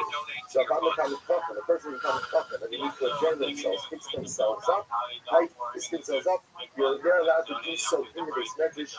The base Medrash of the shul takes on a quasi status of being a you can't enter into the shul because of the heat, because of the rain. She had to Rabina for Ada Banasra of the tiny, the shiny she opened it up. It was this place. Rabina and Rabbi were asking the Shaila of Rabbi. Also, Zilcha the Mitzvah, and the Big Mishnah started before they went into the shul. Amri Haida Ayil, the Big Mishnah, Mamishu Mitzvah. They said the reason they went into the shul is not because it's raining. Ella the shul, the Shmaita bites Yusa. We're trying to going into the shul. Why? Because again, a day, like learning requires clarity of mind, just like the day, a sunny day with the Lord. What they're saying is, we're not going into the shul because we're raining. We're going into the shul because in order to learn, a person needs clarity. And when you're sitting inside or sitting in the pouring rain, you don't have the clarity you need to learn. Or we're not going to do Rashi. It's to claim the English to make a governor, make a Shalai. Let's look at this. Don't say, it's established. The established is you can't just go into a shul for no reason. Like you can't take it into a shortcut, and you can't treat the shul like that. So let's say, watch a bunch of this. What happens? I'm moving to shul, and I need to get moving out of shul. But you can't just walk into the shul and get someone else. So how do you get someone out of shul if you need them? I'm like, if you're a kind of I'm walking to the shul. Let's say, learn to own the shul. That way you're not just using the shul as like a way to get in and get out. You get cut off. Well, they must listen. If you know Mishnah, say Mishnah is the Karl and Sukkah. And if you know from Mishnah Basik, really low labor, you get the Sukkah. It's okay. And if you don't know, Gemara, Mishnah Psukim, stop the child and ask him to say what he's learning. Otherwise, the idea here is if you're entering into the shul, learn something there. Learn something there. That way, again, your entry is purposeful. Or just sit down in the shul for we'll say, and again, this is not lawful for myself. You're not allowed just to enter into a shul for utilitarian purpose and just walk in and walk out. That's considered to be discouraged into the shul. So anytime a person walks into a shul, again, you can learn a Gemara, you can learn a Mishnah, you can learn a passage, you can have to go filler. You can dabble a little bit. You can ask your child. You can ask someone else to tell you an idea, or you just sit down and sit there for a few moments. And if you sit there for a few moments, that is considered now as if you're using the shul in a purposeful, meaningful way. One more line. You're allowed to deliver a public eulogy in a shul. So hey, what's a public eulogy? Not through the pista, because has spake on the Kalibet of Sheshis. So Pista said, any hesped, right, any levaya that Rav Sheshes would attend, that's a public hesped. Not the Rav Sheshes, they go and stated the Kalibet of Pista. Okay, and Rav Sheshes said, oh, any hesped that the Pista would attend. Right, the most like that the idea of being using based on money, that they're doing they wouldn't just move any levaya, they would just levaya for public figures, for community figures. So any hesped, any levaya, any funeral, for which one of these great rabbanim, that's called the public hesped, and that can take place even in shul. Rabban passed away, like Kelsey the big Mishnah. Rabban's daughter-in-law passed away, and he eulogized her in shul. Amar, you should return me, the Mesa, Asi Kuli Alba. Because of me, and because of my daughter-in-law, a lot of people are going to come. Because a lot of people are going to come, therefore, again, this is considered to be a hesped of the Rabbi, of the public, and therefore, they have to inside of the shul. But Zera, something in there, I want to make Mishnah. Rabbi Zera went ahead and eulogized the particulars from the custom of the shul. Amar, Imi shouldn't be calling the gate, Imi shouldn't be calling the gate, the Mesa, Asi Kuli Alba. And Rabbi Zera said, both because of me, I'm eulogizing, and because of how people passed away, many people will come and attend. We'll stop over there for today. We'll pick up with this thing tomorrow, but also we're reading off. What we're reading off is this idea is that normally the shul cannot be used for eulogies. But if Allah from a Maisa is what's called the Hespeda de Rabbi, right? The Hesped that is going to be for the general community, or it's going to be the shul to be used, or more now we can find those parameters and represent tomorrow. American Vision Windows can make it happen in just one day. 100% employee owned. Don't treat your home as their own. Every detail gets owner level care. Book by January 31st with no payments until next year. Windows now, pay 2027. Visit AmericanVisionWindows.com or call 888-226-9908. That's 888-226-9908 on approved credit. Minimum purchase for Windows. Some restrictions apply. Offer ends January 31st, 2026. Policy website for details. CSLB number 778326.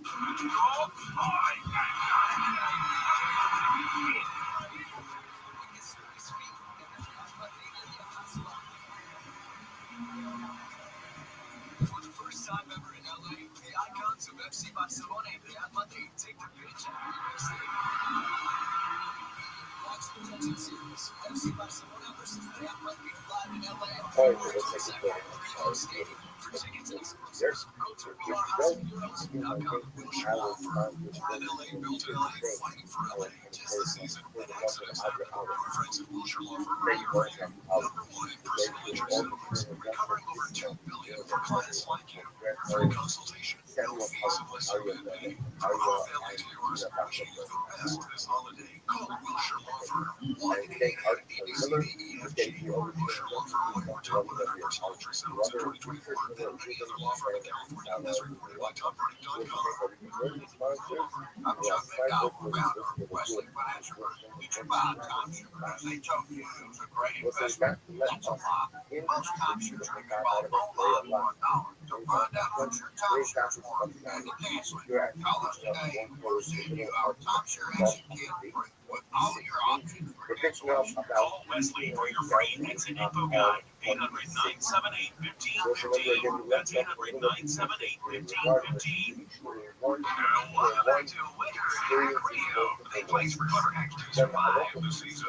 Icy driveway, trust rating seed, emergency to help with traction, snowy mother bus, a healthy breathways, brush it up, catch COVID-19, just get so there's no hack for COVID-19, but if you test positive, prescription medications for COVID exist. Ask your doctor if they're right for you. What happened to his sister? What happened? Sponsored by Pfizer. Save some money in 2026. Stop paying for apps you don't need. The radio app is completely free. Live radio stations, music playlists forever. You get the most podcasts on the web. The number one app for radio is free. iHeartRadio. Listen now.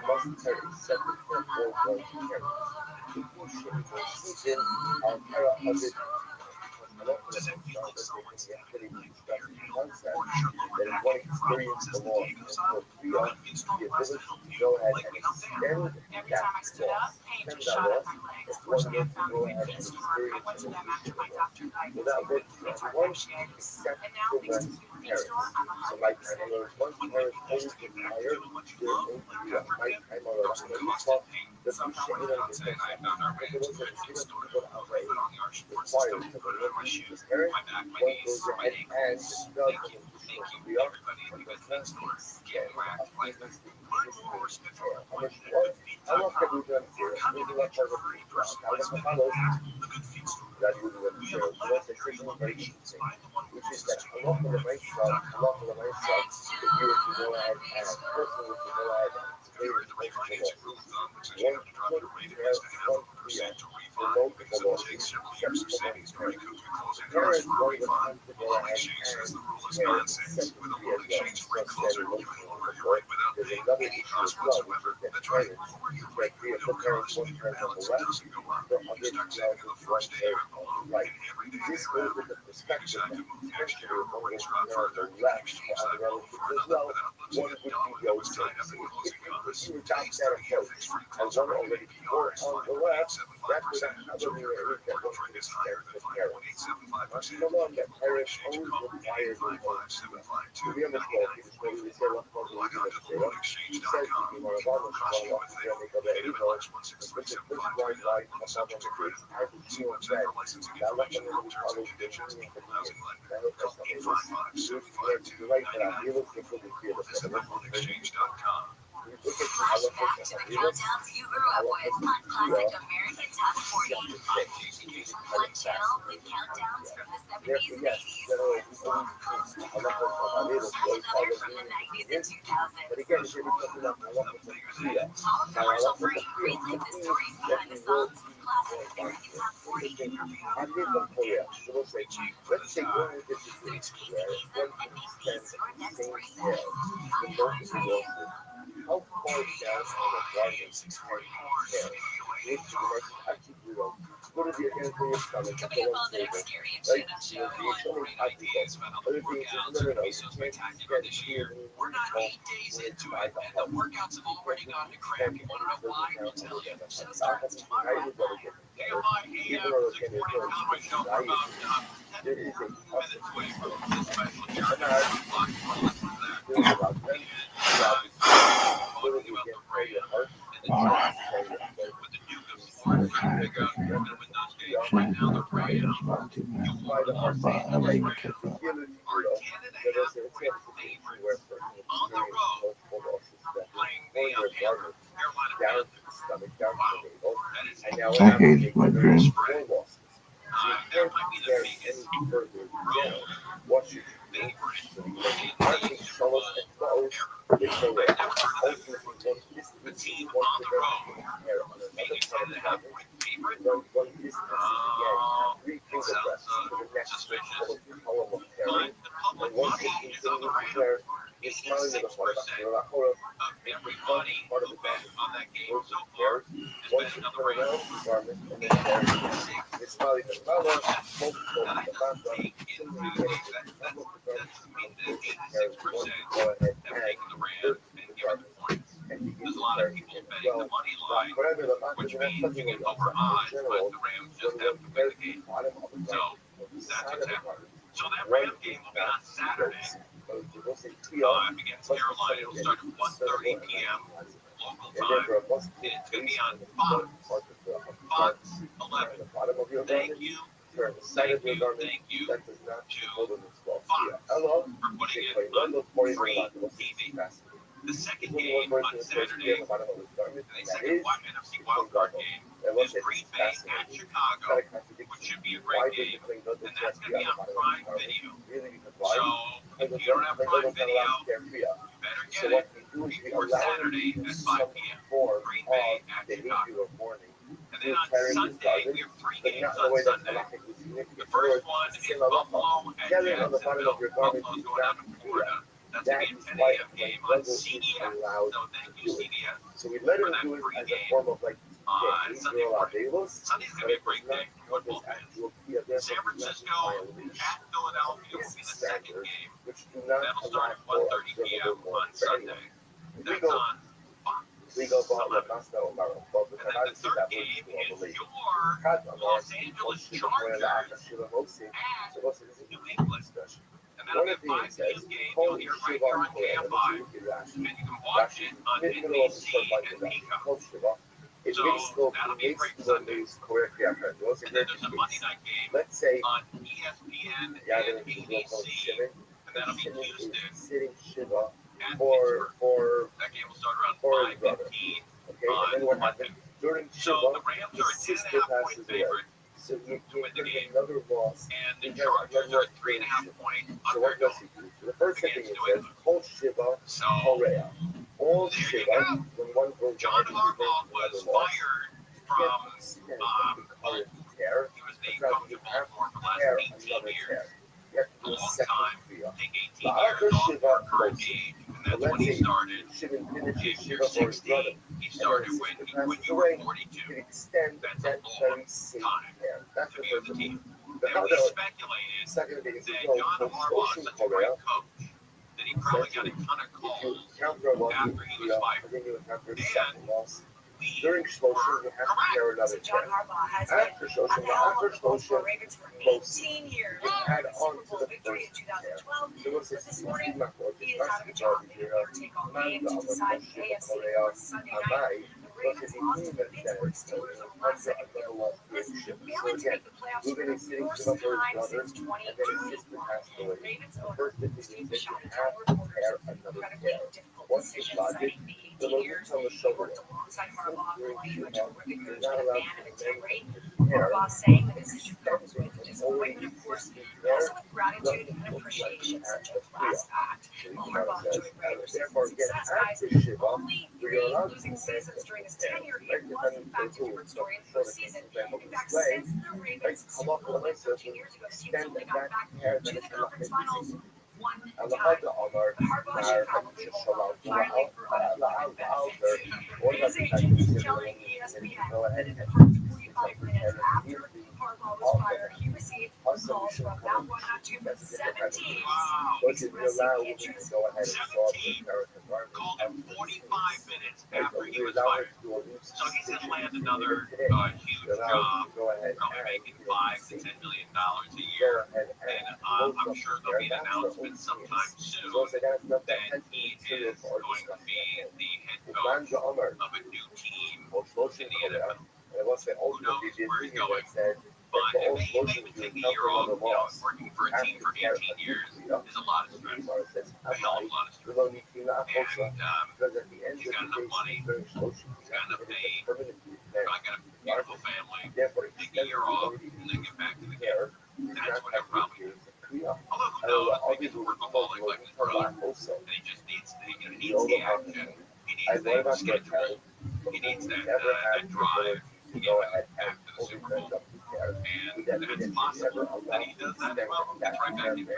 And we make an announcement over the next couple days that he's going to another football team in the NFL. That's going to happen as well. All right, the big special comes up right here on KFI.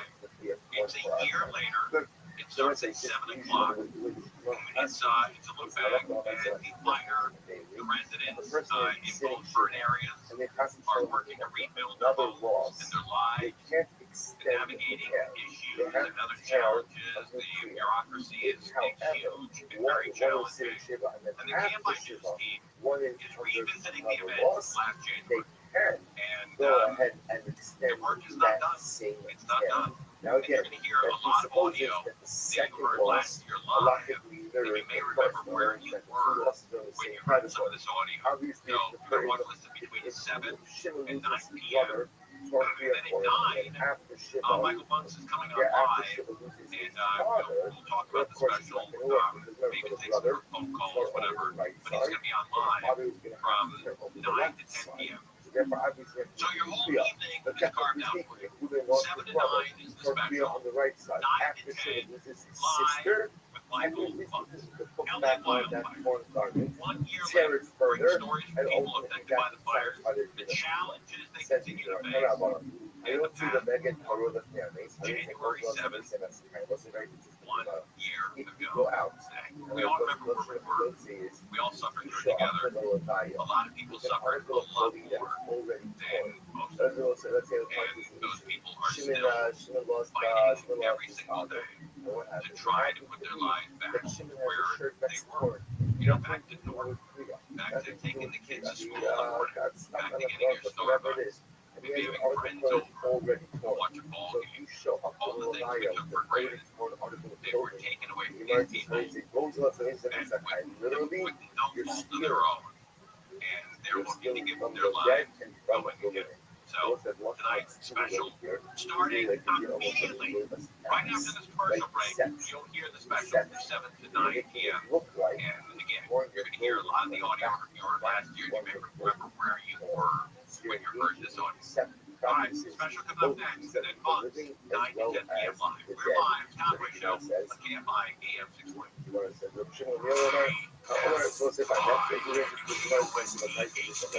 Los Angeles, Orange County.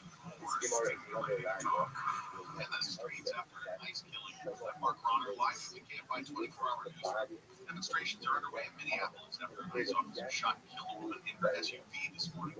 The Trump administration claims the woman tried to ram the agent with her car, but witnesses dispute that claim and footage of it's gone viral. Homeland Security Secretary Christine Ellis flew in to give a press briefing defending the agent's actions. Ellis says she spoke with Minnesota Governor Tim Walz, calling him a former colleague at the time in Congress. We discussed what happened here today. We have two very different viewpoints of it. The victim's been identified by Minneapolis City Council members as 37-year-old Renee, resident of the city.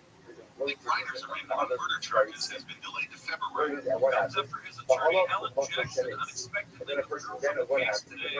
Greider, whose arraignment was scheduled for this morning, will now be represented by a public defender. The 32-year-old is charged with 2 counts of first-degree murder and the stabbing deaths of his parents, Hollywood icon Rob Greider and photographer Michelle Singer Greider. They were found dead in their Brooklyn home on December 14. Greider was in court this morning before his arraignment was delayed for a second time. He remains behind bars without bail. Jacob Martindale, KFI News. Today is the anniversary of the Los Angeles area wildfires. ABC's Sophie Flames says thousands of homes were destroyed. 1 year ago today, the fire in Altadena and the Palisades fire in Los Angeles destroyed thousands of homes and took 31 lives. Wind gusts of nearly 100 miles per hour carried flames into communities. Right after the news, KFI airs our new special LA Fires video later, hosted by Michael Moss. Stay tuned for that. New California laws are now in effect and increased penalties for eliminating and impersonating first responders during disasters.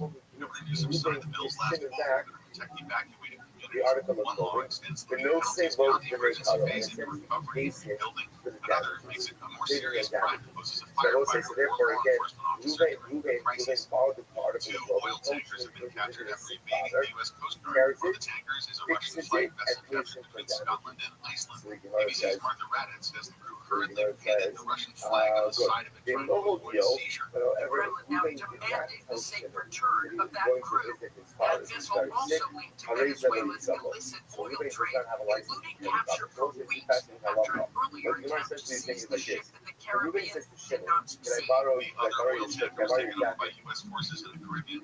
Both, according to authorities, are connected to Venezuela's oil trade. The CDC is warning about the flu surging across the U.S. in record numbers. ABC's Stephanie Ramos says roughly 11 million cases and 5,000 deaths have been reported. The CDC says all but 5 states are reporting high or very high flu activity, and more than 80% of all visits to a healthcare provider are for flu symptoms. That's the highest levels since they started keeping track. And yet, many of them men that get seen on LinkedIn. But they were also obligated to go ahead and pay profile on the job networking website to see more like a guy. She says they monitor interaction with other people who want trouble within a week. Other women say their visibility on the platform grew practically the same when women said engaged in a profile to male, and suddenly the platform saw her. LinkedIn says its algorithms don't Most demographics like age, race, or gender can determine what people see. Posting on LinkedIn has increased 15% in the last year for the roughly 1 million users looking through millions of job opportunities on the platform. Like Berkshire KFI News. Self-fired weather from KFI was declared tonight with lows in the mid-upper 40s and a wind advisory till late tomorrow night. Mid-upper 30s in the IE. Sunny tomorrow with highs in the lower 60s most places, mid-40s in the ABM. Not much change till Sunday when it'll heat up just a few degrees. Right now it's 60 in Seal Beach, 58 in Fullerton, 51 in Malibu, 56 in North Redmond. KFI Financial report that outflows down 466 today. S&P 500 down 24, NASDAQ down 27. And hey girl, are there freeways? You are allowed There sure are. Let's take a look at the 405 in Inglewood. We have a stall that's going to be right at Manchester. Let's take out the middle lane. So overall, you'll see a pretty slow ride from about Santa Monica Boulevard. As you make your way up the 10 eastbound West LA traffic building up just down to the 405. That's going to be a busy ride until you get to the 110. What's happening with you slow in Hollywood as you come across Hollywood Boulevard, things start to clear up as you approach the 110 and the 10 eastbound in Pomona, right at Kellogg Drive. There's a crash there that's taken up the 2 right lanes, slowing you down from Via Verde. Orange on the 22 westbound, just before the city drive is correct. That's in the center divider, slowing you down from about 857.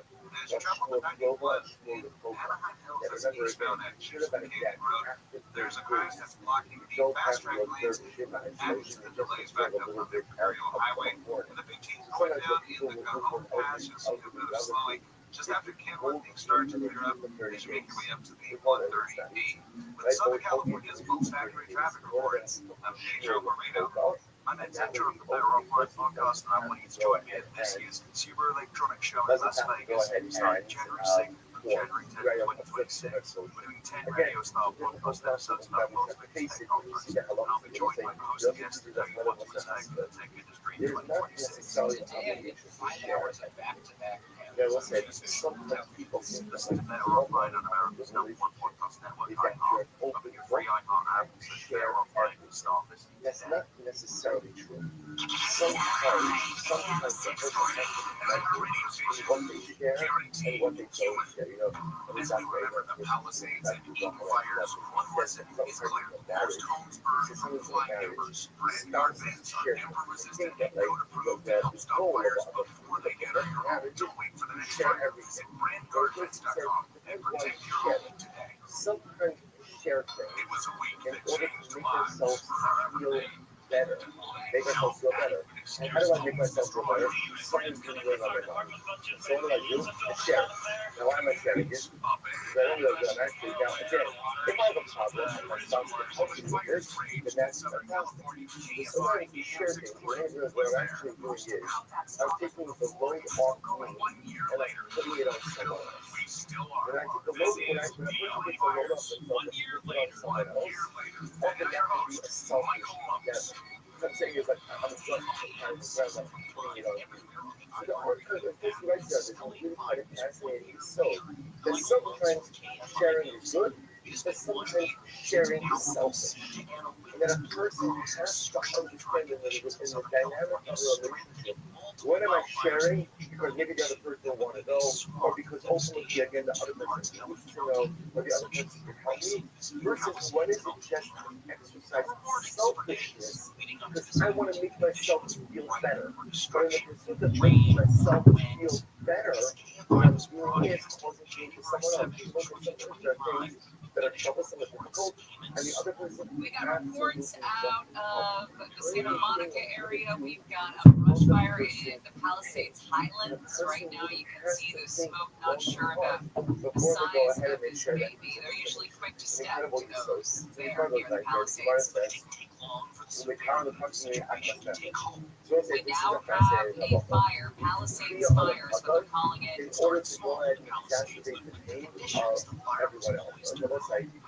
This thing is living up to its potential. They say right now as the crews on the ground are furiously engaged in structure protection. The latest is that they're seeing spotting ahead of this thing a mile to 3/4 of a mile out, which was the absolute fear when you're thinking about winds of the gusts that are coming with this wind event that'll take the fire and carry it, keep carrying it. Well, and that's well. I mean, there's a couple thousand homes well within that range. People who are listening started to call the early moments of the wildfires to tell hosts that there are shattering winds. Caesar works at Sunset Smash and joins us now. Caesar, crazy over there right now, I bet. Where it says, first concept in place. Because you go in the area and it's incredibly confused. Where it says that carefully afford the trip to Scotland, not because the covenant is obligated, but ultimately in order to intensify the pain of everyone else. Going on top of our ourselves, it may come in develop the carefree one cares free for the involves. Like this, I just want to say so again. So one cares free up, one cares free up for the involves. So the Gemara says, so why is this? So the Gemara says it may covenant ultimately again out of covenant for one's wife. Now listen, we spoke about this piece of that before. In general today, but I'm not asking that there's an market for all of these types of waters. So today, in other words, the Gemara says you care free up for the death of your father-in-law, death of your mother-in-law. That's uncovered for your life, right? So therefore, you're going to say anything that happens that's covered, the person who you're giving covered will get you both forgive that covered. So the Rambam says that today, contemporarily, we assume that everyone is mobile on this kind of covered. So a wife is mobile on this covered regarding her parents. Again, we see this in all these other cases as well.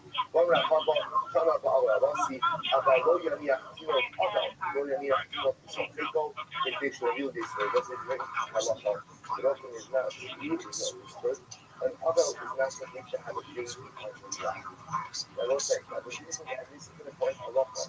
But you could be again, let's say, a person sitting or again, sometimes it's an older person, but there are other family members who are there in the sugar home. And the other is not supposed to have a baby on his lap. What's the reason for that? She will really get smoked. Because the beautiful part about babies is they need people. The news on the sky out of the middle of Hollywood again. And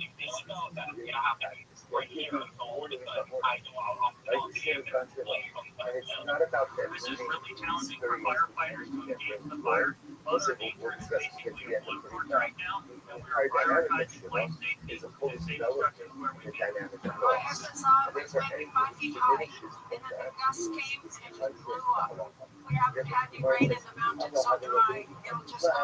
By definition, again, it's helpful to the concept of our race and ultimately incredible. So that's the mission said, in the environment, those who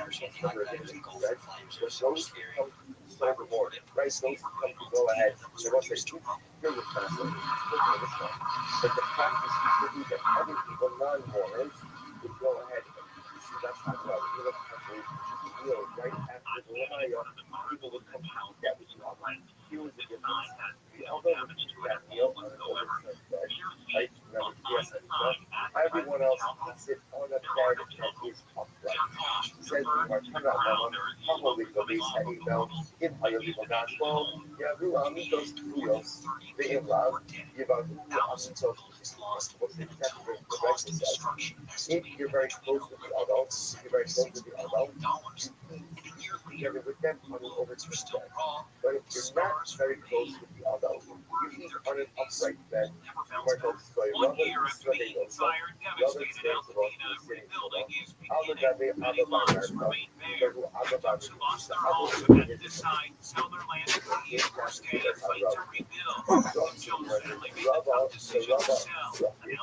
Alba Rabbi, Rabbi overturned the bed. The bed upright. So Abba was coming to him would sit on a bed that was right side up. Abba by America overturned it. Omar, the Rabbi said, so come on, lest they died the life forever. This common talk on the acts is so much nonsense. So they will say, Rabbi was saying, Rabbi was saying, I don't know if we can follow up on social. Okay, those are direct. You have a relationship like this. Where people feel like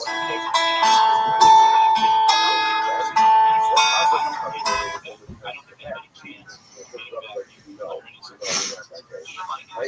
thank you for coming. But the nice again, sit on it like that. Really kind of, but you know, it is interesting. Yeah, whatever. There's something to say about this. You know, in general, about like Robert, just leave it alone. Like, what's the big deal? So let's say secretly also it's about integrity and honesty in relationships. Like, and you honest with people about where you are in your relationships. Yeah. Robert, and again, Robert said this is a halachic. Like the halachic issue is that if you're not supposed to ever count considered coming over the bed. So Robert was doing it's not out relationship, it's out halacha. Different opinions about regular relationship. Finance the old way. Finance the ramp way.